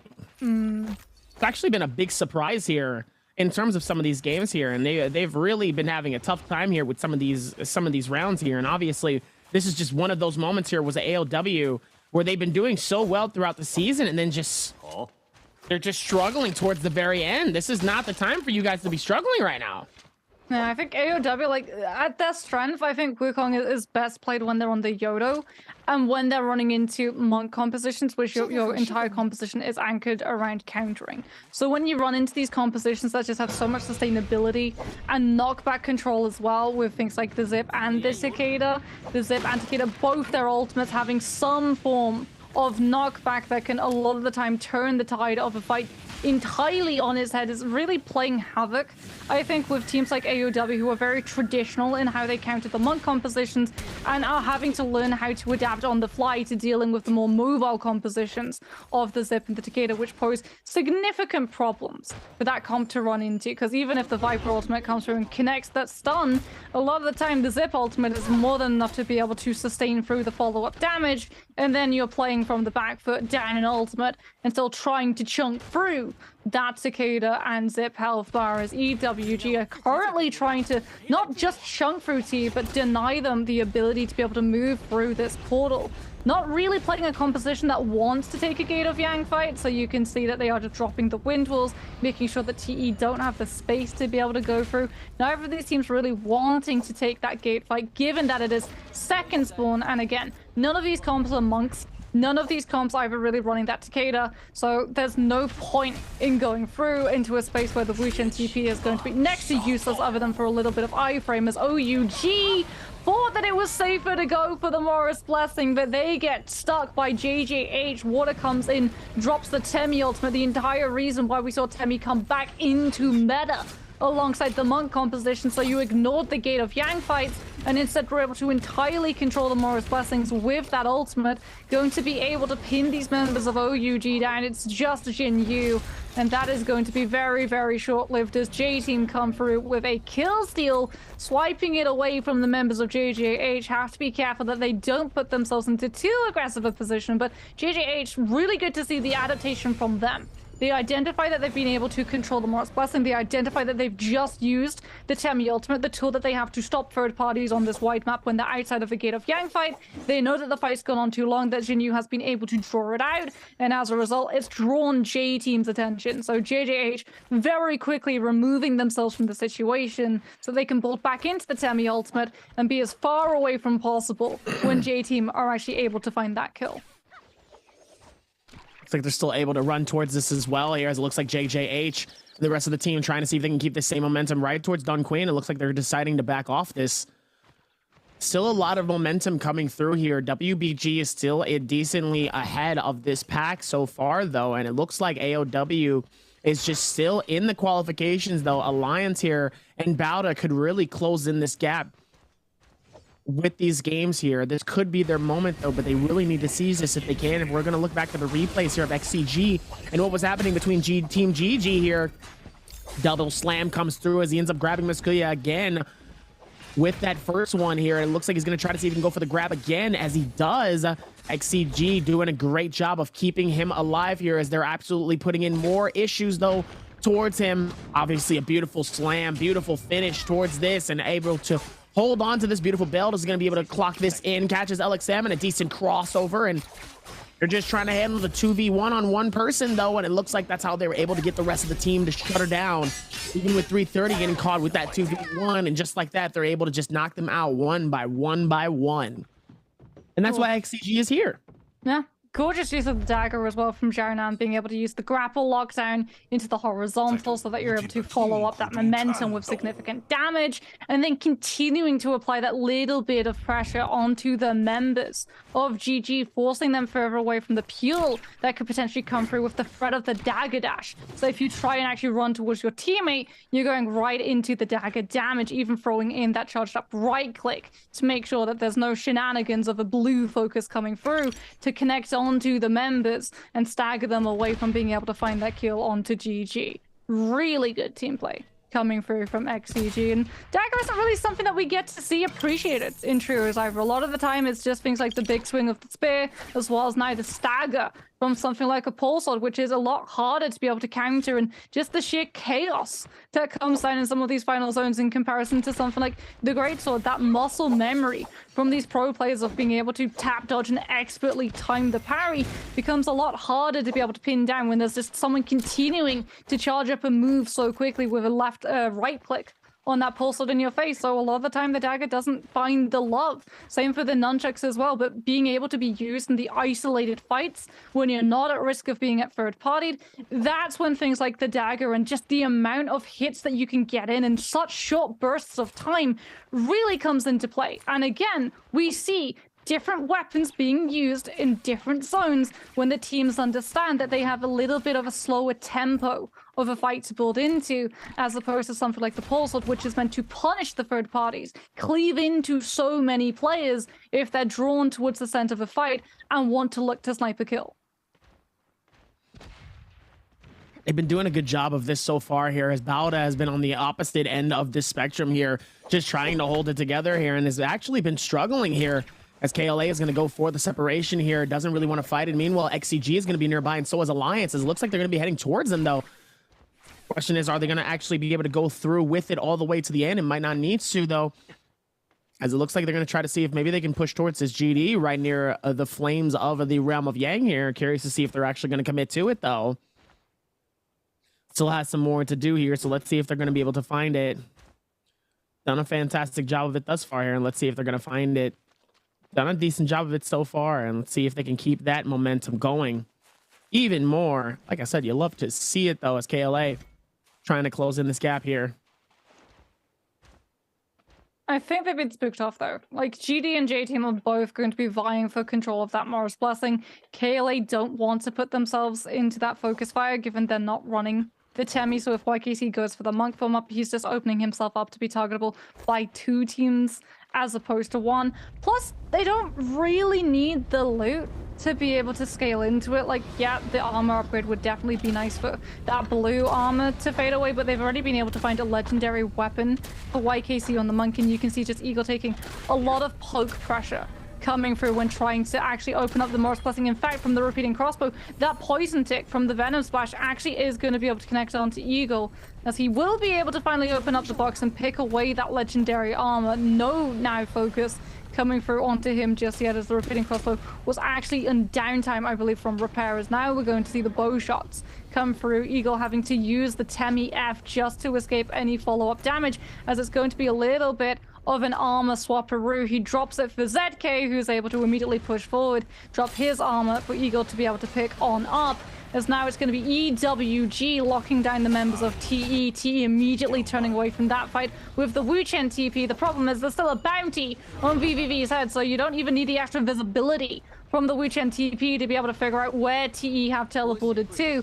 And it's not even going to be a safe space for them. They've got KLA on the left side and Bane's Breath behind them. The only thing that they can really do is try and use this rooftop purview onto KLA to just keep this team pressured out with the ranged poke to come out and make sure that KLA, knowing that the Wuchen TP has already been invested from this team, don't turn around and aggress onto TE.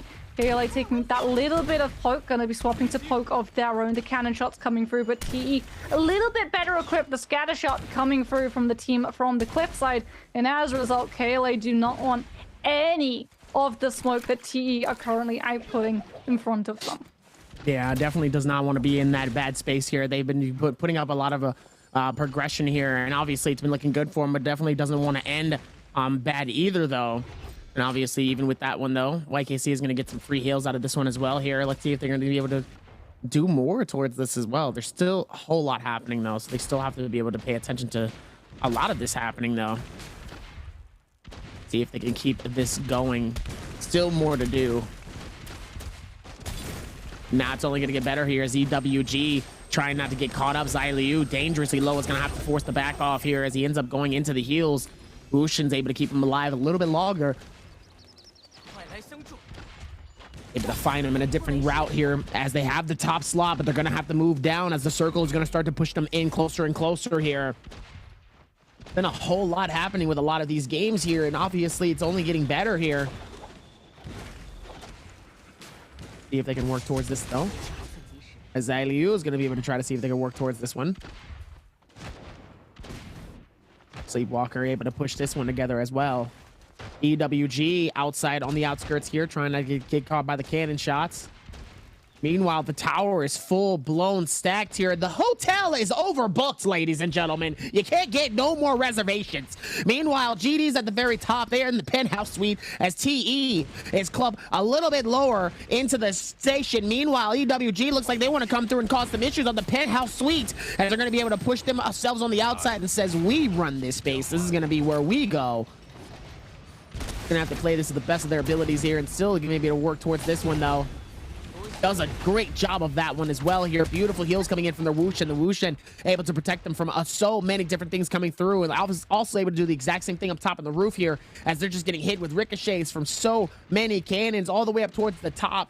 The burn tick damage can be very helpful for them, though, but it's not going to be enough, as Balda and Jade team all the way down at the bottom, and it looks like KLA wants to be able to cause some issues as well, as they decide to full-blown bomb dive right in towards them as well here. Meanwhile, XCG is also fighting it out over there, and EWG decides to come by and say hello as well. It is an absolute family reunion, ladies and gentlemen, and obviously the circle is going to start to close in, so this tower and this hotel is going to be occupied, and obviously everybody's going to have to move, but TXJ might actually see this as a beautiful opportunity to use the bow, but it's not going to be able to do enough damage here, as he will have to back out of there as well, because that circle tick damage is going to be just as bad, as he ends up going into the face of Bauda. Decides to pop that FQ. Beautiful way to be able to get out of there. That could have been really bad for him, because TEXJ is by himself, though.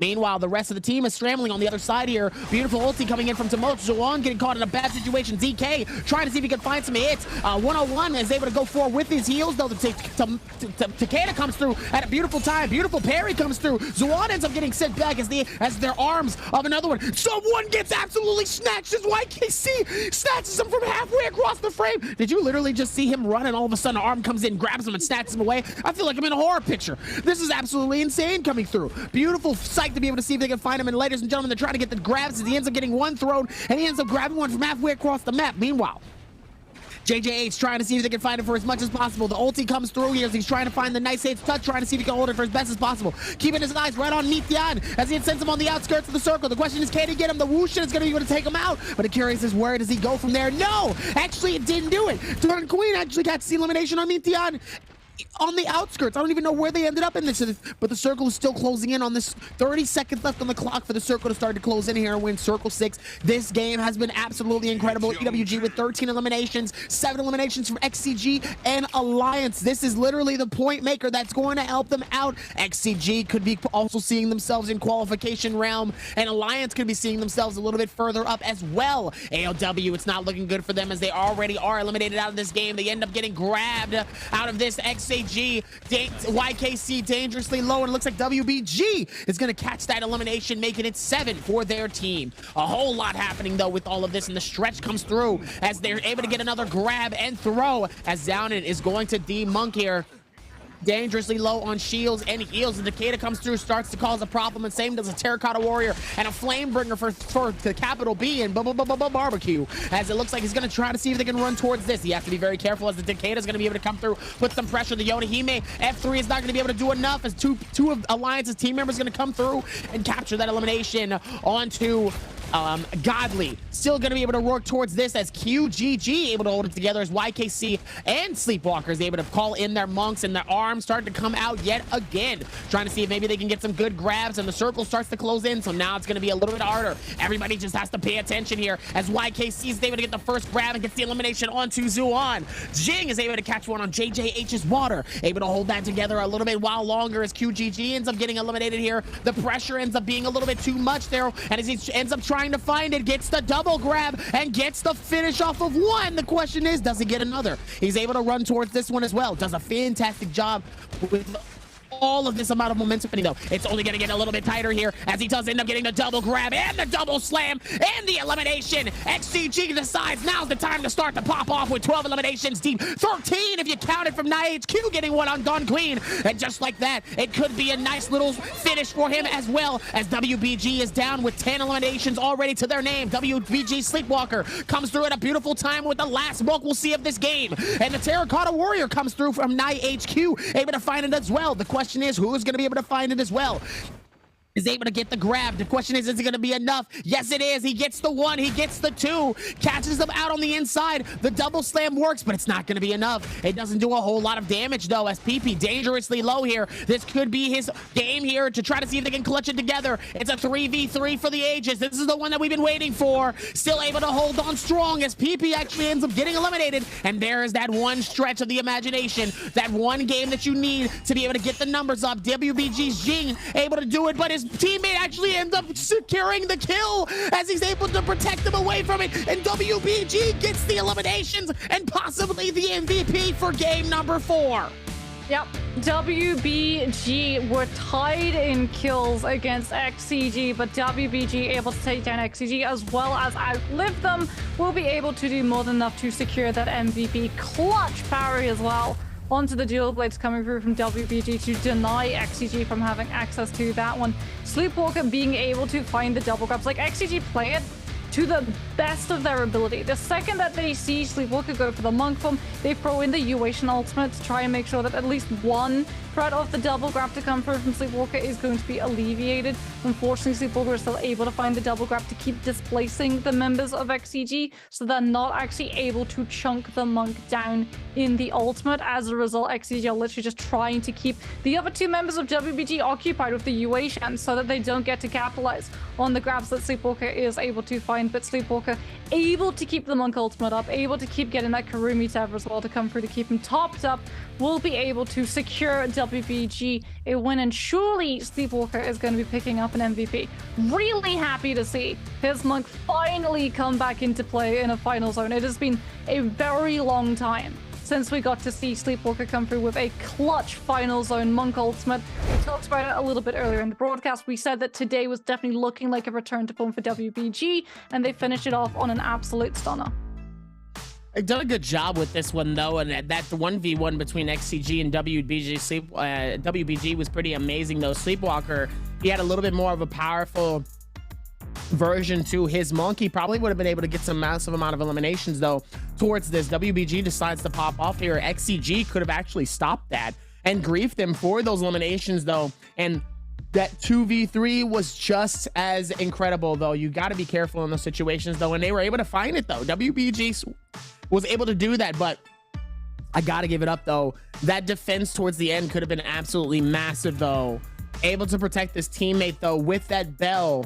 So that way he doesn't actually finish off that elimination though. The timing of that was so incredible, and that's just how tight of a game it can be with how fast you have to be able to think about every single bit of what's happening around you though. Even though that was a 2v3 situation though, that could have been really anybody's game here. And obviously WBG is going to be able to hold it. But there were different teams with different types of eliminations, and they were able to hold strong for a while here. It was actually very impressive to see here because it really could have been a bad space to be, but they were able to do it in different ways. So I'm excited to see how the rest of these teams go in the standings because, like I said, we're close to the very end here, and that game 4 was very important for some of these teams. And I think WBG heard me exactly because they were in a decent space. They were down in basically losers bracket, and now they're in qualifications. That one game, that one specific game was enough for them to be able to get back up there. 10 to, I think it's about 12 to 13 plus eliminations. They could have tied for first place in terms of their eliminations, but in terms of that put them up a much higher in these games. And just like what GG did, those 22 eliminations and that massive 40 bomb was enough for them to get back up there in that top spot. So Lord knows where WBG is, and I'm gonna take a guess and say they're in 3rd overall. Overall, I don't think they're going to be that high up. 4th. They've been having a little bit of a rough performance also. 4th. I'll say 4th. You're going 3rd might be a little crazy. I mean, I think T is still going to be up there. J-Team, unfortunately, probably going to have a little bit of a fall off given their performance on this week. KLA is definitely creeping their way up as well. GG2, XEG. I'm going to say 5th to 6th for WBG. Okay. See what happens. Not for this week's leaderboard, but in terms of like overall standings.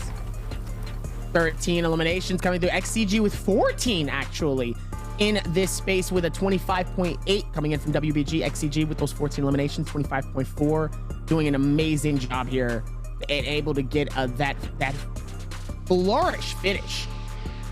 Very strong through a lot of their players. Here's TE is down at the bottom with those 2 eliminations and a 4.3. KLA with 5 eliminations, 9.5. Alliance, 9 eliminations, 13.6. They were on the chopping block. 13.6 is big. That's big for them to be able to run away with this. Diamonds in their hands, already out the door, full robbery. Gotta be able to run away with the win here. AOW with 2 eliminations and 2-point game score by themselves. And JL sadly with, well, nothing. Tough. GG unfortunately not having a brilliant game either. A 2.2 game score from them coming through. T still not having the greatest game. Thankfully, KLA also not really popping off, but a 9.5 score might be all that was needed for this team to be able to hop over GG. Like, it really is just a continuous pendulum swing between who is our current team leading the bi-weekly finals for this week, as we can have a look at the team that wins the MVP of the last game. It is going to be WBG. Sleepwalker not actually coming with the most amount of kills for his team. He was much more a setup platform for players like both PP and Jing to come through on that Yueshan, being able to just play off of the players that Sleepwalker had been able to grab, allowed him to really be able to chunk through a lot of health bars, as well as holding onto that Yueshan ultimate, so that when Sleepwalker dropped out of his ultimate, they had that cover. They had the ultimate traditional Monk Transformer composition at its absolute finest from a very traditional Monk composition orientated team. Still a lot of that momentum coming through though, and I mean look at the drop coming through from that insane Viper ulti, able to get the find and that 2-piece finish here. Still a whole lot happening though throughout all of this, and honestly it's only going to get just a little bit better here, because they're able to do much more. There's that triple parry.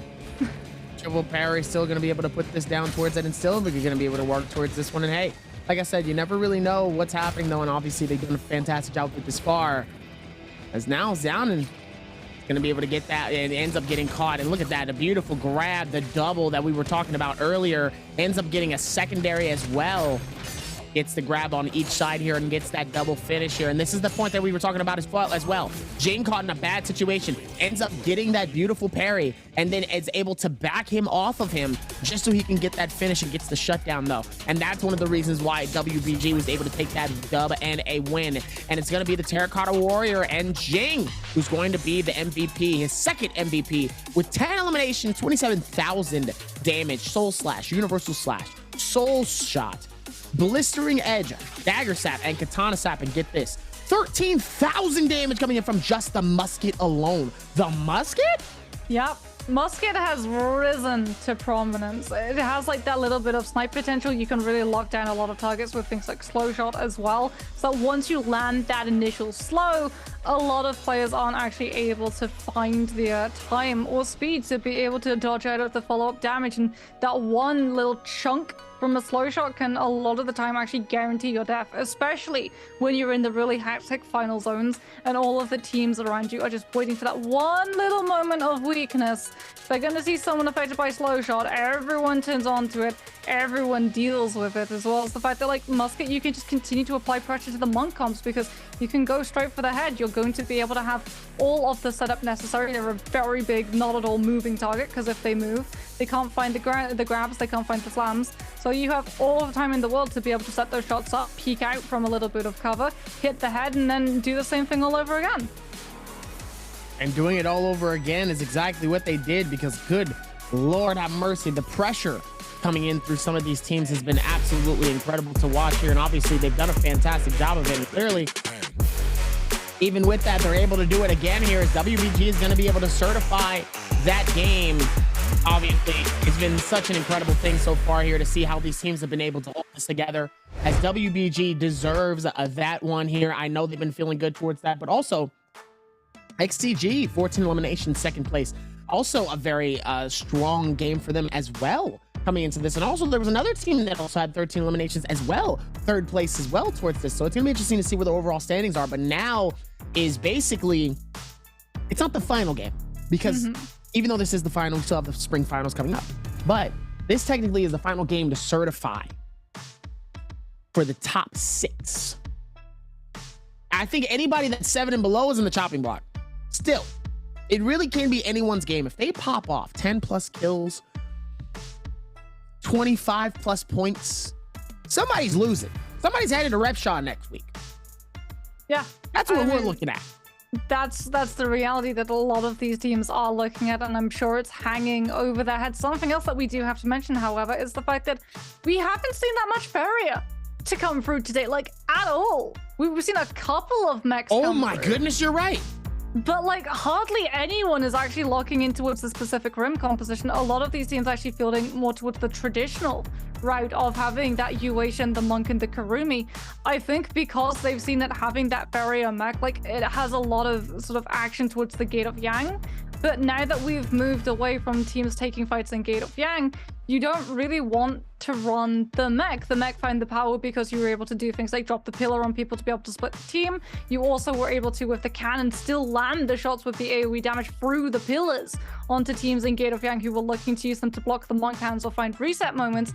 But if you're not taking as many Gate of Yang fights, it's better to go the traditional route so that you can have the Karumi Tether to bring your revived players back up in the Yueishan to be a little bit more mobile, as well as play keep away with the ultimate when we head towards the final zones, because barrier mech cannon damage is great, but you're still a static target as opposed to a Yueishan who is able to move around and continue to apply that stagger pressure, being able to just keep dodging a lot of those opening hits coming through from the players around him, as opposed to Farrier, who is able to use the boosters twice, but the second that you do, you lose that little bit of get around, that little bubble of safety to be able to run from the damage that comes through. And I have something as well for that too, to be able to back you up with that. Obviously when it comes to it, yes. But at the same time, when it comes to a monk, he's a closer. He's a finisher. He's the one you don't want to go up against. The reason why is because those grabs, those slams, almost guaranteed eliminations. That grab where they're invulnerable, they can't do anything. They're just stuck getting pelted with fire bows, cannons. That pressure, and then immediately coming through with that slam is almost guaranteed elimination. You can't do that with Faria. When it comes to Faria, it's all about trying to hit an accurate shot and hope that maybe the burn tick damage actually does the rest, or even that, hopefully the circle does the rest, let alone early fights, like in the Realm of Yang, which is what you talked about, and also in early fights just in general. But still, even with that, it's still a little bit scarier. And look at this, ladies and gentlemen. AOW is ninth place. What a fall from grace have they been? As just like that, they are so close to being eliminated. Just like that, ladies and gentlemen, AOW could potentially see themselves out of these games and heading to the losers bracket.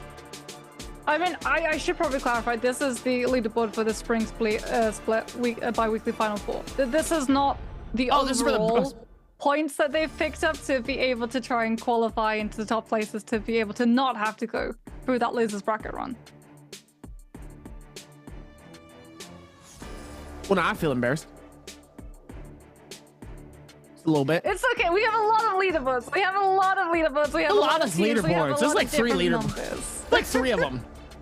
Okay. But like 3 of we them. have to talk about it. We said that there was potential to see again a pendulum shift to come through, and again that pendulum shift has. It's gonna be GG who are knocked out of top space, and KLA have been able to situate themselves up. Like, this is just constant tug of war between 3 different teams, TE, GG, and KLA for that top spot at the moment. WBG also closing up that distance. And maybe this time we're going to see more Faria mechs to come through. We are headed over towards Holleroff on game number 5. That verticality comes back into play, as well as the 15 hero point rule. Because we've seen a lot of Monk, we've seen a lot of Takeda, we've seen a lot of Karumi, a lot of Yueshan. Surely some of these teams are going to be able to not run that composition in its full prime and have to slot Faria in to be able to actually find points on the board. Because if they do go over those 15 hero points, well, no matter how well they do, no matter how many points they're able to score in one particular game, it's actually disqualified from counting to their favor. So all the more reason to move towards different compositions. A whole lot happening there with all of this, and their momentum is only going to get just a little bit better as we're going to be able to lock this in. Game number 5 here. This is pretty much going to be it here. Headed back to Holleroff. This is where, this is the make it or break it. Personally, I think game 6 is usually like a very big run for a lot of these teams, especially the top teams that are doing amazingly well. But for those other teams, though, this is pretty much the certification right here. Game 6 could be a change in the leaderboard, depending on how some of these teams really play it out. But for the most part, somebody's getting griefed in this game. Somebody is getting pressured. Yeah, I think, again, like, my concern for GG is that we've already seen them use their best composition that they run in 2023, which is that Yodo comp, so they're probably going to have to field more towards the Monk, which has had significant fall-off, given the fact that they've sort of orientated towards the hit and run style. That's where they're able to come with the most amount of kills. The Yodo is when they're able to come with the most amount of damage with the ultimate. From Miskia, it's less so 3-3-0 is the star power that all of GG are now enabling. It's more so about enabling Miskia. And as a result, when you're that rehearsed in one specific composition, when you have to go onto Monk composition, there's a little bit of problems starting to arise because the two comps play entirely differently on how you engage and how you stagger your ultimates. As I think for a lot of these teams, having to sort of move from the Yoda composition to the Monk composition and also change how they play the Monk composition around the Faria composition as well, it's thrown a couple of them for a loop. It definitely felt like when we started heading into the 2023 season, some of these teams took a little bit longer to adjust than others. And adjusting they really had to do in some of these attributes here, so let's hope they can actually find it throughout all of this, though, and still be able to work towards this, as it's only going to get a little bit better coming into this. And obviously still able to run through the first sets of games here. The vibes have been very, very well spoken, so let's see how they're going to be able to put all of this together within this game here for Holleroff, as we're going to look in for our hero picks. So far, these games have been really, really good to us, honestly. They've been so fun to watch and so incredible. But now I think even you spoke too soon. We There's finally one. see one Faria. There's one mech. One is all we need. Oh my goodness. Okay, there's a lot of cicadas, no surprises. It is a dusk map. That does mean that fireflies abound plenty, so you are going to have that ultimate online as quickly as possible. No surprises, that's the composition J-Team are fielding. This is literally a composition J-Team pioneered around this time of night on a map. They were the ones who started running Cicada alongside Zeeping in 2022 on Morrisile Dusk to be able to take control of those fights with the Cicada ultimate, and everyone else has since followed suit. Really happy to see a lot of Matari come through, because you're going to be able to use that Matari ultimate when you potentially get locked down by a Viper ultimate. You throw it down, immediately everyone on your team is cloaked, you technically break line of sight, and it entirely nullifies that stun from the Viper. So a lot of these compositions, like for TE, AOW, going to have to be really hard thinking about how they're going to initiate into these fights without that Viper ultimate to be able to anchor those initial engagements. There's a lot of these teams actually going to be coming very quickly to early blows, a little bit of a spread. Some of these teams wisely not deciding to drop towards Salvation Podium. The problem is that the same teams that wanted to drop towards the outskirts of Salvation Podium, pick up some loot, and then push in onto a team that had just gone for the hot drop, have had the exact same idea as the other, so they're both going to run into each other in not a great space to be able to find loot as quickly as they want, as Imperial is definitely going to see some very fast action. So too is Yushan Ruins. We've had a very, very aggressive day so far at the Pro League, and Derby, I don't think it's going to slow down anytime soon. Oh, absolutely not. It's going to actually pick up here. And I think this is probably going to be the most aggressive that we're going to see within these games, as WBG Sleepwalker just trying to scramble as some of the other teams. TE is able to get some weapons, but it looks like WBG doesn't have any to their name at all whatsoever. And it's not going to be good for them, as it looks like they're going to try to scramble, but that Wushin is going to keep them alive just a little while longer. Looks like PP able to hold it together here, trying to push things with both their hands and obviously the weapons. The longsword coming through, obviously dodging it from each side here, though, has been very, very helpful. It looks like they're able to find it with the spear. TE's Triple V could get eliminated here in this game, and it looks like TXJ is able to capture the elimination onto WBG's PP, and it looks like they're going to be able to close out this first fight here.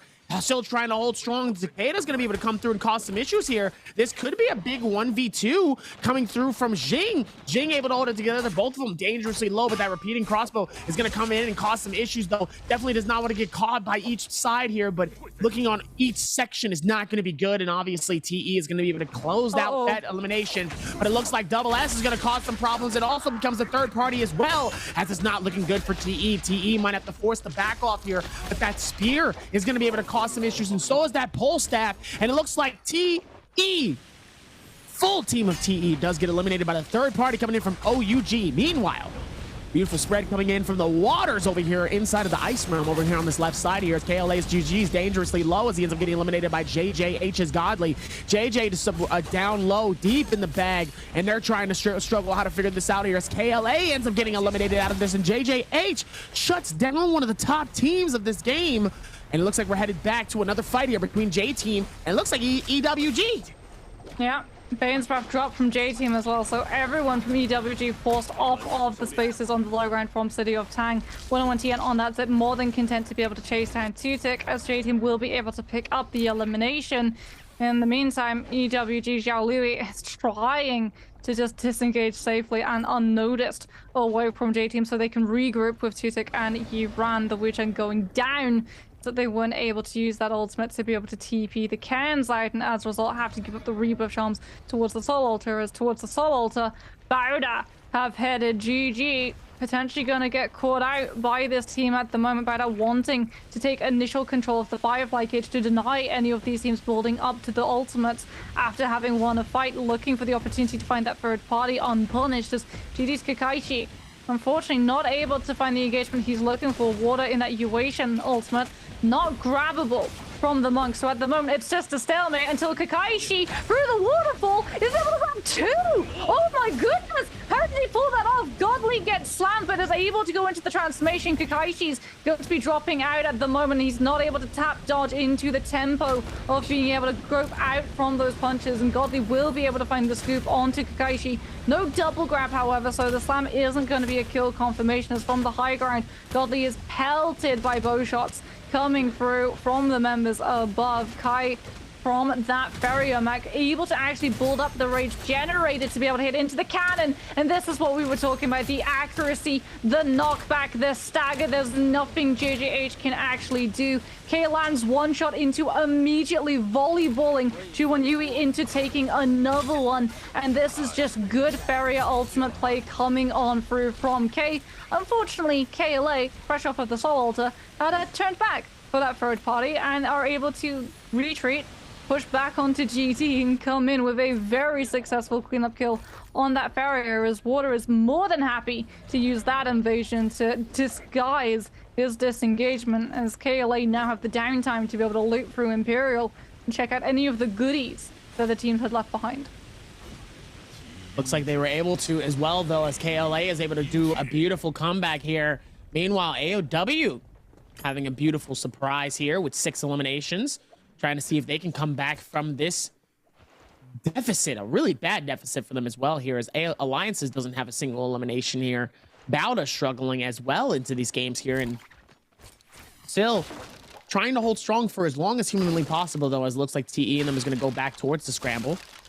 3 eliminations to their name. TXJ, they're going to have to thank him for that one, give him a nice big stake. Potential for that is also going to be very helpful for them as well, as it looks like they're just going to try to get as much loot as possible, re-up as much heals, much shields as possible. They're already up at the top, though, so they don't really need to be forcing anything too massive here. They have a 100-point deficit. Nobody's really going to capture them at this point. It's just them just trying to see if maybe they can be better than KLA. Meanwhile, EWG is caught in a fight between J-Team. J-Team wants to be able to actually conquer this fight, as Aaron is going to be able to put some shots over. ZK is going to be able to call Takeda, and ends up sending Xia Liu back really, really far. Meanwhile, the Wushin is going to be able to go back. It says, see you later. Appreciate you guys. Able to do so much more, as Xia Liu is just going to try to scramble it and back off as far as possible, though.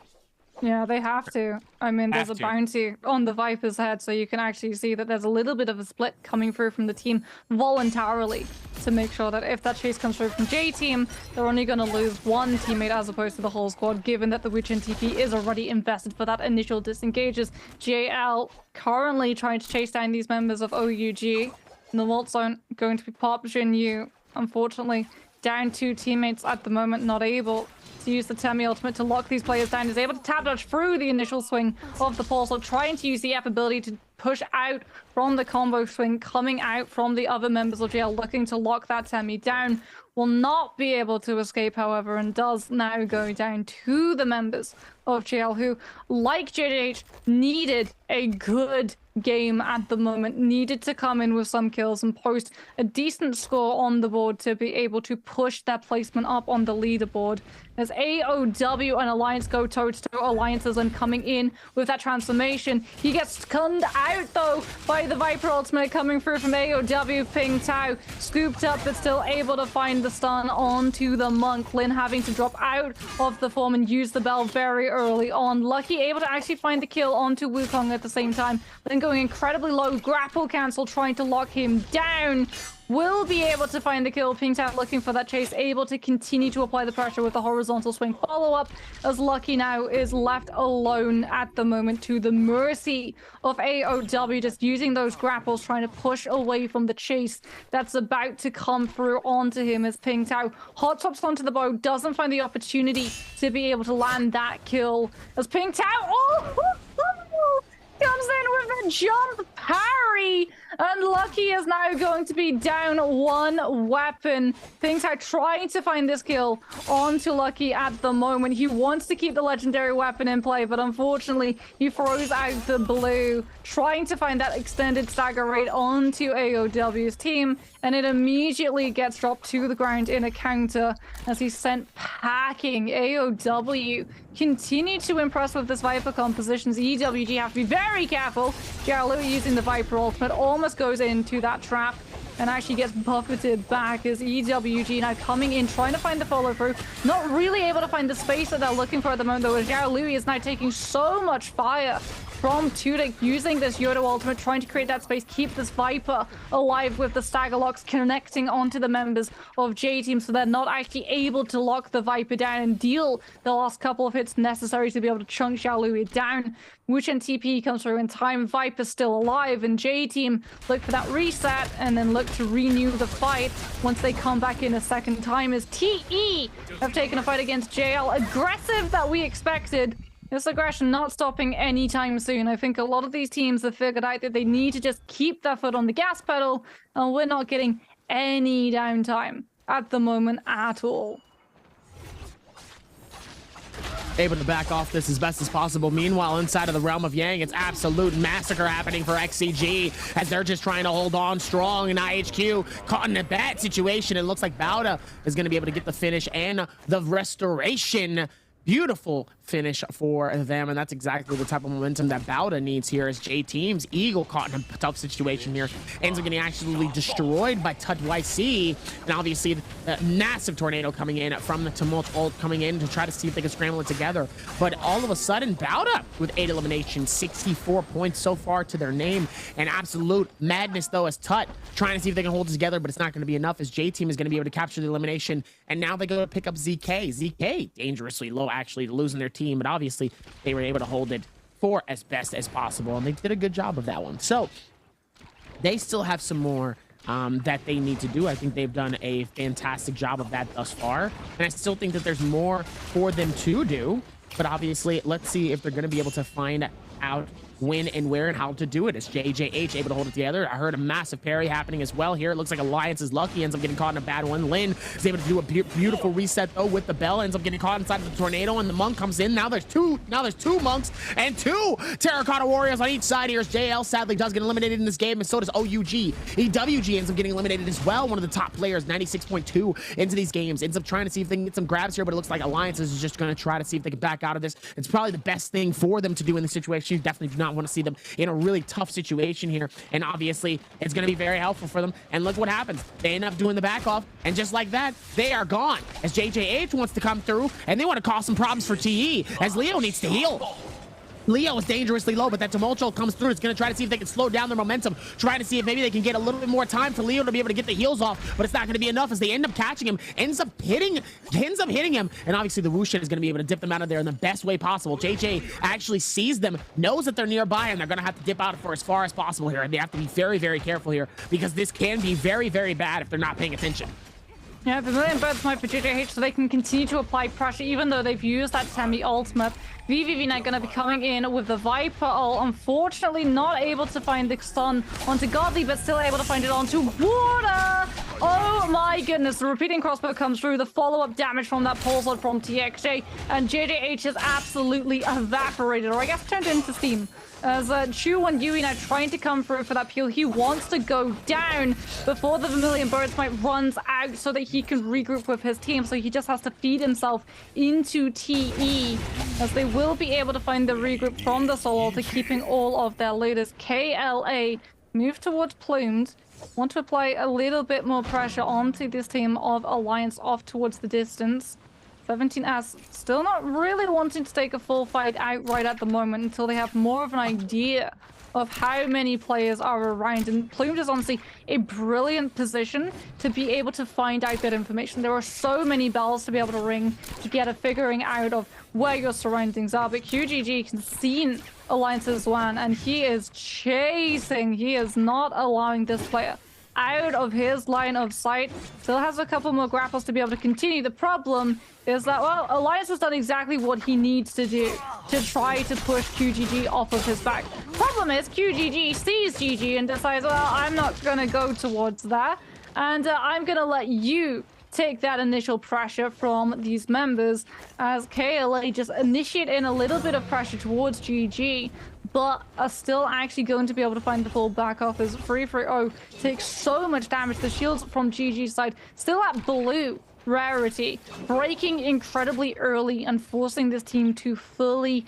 disengage. KLA are not able to find the kill that they were looking for, but at least they'll be able to survive, and they've also been able to push GG into the panic mode, so that with this loot scale, you can't actually go towards the Gate of Yang fight, otherwise you're just going to be outclassed in terms of gear and lose a fight off of it that way. Instead, you have to hope that these teams start to position themselves towards those gate fights and that you can sneak your way towards a Morris Blessing. The problem is, there's a lot of Temis here. Like, a lot of Temis here. So they're going to be able to just come towards those Morris Blessings, drop the ultimate with that Sandstorm, keep it in play. And the thing is, like, there's a caveat with the Temi. When you have double Temis, you can immediately just drop one Temi ultimate over another one, and you can walk through that primary Temi ultimate, and you can even use it to be able to renew your F ability as well. So for some of these teams, you have that high risk, high reward going towards Morris Blessing, immediately being able to scale towards the final zones. For other teams, they want to play a little bit more safer. Teams like WBG, who are going to be able to man towards that ballista. Not only are they going to be able to control a lot of this area for that Morris Blessing spawning in, there's also a weather effect. So those cans, those troves are going to be renewed. So even more loot for WBG to be able to sort through. KLA gonna have to just keep themselves in this specific area. We'll see that the Morris Blessing is starting to spawn through, and that some of these teams are actually going to challenge themselves for that position and decide that they actually want to back off of it entirely. They want to hold on to these ultimates. They want to be able to go towards this weather effect so they can loot through those troves that have popped up and maybe find a Morris Blessing that's less contested. Problem is, that's the Morris Blessing WBG are currently in control of, as JJH have been able to immediately enter their way into one of those Gate of Yang fights. So far, no one actually going to be challenging them. As TE just hopping around, wanting the intel, wanting to see whether or not they're going to be challenged, and immediately they're going to find themselves staring down the barrel of an XCG fight. It's going to be interesting, though, for TE, because they have lost to XCG before here, but it doesn't mean that their confidence is not as high as before here, as it looks like they're going to try to see if they can connect, as NiHQ actually ends up getting juggled in the first bits of this fight here. Immediately, the Takeda is going to come through, but also does have that boomerang, as Triple V is going to be able to come through with that massive hits onto Lexington, and also catching him with the burn tick. Obviously, the rest of the team is going to go into the defense XCG, trying to see if they can have them out towards the next section, as XCG is going to be able to capture one, trying to see if they can hold fourth, and tries to bully straight onto Triple V, as it looks like the Wushin is going to be able to back them out in such a good way. The jumping bow shots, trying to see if any of them are going to connect, but they won't be able to push in on it, giving them time to be able to go for the reset. The reset is not going to be enough, as XCG's down and actually ends up going down. The Viper ult comes out, is going to be able to create that little bit of pressure, but it's not going to be enough, as he ends up capturing one, captures two, and the third gets eliminated, as TE is going to shut them down in style and absolute grace. Say your prayers. NiHQ, oh, he's probably going to be a little bit tilted after that. He thinks he's safe.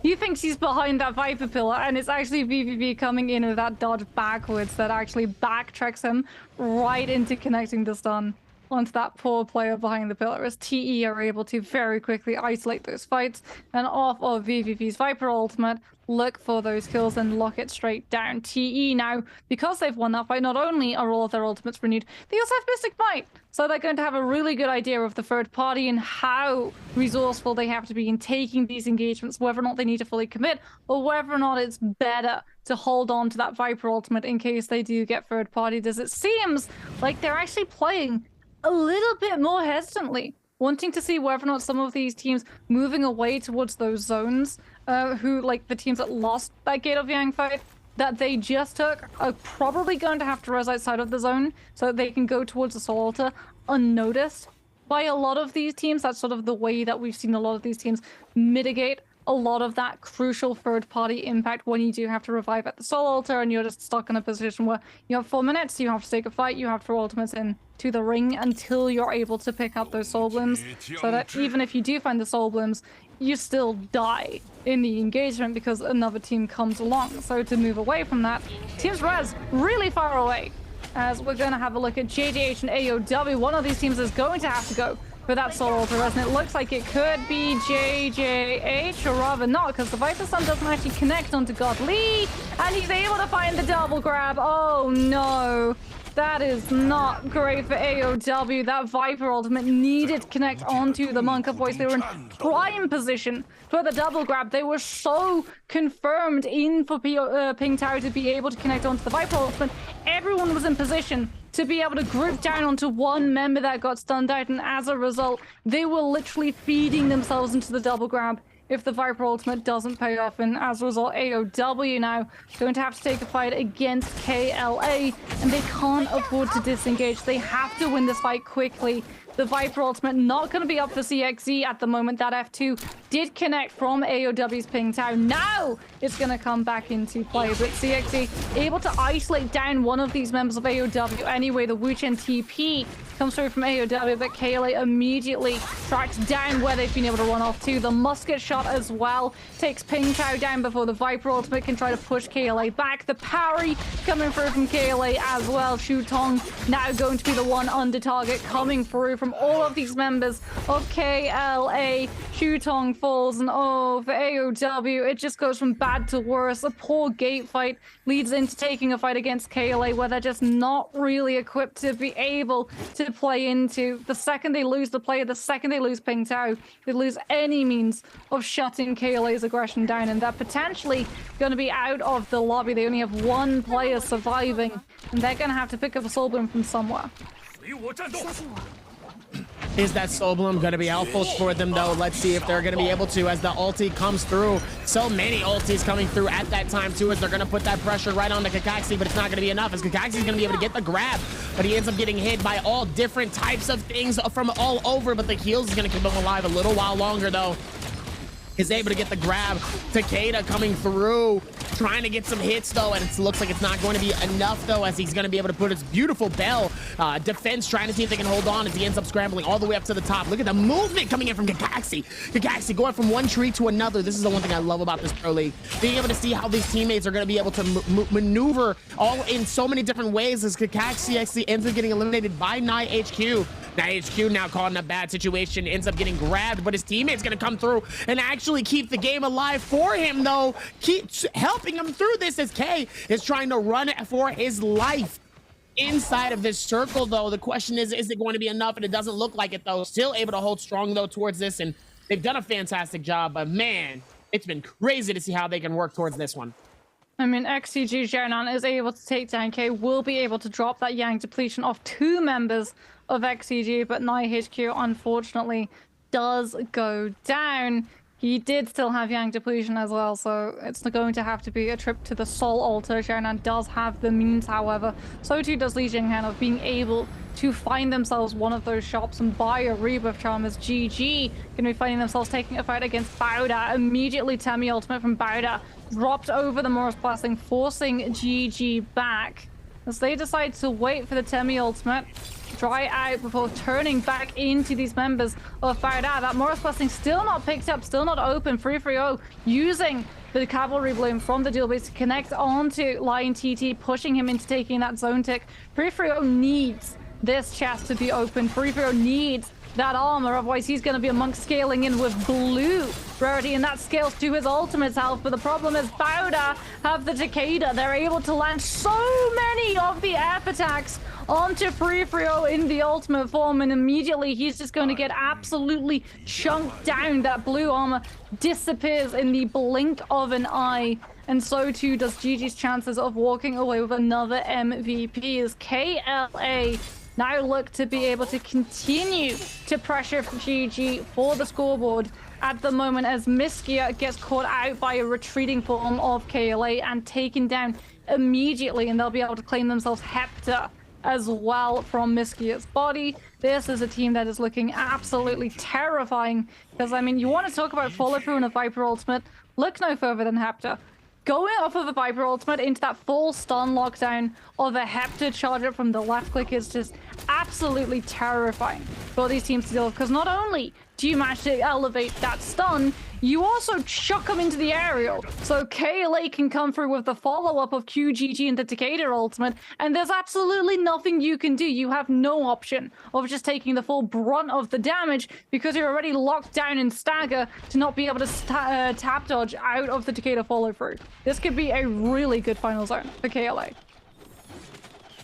This could be a beautiful final for him as well here. 17S sadly does get eliminated though by the burn ticks though. Could potentially still help their teammate though. They are on the outskirts though as the boat ends up hitting CXZ though. KLH is trying to hold it together just a little while longer here. We still have 8 teams alive here inside of this crazy circle. 20 players in total as he pops the ulti, forcing some people to back off as J-Team's Eagle ends up getting caught in a bad situation here. The Viper ulti comes through, but he's out in the wide open, and ZK is going to be able to come through and capture it. Beautiful time for him, though, to be able to do it, and gets the shutdown and gets the finish. Definitely have to be careful with all of this, though, as he is going to be able to rotate the scramble. Well, that's KLA eliminated out of the lobby. It's so unfortunate. Like, CXC has no choice. He has to try and turn and play aggressively with the Viper ultimate, hoping to stun down some of the teams around him so that everyone else turns the aggression to them. And then he's able to retreat and get the revive. I mean, KLA, yeah, they're good in terms of overall standings, but they're definitely wanting to continue to add to this tally because TE are still alive in this lobby and still finding kills. They have all 3 of their players alive. They have legendary armor for VVV. TXJ is on the Takeda with legendary dual blades and cavalry bloom to be able to follow off of these Takeda strikes on your ultimate. Like, this is looking like an absolute dominant showing for TE. Not only have they been able to find 11 kills, they've also been able to chase everybody away from contesting this Morris Blessing. So they've been able to pick themselves up another lot of legendary armor as well as that flamer to be able to play into. This is terrible. No way does TXA get to just turn a legendary greatsword into a legendary pulsar at the same time. Please no. Don't give the Takeda a legendary pulsar. He really does not need it. Nah, give it to him. Go ahead, do it. I want to see it. Give it to him. You never know. Yeah, let's see it. Let's see how crazy they can get with it. Go ahead and give it to him. Absolutely. Let's have some more fun with this one.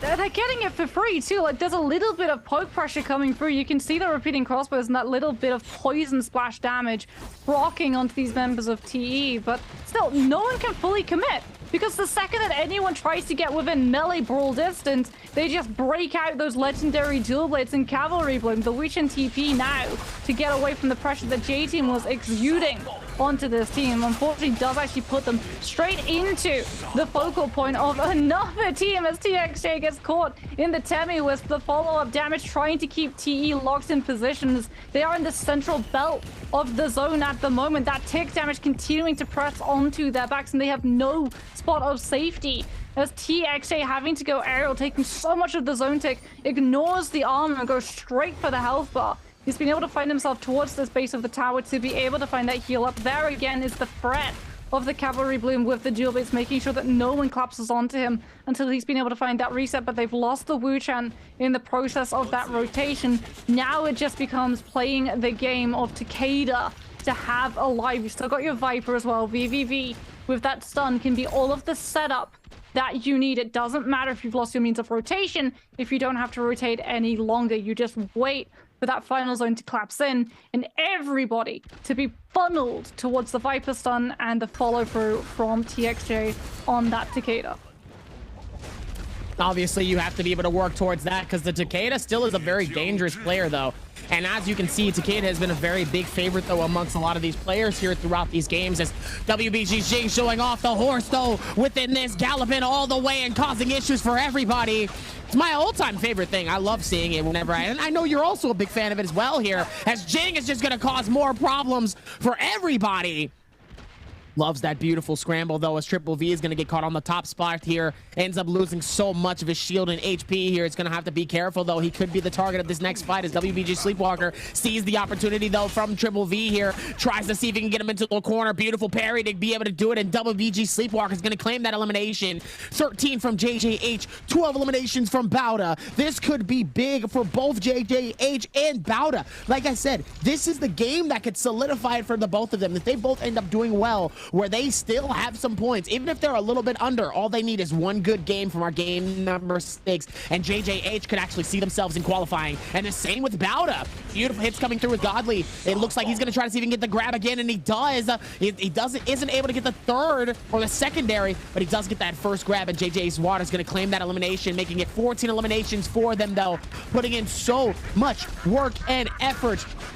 Absolutely insane to see how these games have been so far with a lot of these play styles and so much. And obviously the burn tick, the B in barbecue coming through from the Flamebringer on both sides here. As Jing, it looks like they're going to both be able to come through and try to close this out as well here. They've done a fantastic job of it towards the very end here, but let's see if they can really finish it all the way towards this one. They've done a great job thus far. And like I said, it's only going to get harder for a lot of these teams here as TXJ ends up getting caught in a bad situation, though can't really do much. Actually sends Jing on the outside here. But WBG able to lock it in for another two-piece here. The smiles of a little bit of relief coming in from both players, though. The shock on each side, they've been doing such an amazing job. And they, even though they still are feeling very, very confident in themselves coming into this fifth game. Absolutely insane for all of this. But it looks like TE is still going to be your winner. TXJ, he comes in with 10 kills. Like, T were already leading the pack in terms of kills heading into that final zone, and then TXJ is able to survive and be the second last team standing for TE. So as a result, he does more than enough to be able to poach the MVP away from WBG. That's why there were smiles of relief, the fact that WBG had 3 players alive, most notably the Temmie. So they were actually able to drop the Temmie ultimate to connect onto TXJ so that he wasn't able to find that value of the Takeda ultimate activation and be able to plow into the members of WBG with those legendary dual blades and the cavalry bloom and the Takeda ultimate, all forcing you into taking such a massive chunk of the zone tick. But no, for WBG, this is a lot of relief. Not only were you able to survive the 3 versus 1, you were also able to put together a decent chunk of points. And even though we're yet to really see how some of these teams sit in terms of overall leaderboard and whether or not they are going to go into the gauntlet of the losers bracket run next week, or whether they have been able to qualify into the playoffs off of the points they've been able to pick up in terms of these bi-weekly finals, WG's performance today has definitely elevated their position in standings overall. They have had an absolute stunner of a day so far. Absolute stunner of a day. And like I said, they've done it before here. So to see them like this with an absolute stunner is absolutely incredible. As TE Steady has been putting in their work here to make sure that they are the #1 team here for our trios here. And obviously they deserve to be there, though, even with all of the scrambles. But the chopping block is getting chopped in this next game. It's You want some onions? I'm good. Tomatoes? No? You good? Okay. You're just like making a salad over there. I am. Would you like a salad? You want some chicken? I mean, I'll tell you what, I've already got the new cabbage pull sword, so maybe you can throw some cabbage in there. I got you on some cabbage because somebody's getting caught on this chopping block. That's all I got to say. It's been absolute madness of what we've been watching so far throughout these games here. And like I said, these 5 games deep has been absolutely incredible. TE has been holding their own. They've done an amazing job. Sleepwalker has been such an MVP for WBG. Such an MVP. Just in general, right? They need to take that man out and get some food, genuinely, because Sleepwalker has done his thing. And the same thing with TXJ. And gotta give it up to Miss Kia, though. That 10K kills. 10 kills. What was it? 20,000 plus damage? 40,000 damage. 40,000 plus damage? There's been some high MVPs so far in these games, and they've been very, very notable.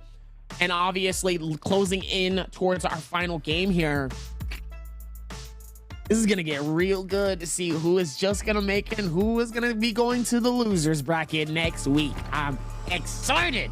It's going to be a good time had by all. I mean, it's going to be a good time for teams currently not having to worry about being on the chopping block. It's going to be a stressful time, I think, for a lot of teams towards the lower end of the leaderboard at the moment. TE, however, definitely not feeling the stress. They're able to come out with another MVP, most notably probably going to go to TXJ. It's close. JJH almost coming through with the 23.5 to try and topple TE's 0.3.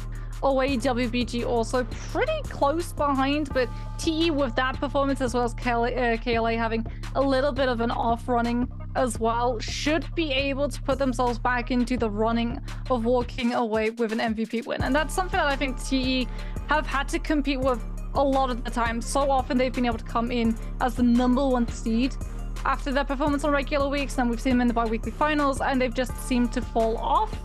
but they've really been able to pull it back today. They've had a couple of iffy games, a couple of iffy decisions, but overall, massive improvement for this team under the stress of the bi-weekly finals. Even if they start to fall behind in terms of the matches, they don't try and make up for it too much. They don't try and over-aggress. They've been able to really nail in to the balance that we wanted to see coming through from this team, and they're able to find the reward as a result. Rewards indeed, though, but I gotta give it up to Bauda, though. Just slowly trying to close in this gap. That 20 points is gonna be massive for Bauda. Just enough where they can potentially see themselves in qualifications here, or at least close to the numbers where everybody else is. And obviously, still looking at this, I mean, we talked about Triple V. We gotta give it up to TXJ. 10 eliminations, 18,000 plus damage. Hey, you didn't match him in damage, but you didn't match him in kills. And sometimes those 10 kills is also just as important. And obviously, Triple V says, hey, TXJ, come take my spot real quick. You deserve that. And we love it to see it come through here as he is able to get that final piece and get that shutdown. And just look at what happens towards this. They were able to make it look good all the way towards the very end, and they make it look nice. And like I said before, you love to see how they're able to do it, much less with everything else that's been going on here. Still have done an absolute fantastic job. And then, like I said, you love to see it as we look forward towards the next games here. They've been able to do so much more towards this. And like I said, they've done a fantastic job of that with GD as they were looking forward with JJH. JJH putting in a powerful game for their performance as well here. GD's able to catch a free two-piece here. Bauda's Moon is able to catch an elimination, and Bauda Malman going to be able to catch one as well inside of the Realm of Yang. Realm of Yang had some very big surprises. Massive surprises. Of Yang saw a lot more fights, I think, than a lot of teams were accustomed or expecting to see coming through. GH having a very good performance, as we can have a look at TE taking on GD. I love as well the adaptation to come through from TE to have the Wu Chen Viper Takeda and using that Takeda very similar to the way that we see the Yodo composition come through. You still got the Viper to lock everyone down with the stuns and also the silencers on the F2. You still got the Wu Chen to be able to drop things like the Wind Walls to be able to contest places like those Mars Blessings. But that Takeda having that burst damage as well as being able to threaten things like the Mythic Counter if you want to get up close. This has a little bit more threatening zone potential than something like the Yodo, where you can be a little bit more too exposed when you use those golden focus flashes, and immediately everyone in the area just turns and chunks you down either with the monk grab or with the repeating crossbow. And no surprises, it's going to go to TXJ once again. MVP. There's a reason he's heralded as a god of Naraka by the players, and when you look at the soldiers that he had coming into that final zone too, whew, that's a setup. Absolute setup coming through here when he has Soul Release, Universal Slash, Detonating Rounds, Dragon Roar, Siphon Technique, and a Cavalry Bloom. 4 gold Soul Blooms, 4 gold Soul Jades into this with 8,200 with the Pole Sword, 18k damage, and 10 full eliminations. His 5th MVP, and TE 2nd tonight. Obviously following Triple V's 40,000 damage and his 10 eliminations from what we saw earlier here. TE has just been eating it up. Just absolutely just been eating and gnawing and stirring the pot. And it's been an absolute whirlwind of games. But ladies and gentlemen, we're down to our final game. We've been through all of this so far. Appreciate all of you guys for being here, watching the Naraka season for our spring. It has been an absolute good time. There's been a lot of love and a lot of surprises, especially tonight. Tonight has been a very fun thing. And by the way, can I talk? You are shining tonight. You look great, Moxie. You look absolutely great. This is my skin tone. I can't help it. Like, I have very You look great. skin. See how she's blushing though, Chad? You see the blushing? Look at that. She all blushing. She's like, she's like, don't do that. Don't do that. She said, don't do that. Oh, look, we have a VT that we can throw to, so you guys can stop staring at the shiny face. Cut to VT. Go. You look real nice, Moxie. Send her compliments. Spam her. Spam her with compliments. Do it now. We'll see you guys in a second. 今天我们完成一个就是为昊天吃火鸡面的挑战。注意看，这个男人叫小天，正被2个大汉禁锢着。小天背后的小渣蒙着眼，喂他一个让人口干舌燥的东西。前面端着碗的是小雕，操纵着这一切。往左一点，往上一点，紧住。哦。你刚塞到哪里去了？你刚刚塞他的脖子上。哦，怎么这么大这一块？几口下肚，小天受不了了，烈焰红唇嘶哈嘶哈的，开始躲避火鸡面的攻击。来，多拿点水。来，我来看，我来看，来，收嘴，收嘴，收嘴，收嘴，收嘴，可以了，可以了，可以了，可以了。最后喝着水，终于完成了这个挑战。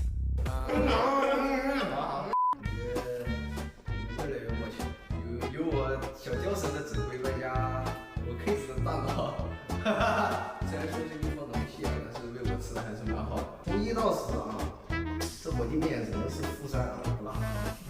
只剩他的嘴是硬的。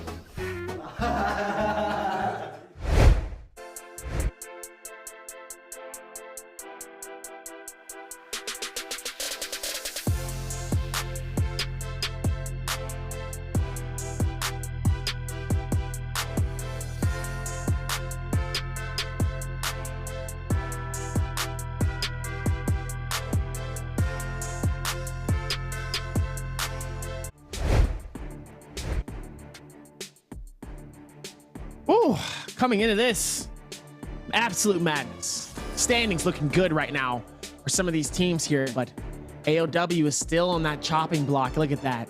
Less than a 0.3 point deficit. Bauda in one game could potentially bump out AOW out of the finals. Takes one good play, one good game. Ladies and gentlemen, we could see it here tonight. Yeah, it's really going to come down to the wire. And again, like, there's this constant competition between TE, KLA, and WBG. WBG not quite in the running unless they have an absolute amazing pop-off game, and TE and KLA drop out very, very quickly. But TE leading the charge at the moment. Hopefully they're going to be able to continue that momentum and aggression we see coming through, because KLA also within closing distance. This, again, we should point out, is the leaderboard for the bi-weekly finals, not the leaderboard overall. So some of these teams not guaranteed their placements into those playoffs might still have to go through the losers bracket run of next week. Rather, we're not playing in the past, we're playing to the future, and I can't wait to see what we have in store, because I'm really hoping that maybe, just maybe, looking to the future, we see a little bit of ACOS come through. Because I've been talking to Rune, and he thinks that ACOS is going to be the thing that entirely upsets Transformer meta, and I am inclined to agree. The guy definitely knows his stuff. Still got some more momentum happening though, but before we get into that one, we still have one more treasure to give out for tonight. Which team below is in top 3 so far? Is it KLA, TE, GG, or WBG? This is top 3, by the way. Yeah, the wording. Look at the wording, guys. Which team below isn't top 3? So there you go. There's your answer. As it is going to be a little bit of a trickier one, though. It's going to be a very tricky match, I think, for some of these teams. Like, there's, like you said, a lot of pressure for these teams. The teams that are at the top of the leaderboard, obviously, towards they're thinking about, like, the bi-weekly win. They're thinking about taking that MVP, so that for TE, they can finally put this curse to rest. They have one MVP win. In all of the weeks that they've been coming in as #1 seed for the bi-weekly finals, they've walked away winning the entire thing once. So for them, it's about that honor. It's about proving that they're able to break that reputation. For KLA, it's about showing that they weren't just having a really good streak of luck the first time that they were able to come in and win a bi-weekly finals. For other teams, however, there's a different kind of pressure. There's the losers bracket looming over them. Pressure. And I think we're not going to see anything held back as a result. There's no reason to. It's the last chance you can put together points. Let's give them some more pressure. Your team alliance. You're 1 point under to qualify and kick out AOW. The crowd's cheering you on. It's game 6. It's the final game. All this pressure is on you guys. All y'all really need to do is clutch up a point and hope that the other team, AOW, does not have a pop-off game. In this situation, with everything going, everything on the line, heading to the finals, what does Alliance need to do? play aggressive. Like I said, this is the last time that you can put points on the leaderboard. You have to go entirely in. Play the first zone aggressively, take advantage of the fact that you automatically get the rebirths, pick as many kills up as you possibly can so that when we hit that mid zone, you don't have to go into Gate of Yang fights, you don't have to play aggressively when teams are running around with things like the Vermilion Birds Might and the Mystic Might, punishing teams that are potentially isolated away or looking for those third parties. You get to make sure that you play safely with all 3 of your players surviving when you hit that final zone. And for Alliance, that's going to be absolutely crucial because we've seen they have the mechanical prowess to be able to start popping off early game. We've never really got to see the survivability, though, carried through to guarantee them a good scoreboard when we hit those final zones. So they still have some work they do need to do, though, in this situation, though. So let's hope that they are able to find it and they are able to have that amount of momentum here, as we're still in this final chopping block here. I think this is when things really start to get really, really good towards this final here. And obviously they still have a lot to work with here.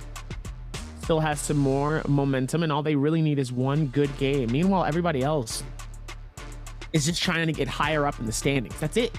That's all they really need to do, just to basically secure it, knowing that they will be okay. But obviously for the top spots here, they want to try to win this final regardless. So this is also going to be tight for them as well, because the top teams, they're fighting it out. They are battling this out tooth and nail. They do not want to let this dub go, which, to be fair, is understandable.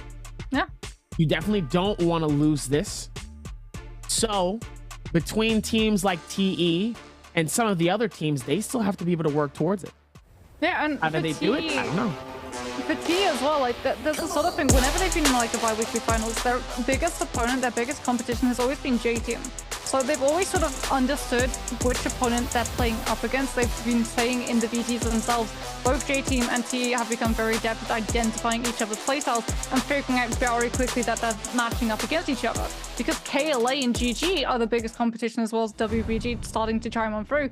TE don't know that they're actually facing up against their biggest competition, and so could potentially start to back on out, as opposed to doubling down on that aggression to knock that competition out of the lobby as quickly as possible. But speaking about knocking, it's going to be all about knocking these players into the final zone tick. There is so many Takedas coming through for this displacement composition. We are about to hit an entirely new level of crowd control chaoses. Yet again, we see a significant swerve away from the Farrier paired up with that monk. Absolutely incredible here. Let's see if they are going to be able to find it towards this next space here. But yeah, out of all these games, not just one Feria. One game with one person. I think we've seen three. We did see three. One come through early on Holoroth. There was one on Morris Isle, and then there was another one on the second game of Holoroth, if memory serves. It was definitely more than one. And obviously coming into this, they still have a little bit more to do here, as they're going to try to work towards this, and they still need some more stuff that they have to do here. So let's hope that they can find it, and let's hope that they can see it.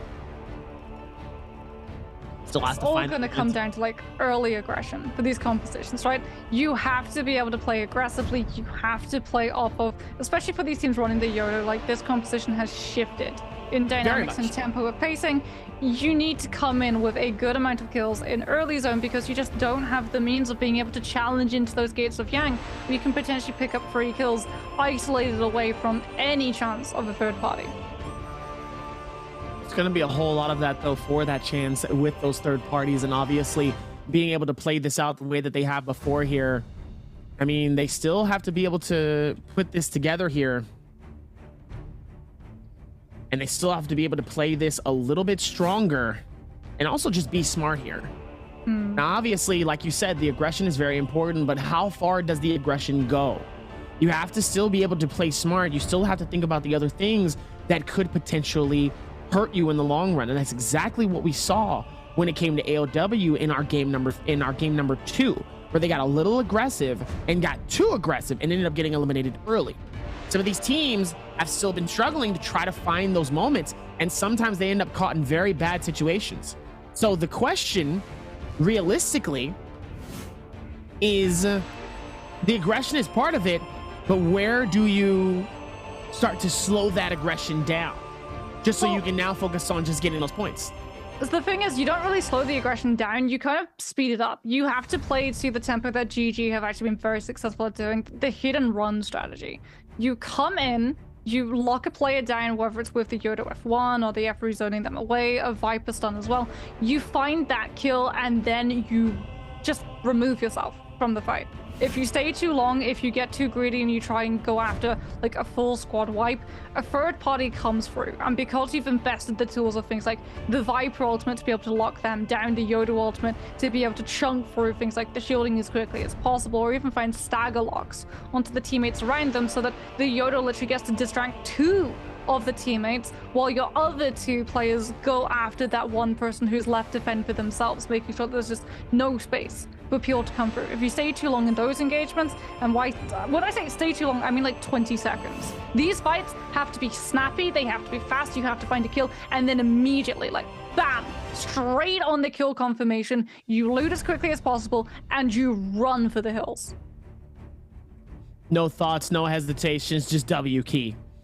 W key madness. You pick up your first weapon and you immediately start to go in. No hesitations, no thoughts, no nothing, no any which way, shape, or form. Hit the finish. Get it done. Call it and say, hey guys, GG's.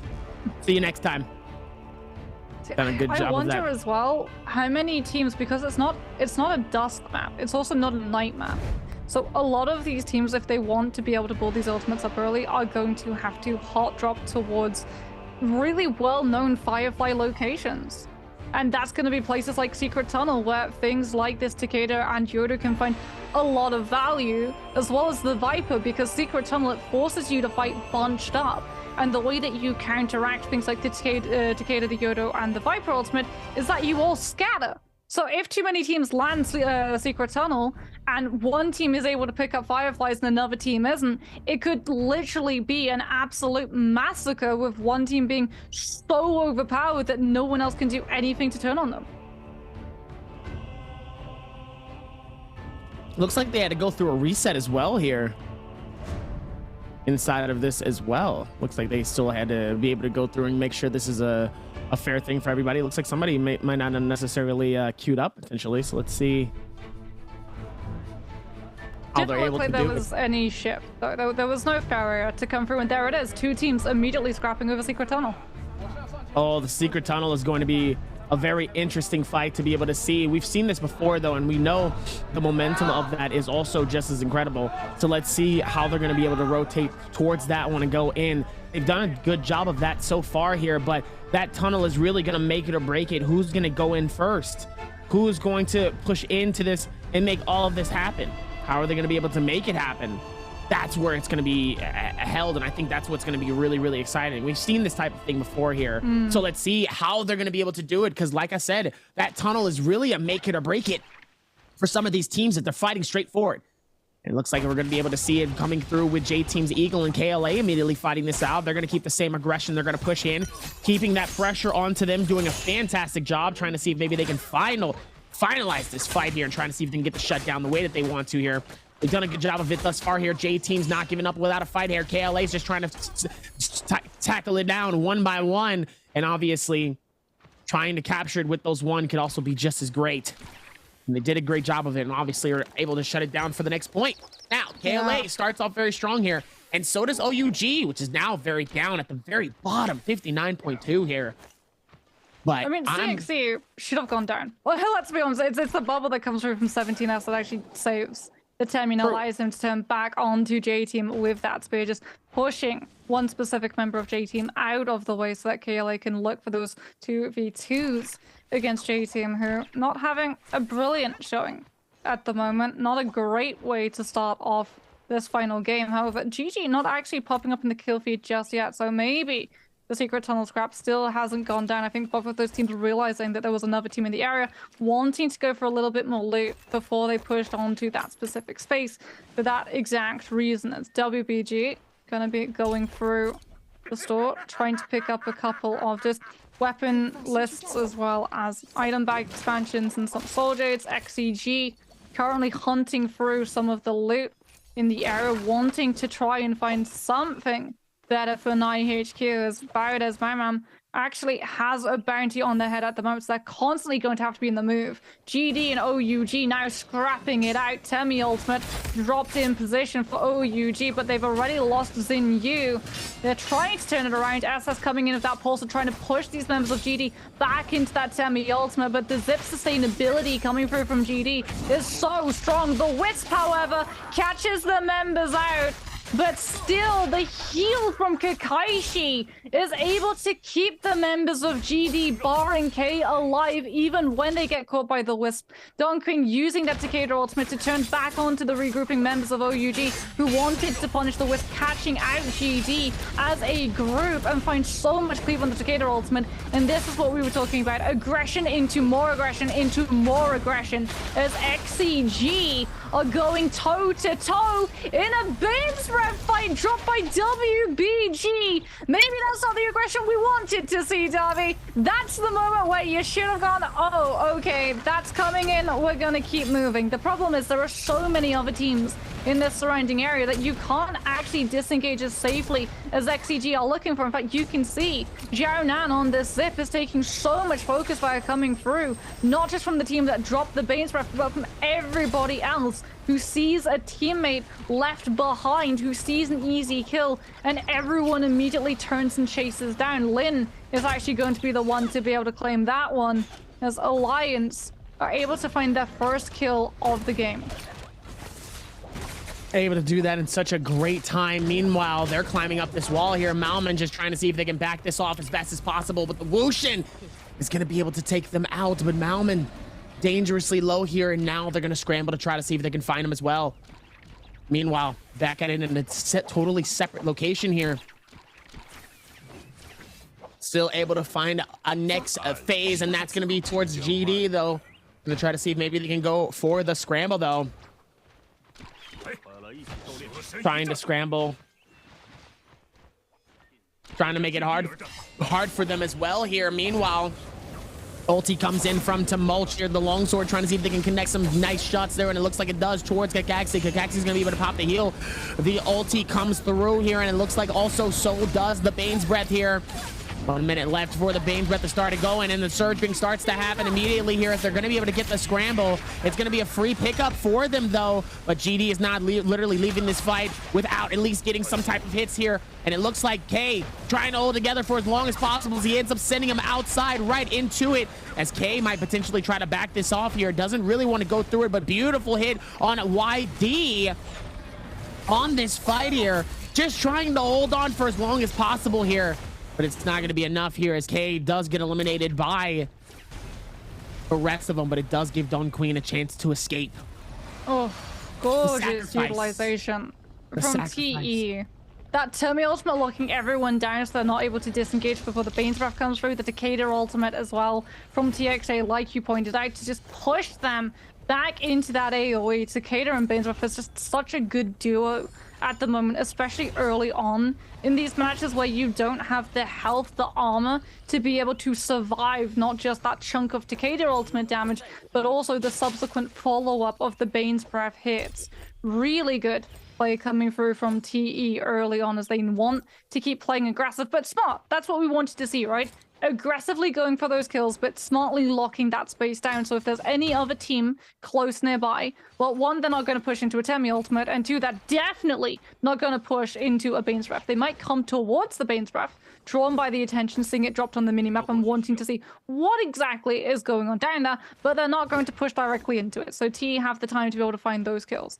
KLA also having time to be able to find a couple of kills. They're sitting on 3 at the moment. Not really going to be running into anyone at the moment either, so waiting to be able to play towards those Gate of Yangs as they're going to be spawning up in a matter of moments. All of these teams wanting to try and figure out how much space they have to call their own, how much teams are going to be surrounding them, as KLA might start to head towards somewhere like Artisans, as TE head into Shadow Jade. This was a place that not a lot of teams had actually dropped into. The bell's being rung, so T will have a little bit of information that there's no one really in the area, and as a result have a very high loot tier area to be able to just rifle through before those Gate of Yangs force them to have to reposition. TE has really been in a lot of resets in terms of some of these games here, but obviously the resets does not stop them from being in the top spot here with the 10-point plus deficit of that 133. So obviously it's been looking really, really well. But for some of these other teams, though, it's absolute scramble city, trying to see how they're going to be able to put all of this together here. They've done a good job of it, though. The look of it's been pretty nice, but they still have to be able to put more of that into other aspects, though, especially when it comes to healing and keeping the team alive for like certain aspects. I think they've done a great job of that, and I think now, hopefully, they need to start working on that as well with some of the other players. Just trying to see if they can work towards just, like I said, that little bit of sacrilege. Like I said, seeing that sacrifice there was pretty incredible. I didn't expect for them to actually pull through with that the way that they did, but they did. They did towards that. And like I said, that could have been a completely different momentum. That could have been a completely different observation. But them being able to let that happen, though, in the middle of that fight, it was very detrimental because now they get a chance to potentially reset. They can potentially do certain things that could really help them. And let's see if that's going to be a big advantage for them. GG really want this Gate of Yang entrance. It should actually spawn right on top of them, as they might be pressured by WBG trying to move into that space. Yet there it is. They're not actually able to go for it just yet. WBG actually come in and drop a Temi Wisp in front of it, so GG actually forced away from it as TE and JL, absolutely no hesitation, both of these teams decide to put themselves into taking this Gate of Yang fight. VVV immediately coming in with that Takeda ultimate up against AS, and it's not going to actually be able to connect just yet. Now there we go, goes low, will use Takeda ultimate to try to stagger out follow through from JL, but unfortunately it's a little bit too late. JL able to come in with the kill immediately onto VVV, a good placed bow shot coming through to make sure that you don't put yourself into the Takeda ultimate activation, as JL are able to continue to run this show. AS still alive with Takeda ultimate, now coming outside of play, able to lock down these other members of TE.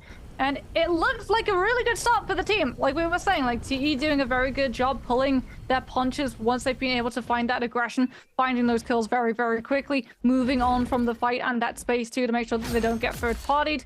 Gate of Yang fight not going so well for the team, as JJH going to be going toe-to-toe at the moment with XCG.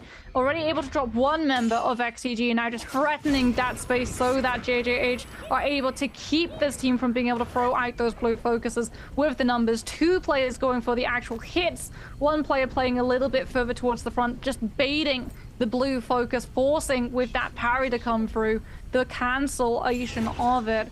And JJH, a team that were on the chopping block, are a little bit behind in terms of standings, having a much better day. The last couple of games that they've had, the game before especially, they've really been able to step up to the plate, as TE now coming off of that soul altar, put themselves into taking a fight against this team, which will have a million birds might, so they're not going to be able to disengage as cleanly or as hesitantly as I think some of these other teams would. So TE have found a prime example of a fight that they want to take, given the fact that on this patch, when you do kill a team with a million birds might, they do still drop that soul bloom. They do still allow you, oh my goodness, to be able to come in with that Yang depletion drop, as VVV was almost able to find the double grapple lockdown with the longsword follow through onto Warder. However, has done more than enough to be able to push them back into his two teammates. Pulsar coming through from LYD, covering as well, not allowing any peel to come through onto the isolated forms of JJH. However, the Monk ultimate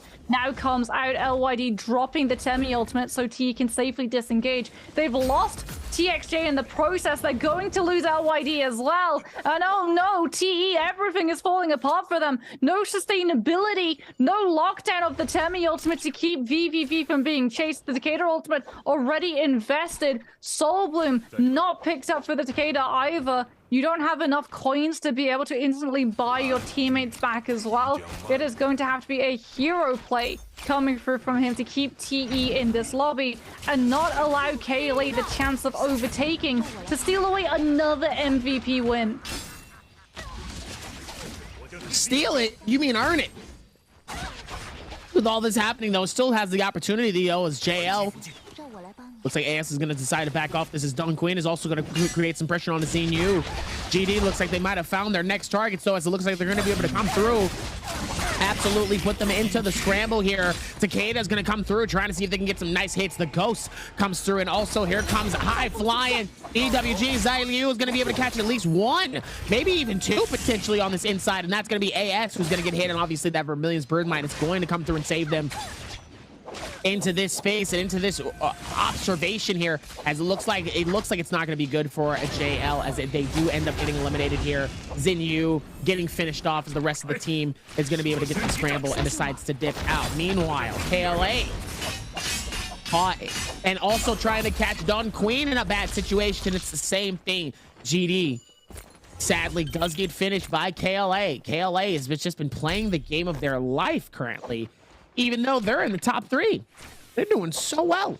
But they want to get this dub in this grand final. That's what they want. They want to get this dub. I think VVV was actually able to purchase a rebirth charm. Now he's going to start to make his way towards that soul altar. We'll be able to buy Does he have time? one of his teammates back. Yeah. He has 40 seconds. With the grapples, he should be able. You can see that there's one on the minimap now. So he might actually drop all of his loot, so that either TXJ or LYD, when they come back in, are going to be able to actually pick it up off of his body, because VVV, the second he actually goes down to Yang depletion, his Ken is not revivable.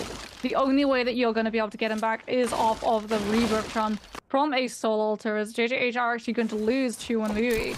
As surely we're about to see in the bottom right hand corner TXJ go down. I actually didn't know it was that. I was actually going to ask that too, on whether or not once you end up losing it to that, do you still have a chance of getting picked up, or is that a wrap? So VVV, he does go down to Yang depletion. You can't revive the Ken the way that we see players on the outer map do, where you just like go over and you tap it, or the Kurumi can tether. But Right. you can get your players back with rebirth charm. So what we actually tend to see sometimes is that teams will go and throw themselves into zone tick damage so that they can die immediately. They'll drop all of their loot. They'll give all of their coins to one specific member. One person will go to the soul altar, will buy the 2 teammates back, and because they quote-unquote technically did die, they do actually drop the Yang depletion by playing it that way. So you only then need to get 1 teammate back, or if you've been able to pick up 1 soul bloom, you've been able to negate the impact of Yang depletion entirely. It's a really smart play. It's pretty risky. Teams have been able to cotton on. They see the revives coming through as well, so a lot of the time they do track you down to the soul altars, seeing that shenanigans are afoot. And the last couple of times we've seen it, it's gone well for all of about 5 seconds, and the team's shown up and immediately punished. Unfortunate to try to see that, but hey, at least they gave it a shot, though, as now they're going to be able to run through and go through with this scramble as JL, it's just not been a good game for them. They've been just getting absolutely scrambled and shattered on so many different ways here. It just hasn't been the best look for them. They've been trying so hard to try to see if they could find any extra things here that's going to be very helpful for them, but obviously it just has not been enough for them. AOW, on the other hand, like, they've been having a much better game at the moment, especially when they've been away from that Viper composition. I think I had a decent showing a couple of games ago in the earlier parts of the day, but definitely now that they're on this monk form, they're really feeling themselves as GG. Going to be pushing on to JJH at the moment. Takeda ultimate from Miskia has 1 slash left and is going to have to invest it to try to keep these members stuck up in LXM's Temi ultimate, as Miskia with the pulse sword hits on with that charged up right click, trying to stagger out these members of JJH, so that Godly just isn't able to find the slams onto that Takeda.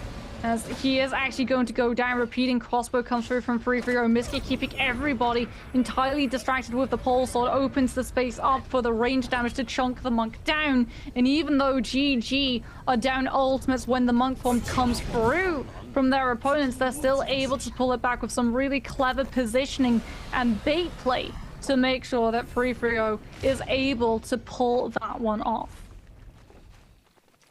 Able to pull it off in much different situations here, and they've done a fantastic job of that. Let's see if maybe they can pull it all together towards the very end here, as we still have some more circles left and we still have some more momentum to go here.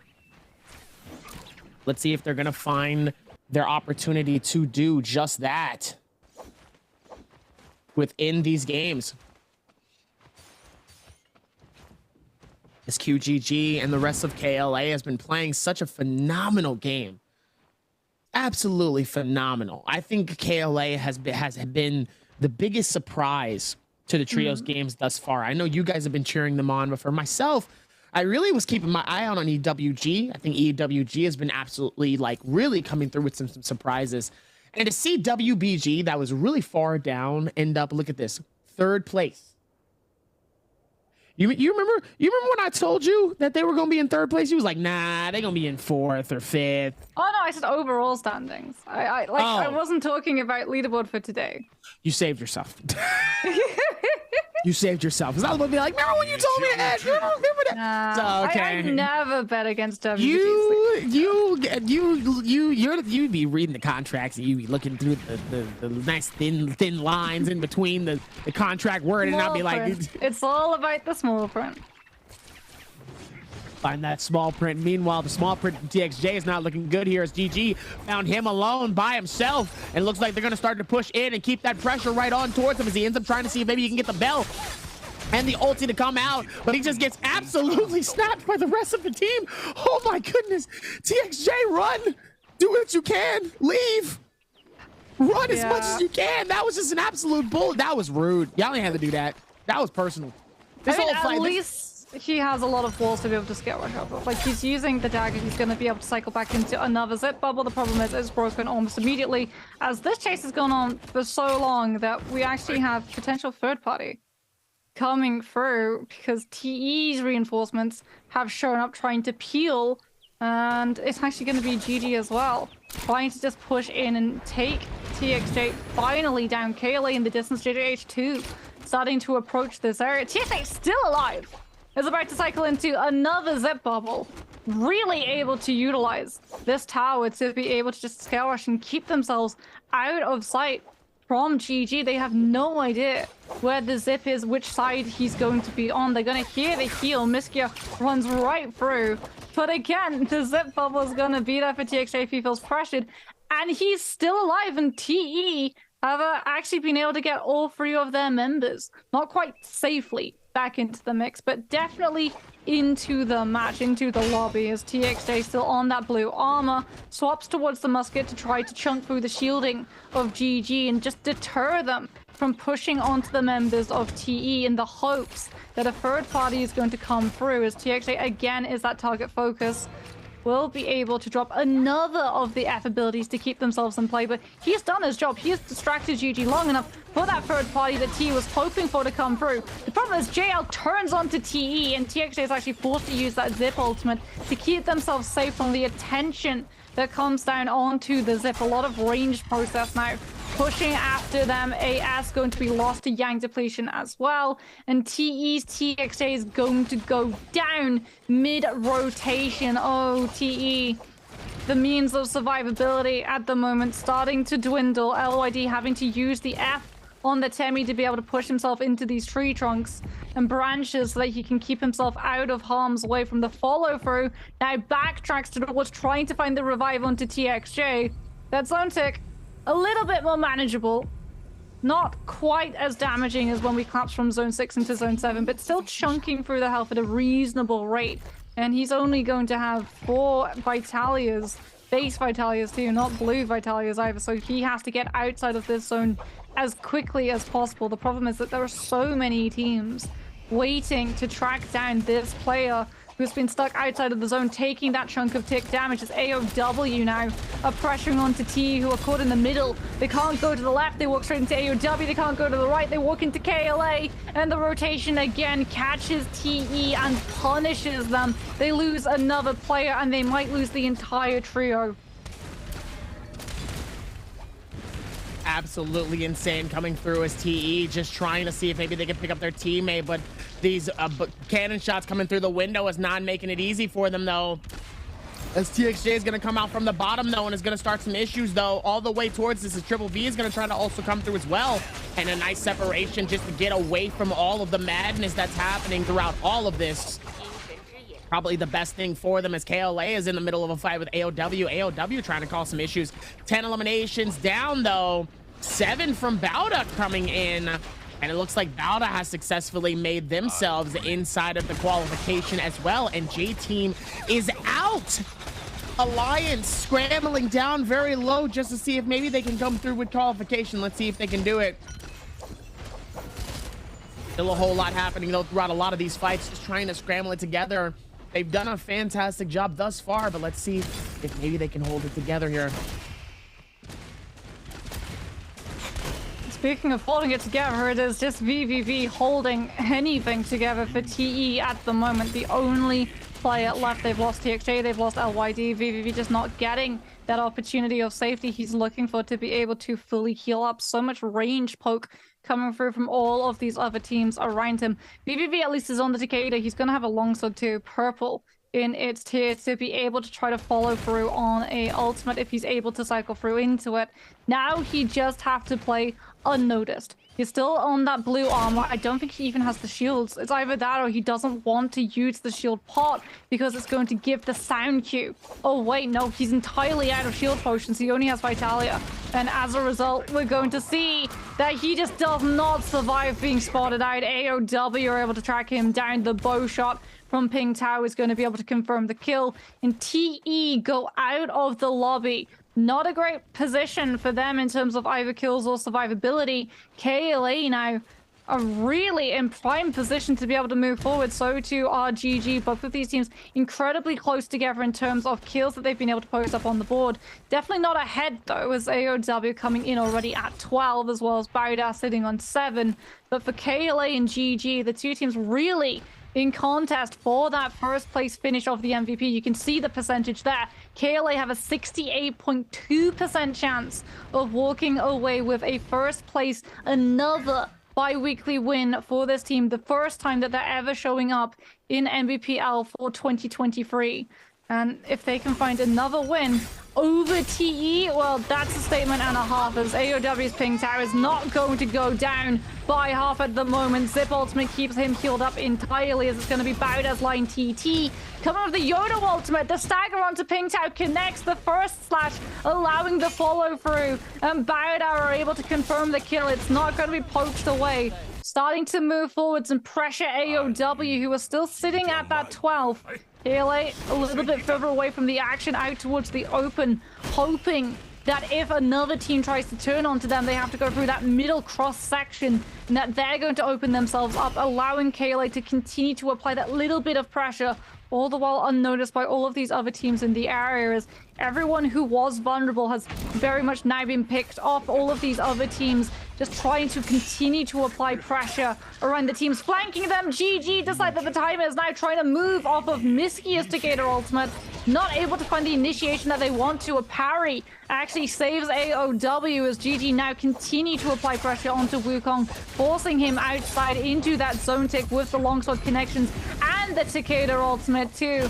As GG's Miski, who's going to be able to claim Wukong. KLA continue, however, to just wait and bide their time, as GG might be able to start running this lobby. KLA now with that Temi ultimate that they have to push through. Come in with the pulse, or QGG not finding the connection that he's wanting at the moment, as it's actually going to be AOW with the 12 kills, knocked out of the lobby. KLA in prime position to start finding that momentum that they're looking to. QGG now coming in with the Temi ultimate, going to use that little bit of extra momentum to try to run away from the Viper ultimate. And oh no, the Wuchen TP comes through before Alliance are actually able to land the stun onto the Takeda. Absolutely awful turnaround for Alliance, as KLA knows the Viper ultimate's being cancelled out early, and they're just going to push and apply pressure onto Alliance, and all Alliance can do is use Lucky's Yoda ultimate to push KLA further away. Pushing them further away. Sometimes you have to be able to do that, though, just to keep the game alive, as the Wushin is also going to help as well. KLA's QGG trying to see if they can fight this out. Beautiful parries happening on each side, though, but each section is getting bullied as CXC ends up getting slashed by 2 long swords. Zuon trying to see if maybe he can get out of the harm's way, but it's not going to be enough here. dangerously low on each section here as everybody just ends up getting eliminated here. And it looks like TE is not going to be able to clutch this up as KLA is going to be your leader and your winner for our finals. For our trios. Now, coming down to it, this is going to be Alliance's final shot. This is also Bauda in terms of where they're at in terms of points. They have also successfully qualified, but now it's about where this final game ends. KLA, QGG, and the rest of the team fully stacked up and fully prepared to be able to fight this out. But the only numbers that they have here is Alliance here with 2 alive, but they could potentially use this as a third party to be able to get this win. This is going to be a very big advantage for them to see exactly what they need to do to be able to get the shutdown. And Alliance's Lin is going to catch that elimination onto XCG Night HQ. Now it's time for the 2v3. It's Jin trying to hold us together as QGD ends up just destroying Lin in seconds. Doesn't even give him the opportunity though to get any type of momentum in as he ends up going up towards the trees here. And Moon just trying to hold strong. The Wushin trying to see if maybe he can get out of harm's way here, but obviously the Takeda able to do so much here. Beautiful parry to shut down at least one, but the Takeda's going to come through. That ghost of his pass is going to be able to come through with the shutter speed, and KLA is going to shut it down for a final dub for our finals. And just like that, KLA is going to be the bi-weekly winners and probably your top named team going into this finals. And here we go, back to the ceremony. 少年迎风而来， Cross the 镶嵌 stars 星辰 over 大 the 海。 moon to meet your better self. We would like to say congratulations. Our champion is Team KLA. 第4个双周的周决也是 The 为所有的 fourth 玩家 bi-weekly 送上 final. 了精彩的 And thank you for all our players give us our very excellent matches today. And I believe that all the teams need our appreciate. 因为他们为我们送上了精彩的一个 Because today is really a very excellent the beginning of the holiday in China. 就是属于 And KLA。 congratulations, 来吧，一家人就得 KLA. 整整齐齐。同样 Yeah, 欢迎一个 so- 嫂，欢迎教练 Camille 来到我们的场上。 Welcome the coach to the 哇 stage. 今天啊，开场的时候我是问了玄之，玄之是把口号 Yeah, 有一个 you slogan 说了一 remember 遍。 at 那今天 the 的话，好 opening 像 ceremony 大家有 today 点 I 忘了吧？ asked 先说一下 you 你今天这个口号是什么？ CXZ. 考拉考拉，今天 So 不拉。那 how's 你 your 感觉今 feeling? 天拉了还是没 Yeah, 拉？ I would like to 也 say 就第一把有点拉。 Kola 是后面 we 抓住了 won't 机会， be 把自 defined. 己从可能夺不了这个周冠的这个 Yeah, 边缘拉了回 like 来， today, 同时 you 拿 guys 下了这次的 have 周冠。 less 那其实啊， opportunity 也是 to 一直以来有 touch 很 the 多支持考拉 championship 的粉丝 to 们是很关心的你 now 们的状 you 态。 get 那你有什么 the 话其实 championship. 也是作为队伍的这 Anything 个老 you 将，有什么 wanted 话 to 跟这些 say 支持考拉的粉丝 to 们 your fans? 谢谢你们一直以来的支持吧。 Thank you for your 继续努力的。 support from 今天的话 our 呢，我们 fans. 又要去到后面的这个周决的我们的冠军印章上盖章了。 Today we are 咱们队伍 going 一会儿 to 派个代表， stamp 这 your 周他们 name 选谁去 to 拿印章去 use 盖 the 这个章啊？ seal 是 to 教练 stamp 定 your name on the score. So who will 好的， represent 那就是交 today? 给了我们的这 Represent 个 the 时期 team。那 to 么接下来的 stamp 话， your 同样我 name. 们的所有队伍来移步至我们 Yeah, 的 we would 冠 like 军 to 印章这个 choose 位置。 17同样有请我们的 to 李 stamp 小 our 姐 name. 送上属于他们的这个冠军印记。那么我 So 相信啊， we 第 will 4双 get 周的 the 周冠 scorer 军 and 也 the 已 seal 经 to 整 the 齐划一的 stage. 来到了我们的台前。来，是 Chess， 请去接过属于战队 Welcome 的冠军印章 17S。那么我 to 们接下 use 来 the 来 seal 去盖 and 上 stamp 属于 it 你们 on 的 the scorer. 冠军印记。 And it's your honor time for you.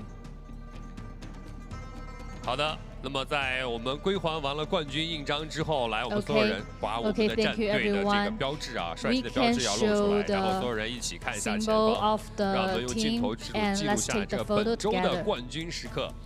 NBPL 2023春季赛第4 NBPL 双周的3 Spring 排冠军就属于 2023考 fourth 拉战队。 bi-weekly final of the Trios game. Congratulations, Team KLA.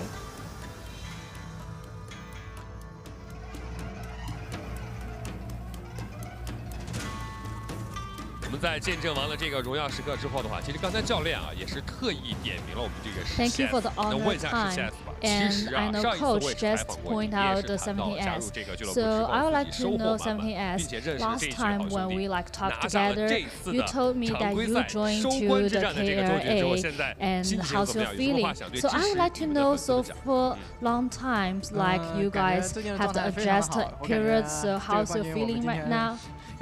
Yeah, I feel so excited today, and I think our team has very good status today. So I think we would have the championship today at the beginning of the game.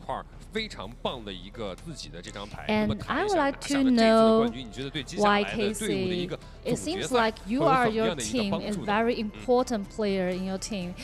Sometimes you have to do the solo game, and also now you have to do the trust game. So how's your feeling? Yeah, I think it's very helpful for me like to do both of them. And also, you know, our coach is going to have the birthday recently. So I think it's a good present for him. Yeah, we know that QGG, like a lot of players just comment on you. You are very handsome and very strong. And you know, for the first week, you guys get the championship or the bi-weekly final. But for the second and the third, you guys don't have very good status. So how's your feeling at these 2 weeks? I think it's a good time for us to train ourselves, so at the end we can get the 4th bi-weekly final. Yeah, no matter, so there's a question for the coach, no matter the solo game or the trust game, for the last bi-weekly final, finally you guys get the championship. So what do you think you guys just adjust? To be honest, I think we didn't do too much changes these days. No matter from the YZG or now is our KRA. I still believe our teammate and I trust our player that they will give me the championship. And actually, YKC and 17S, they are not our new player. They are being here from the season 1. Just last year, maybe they don't have too much chance to join in the matches. Yeah, we know that you guys have the second time, 2 times be the bi-weekly final championship. So we have the upcoming final grand. So how's your feeling for the final grand? Yeah, I think we just will do our best, try our best to do the best in the matches. Okay, and finally we know it's the honor time for you. So congratulations again. Nbpl Spring 2023 bi-weekly final championship, Team KRA.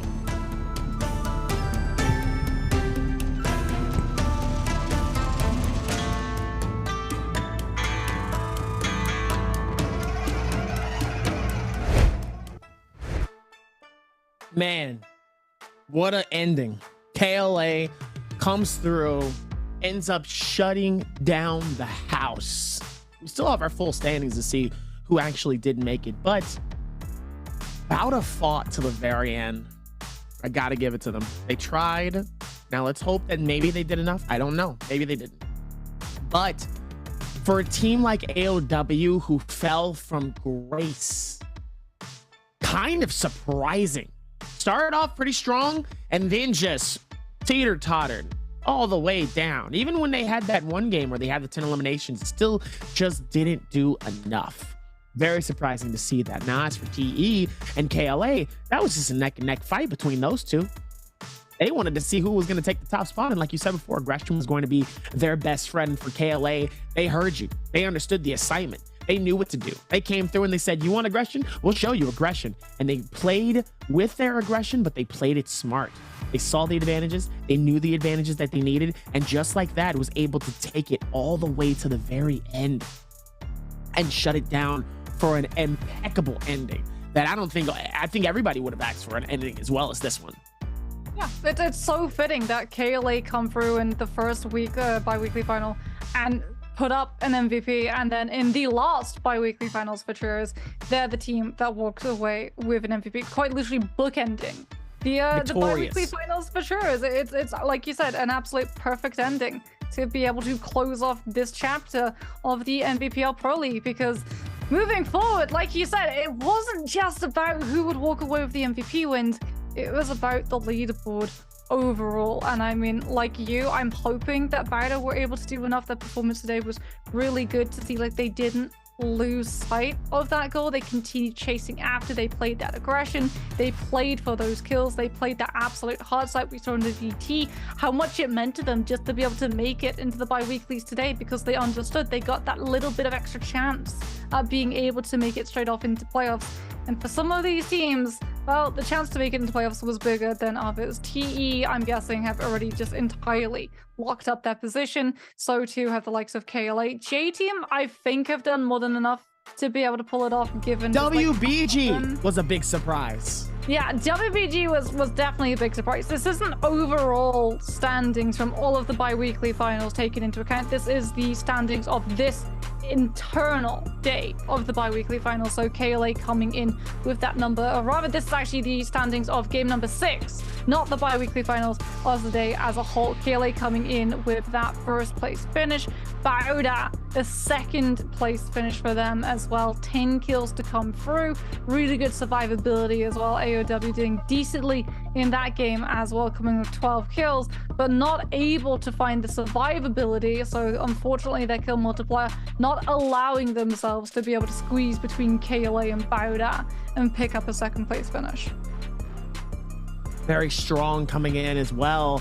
Alliance with those 8 eliminations, 14.5. That 14.5 could be enough potentially, but we'll have to see towards the end of this game. JL trying to hold on, but they were down at the very bottom, so it's going to be a GG's for them. So we'll see them next week to fight this out. JJH fighting their life away as well. Another team that we saw that really was trying to climb and was trying to scramble for as much as possible here, but it just wasn't enough, sadly. Now, looking back at the replays though, KLA was having a game of their life. And they was vibing. They played it absolutely well here with teams J-Team. J-Team was trying to see what they can do, but obviously they could not scramble to get those eliminations the way that they wanted to. But look at the defense, though, from JL, just trying to hold on, getting those hits, though, from TE. Sure will be able to do so much. TE actually comes up short as JL, the team at the very bottom of the leaderboard, actually shuts out one of the top players. Very surprising. And then look at this, coming right back towards it. A little bit of that karma that we talked about earlier as EWG comes through as an issue for JL. That Vermilion's Bird Mine gave them enough to keep them alive, but obviously now they had to play strategy. Obviously, looking back towards the final ends of the circles, there was a lot of scrambling, a lot of stragglers, but obviously KLA was able to pick through them one by one, piece by piece. Didn't matter where and what type of advantages they had. They clung together like glue. They kept the synergy strong. They kept it alive. And just like that, ladies and gentlemen, Alliance is still short by 4 points. This is the bi-weekly final for... Top right-hand corner. It doesn't matter. It doesn't matter. Alliance. Top right-hand corner. XCG with 85.7, 94.1 for AOW from the trio standings here for our bi-weekly 4.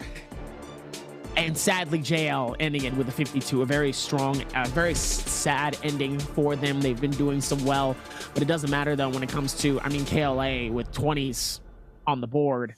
142.5 and a 134.7 coming in from TE. They've been absolutely doing exactly what they need to here, and obviously they were able to show forth like it was nothing. And I mean, look exactly what happens. Now we're back at it again, and they were able to do it in such a great way.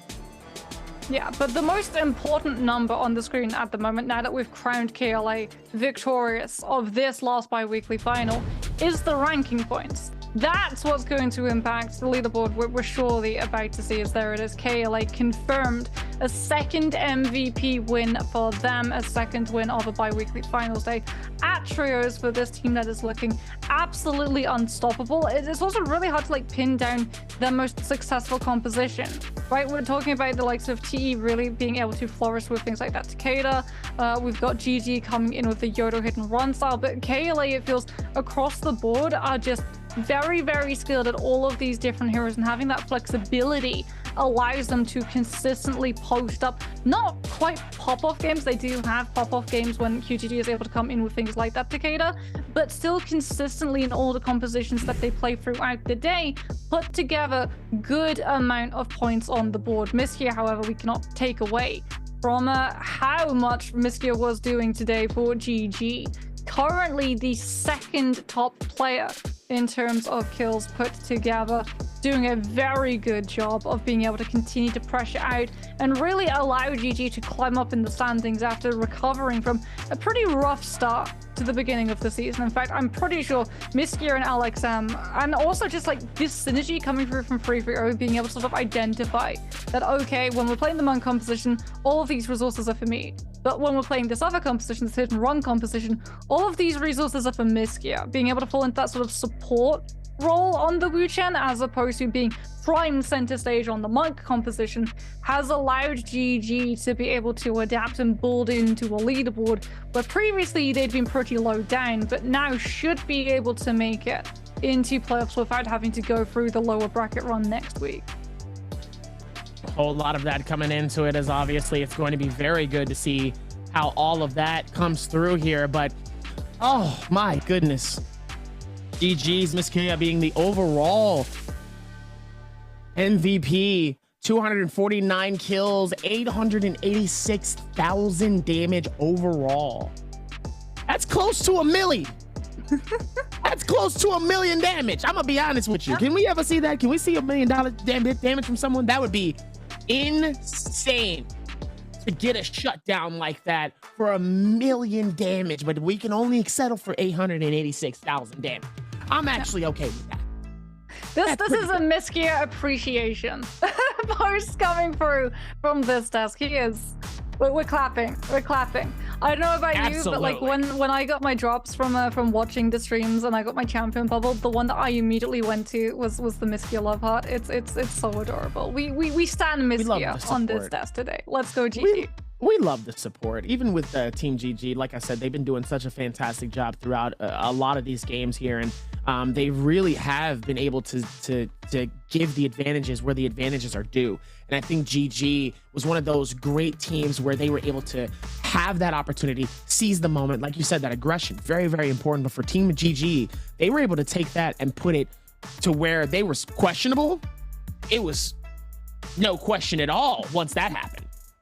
40 plus points and 40,000 damage from Miskia tonight. Absolutely putting in the work. GG, Miskia knew what they were doing. But then I got to give it up to Triple V. Triple V able to put a whole lot of damage down. And then TXJ being the support that's absolutely needed for that team has been an absolute incredible thing to watch, seeing how they're able to just balance it back and forth. And then obviously our main team, the winners, KLA, was able to do the exact same thing, but do it more and do it more consistently. And that's why they ended up being the leaders of tonight. The winners obviously able to stamp their crown into this week and certify themselves into our spring finals. But that's it. Yeah. Next week is Repchage. We got a week break. And after that, we got the spring finals. Yeah, it's here. Can you believe it? It sort of like crept up on us, right? It didn't feel like when we were having all of the games this week that this would be like the last time that we would have a bi-weekly finals. But it's too soon. That's the last one. That's the last one. I thought it'd be at least like another week or two, maybe. I thought, but no, I'm wrong. You gotta put it together a little more and see how it's I think like a part of as well, like the fact that it's felt just like so long is coming down to meta. We've seen a big shift in meta for a lot of different compositions. Teams have tried to run Justina, teams have tried to run in solos.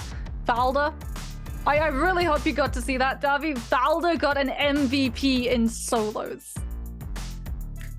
We don't see that too often. We don't see it often. There you go. That's the tears. There's the tears. We don't see the Valda too often. Valda viable in solos. Justina coming through potentially for trios. Takeda replacing Yodo.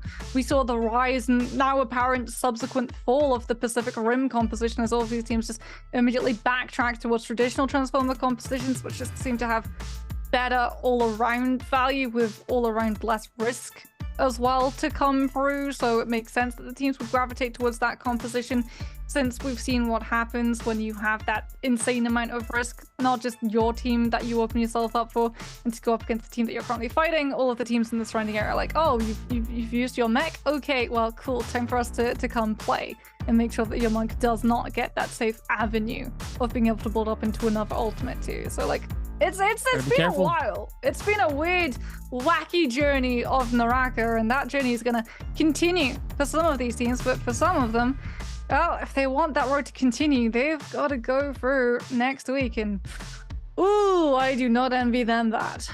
They got to go strong. They have to be strong, and they have to be able to put in that amount of work. They got to be able to push in, and it's going to be fun. It's going to be fun to see how they can really put all of this together.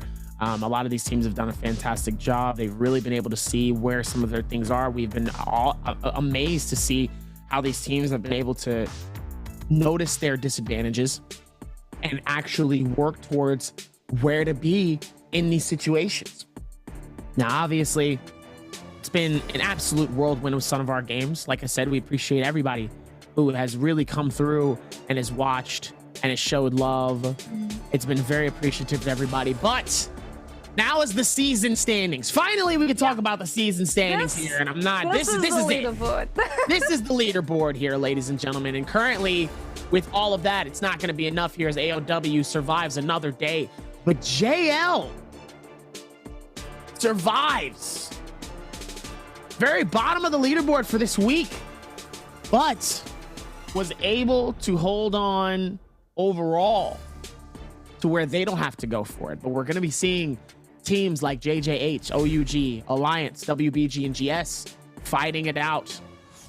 But these teams have been confirmed. TE, J-Team, KLA, tied for 32 points. Tied for 29, EWG and GG. XCG, tied with GD for 28. I mean, it's just so close with these teams here. We're going to watch the best of the best go at it here.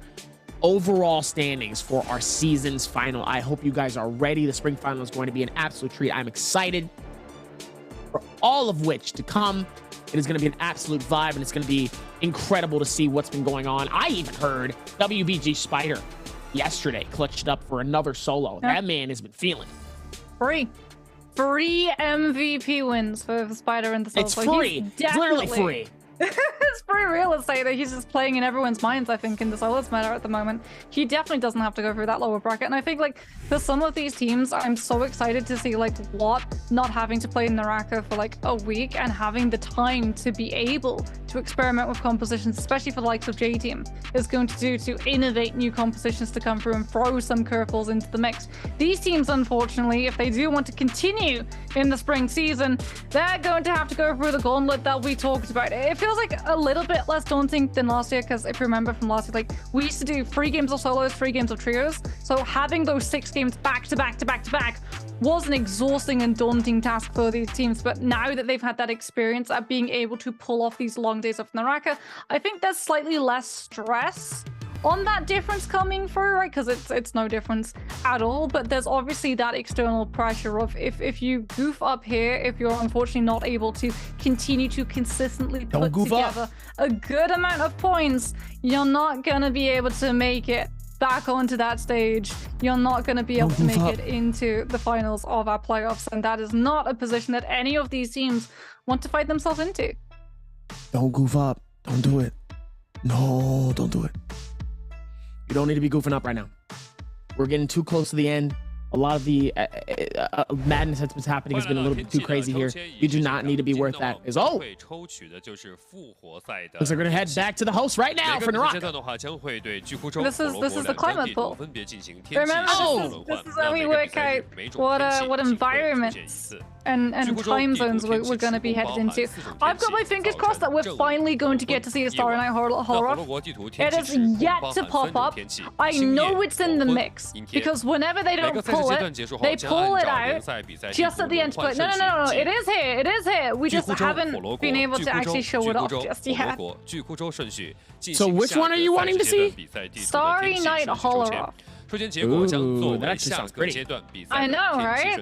It's a gorgeous map, it really is. You can immediately tell as well whether or not it is Starry Night because it's just like purple and, as you would imagine, absolutely littered with stars. You can see it there at the top left-hand side. Whether or not we're going to see it, we'll have to wait for one more. Oh, wait! Oh, never mind. It was upside down. I'm not gonna lie. Imagine if it would have been the first one. I mean, it couldn't be the first one. Holoroth is game number 2. So see that there's 3 different effects that Holoroth can potentially beat. There is a 1 in 3 chance. Come on, Starry Night. Come on, Starry Night. We want Starry Night. Oh, that doesn't look purple. Wait. That's not purple. Nah, it's cloudy. That's cloudy. A little tint of purple towards the right-hand corner, but definitely not Starry Night. Like you said, it is going to be cloudy.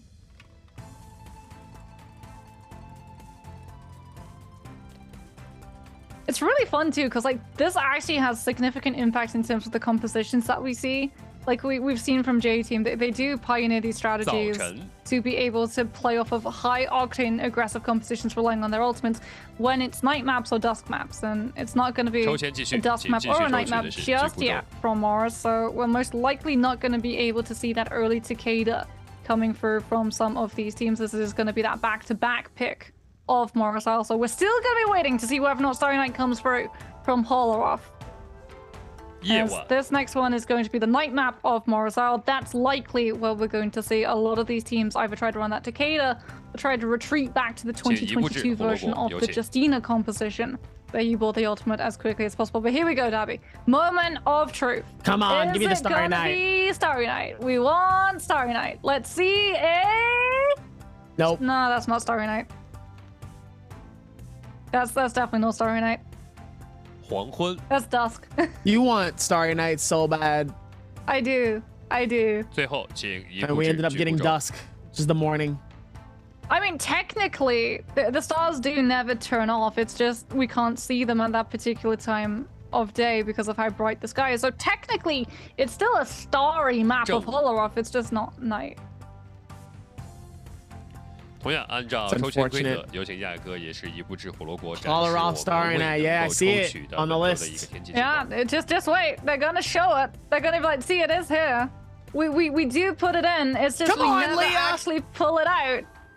Come on, Leah. We need you to pull out Starry Night one of these days. That's what we need. Maybe they're saving it. Maybe we're saving it for the big guns of the finals. You know? That's when we're gonna have the first ever showing of Holoroth Starry Night. Like, game number 5 of the grand finals of Trios. That's when you come in with the big hitter of the gorgeous map. Please. I want to see a Starry Night Holoroth so bad this season. You want to see a Starry Night, and I really hope that you get it. I feel like you might even get it during like our spring finals. That'd be interesting. Yeah. Imagine spring finals happens, and then we finally get a Starry Night. That would also be just as incredible, but sadly, we're not going to be able to get it today, which is unfortunate. But hey, doesn't mean that we can't get it during Rupshage, which is next week. Well, I mean, we're not getting it during Rupshage because that was literally the environmentals pulled for Rupshage. I'm over it. Like I said, there's only one Sick chance of Starry Night. I don't even want Starry Night no more. It's going to have to be in the finals week because We've pulled all of the weather environmentals, we've pulled all of the map times, so we're going to know heading into Rep Change when those dusk maps and those night maps are going to be in rotation. Those teams are also going to know and most likely going to utilize their Takeda picks around it, as we can have a look and see how exactly these bi-weekly finals have been panning out. There it is, back-to-back wins. The first, the 15th, and the 29th. Spider absolutely dominating April season for solos. Trios, a little bit more mixed. TE claiming 1, J-Team claiming the 16th, and KLA coming in with today's win. So it really is going to be absolutely amazing to get to see how those 3 teams match up against each other heading into the actual finals themselves. Because, like I said, innovation is definitely going to be on the cards for some of these teams. And J-Team, you don't want to sleep on them. They come through with some really weird picks, but my goodness, do they make them work. Absolutely insane here, as we still have a lot more to do here, as obviously it's only going to get just a little bit better, and we still have a qualifying group stage coming in as well here, which is going to be our break, and then immediately heading into our grand finals between the 25th and the 28th. By the way, my birthday is next month on the 13th, which is I think that falls on a Saturday. And then obviously Mother's Day is after that on the 14th, which is on a Sunday. So it'll be very interesting to see if they even put me on my birthday during that. I don't know how I feel if they did though. Even with that, towards that, we still have a nice bit though. But obviously the last chance qualifiers, which is next week. Obviously this is what we're going to pick for it. And this is what we got for the upcoming schedule. Our LCQ. Going to be a good one to see how these teams are going to be able to last it, and there is a lot more opportunities though for it, and let's see if they're going to be able to find it. Let's see if maybe they can finally be able to put it together. They still have more to do, but for a lot of these other big teams, they have that week off to be able to relax, get some vibes going, work, get ready, and put it down. They got a little bit of a break, so now let's see if they use that break to maximize their opportunity to really come through with something massive. Yeah, like I said, if a team does do that, I'm expecting it to be J-Team. It's what J-Team are known for. They were literally the ones to try and push this Takeda and Seeping composition alongside that Temi, and it took a while for these teams around them to figure out how exactly J-Team were able to pioneer it to such a degree. And you're not going to really have that downtime to be able to figure out how those comps work when you head into those grand finals. If J-Team are able to put together another composition and force everyone to adapt onto the fly, they are going to immediately get a significant advantage for the early days of those playoffs and really put themselves ahead of everybody else in the field. So it's going to be an absolute race to figure out what is going to work best and what can you do that throws everybody else off of their game. Going to be a whole lot of stuff happening though. I think that, like we said before, they've done a fantastic job with a lot of these teams. They've been able to do so much more, but expecting to come into this is going to be very fun. Somebody is going to have to claw their way into their one last chance into qualifying. They have one more shot, and I think it's going to be fun to see who is going to make it. But with that being said, we have till next week. Moxie, it's been fun. I've enjoyed it. Tonight has been really good. It's been really, I mean, obviously trios has always been fun, but this was one of those where there was a lot riding on these games for some of these teams. And TE and KLA had a lot to prove, even though they were already at the top. WBG decided they just want to put their bid in and said, here, take it. I want it. I want to get in there too.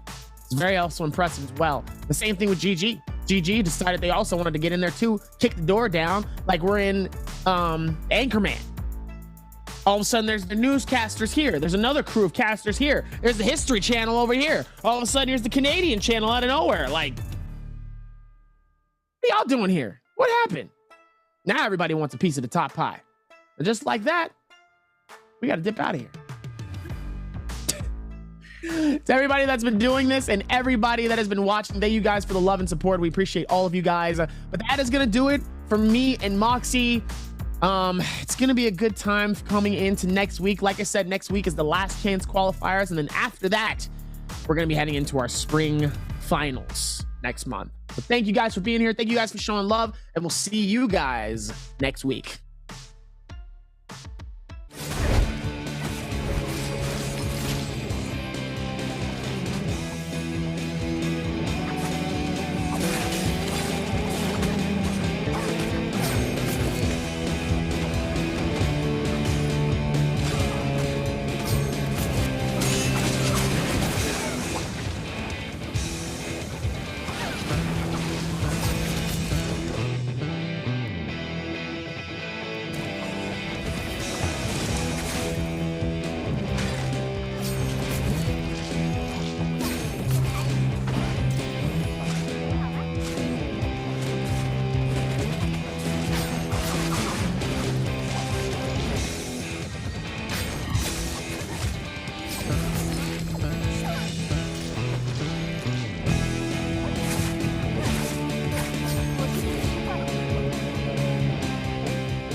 Though the odds aren't in my favor, I will soar above the mountain.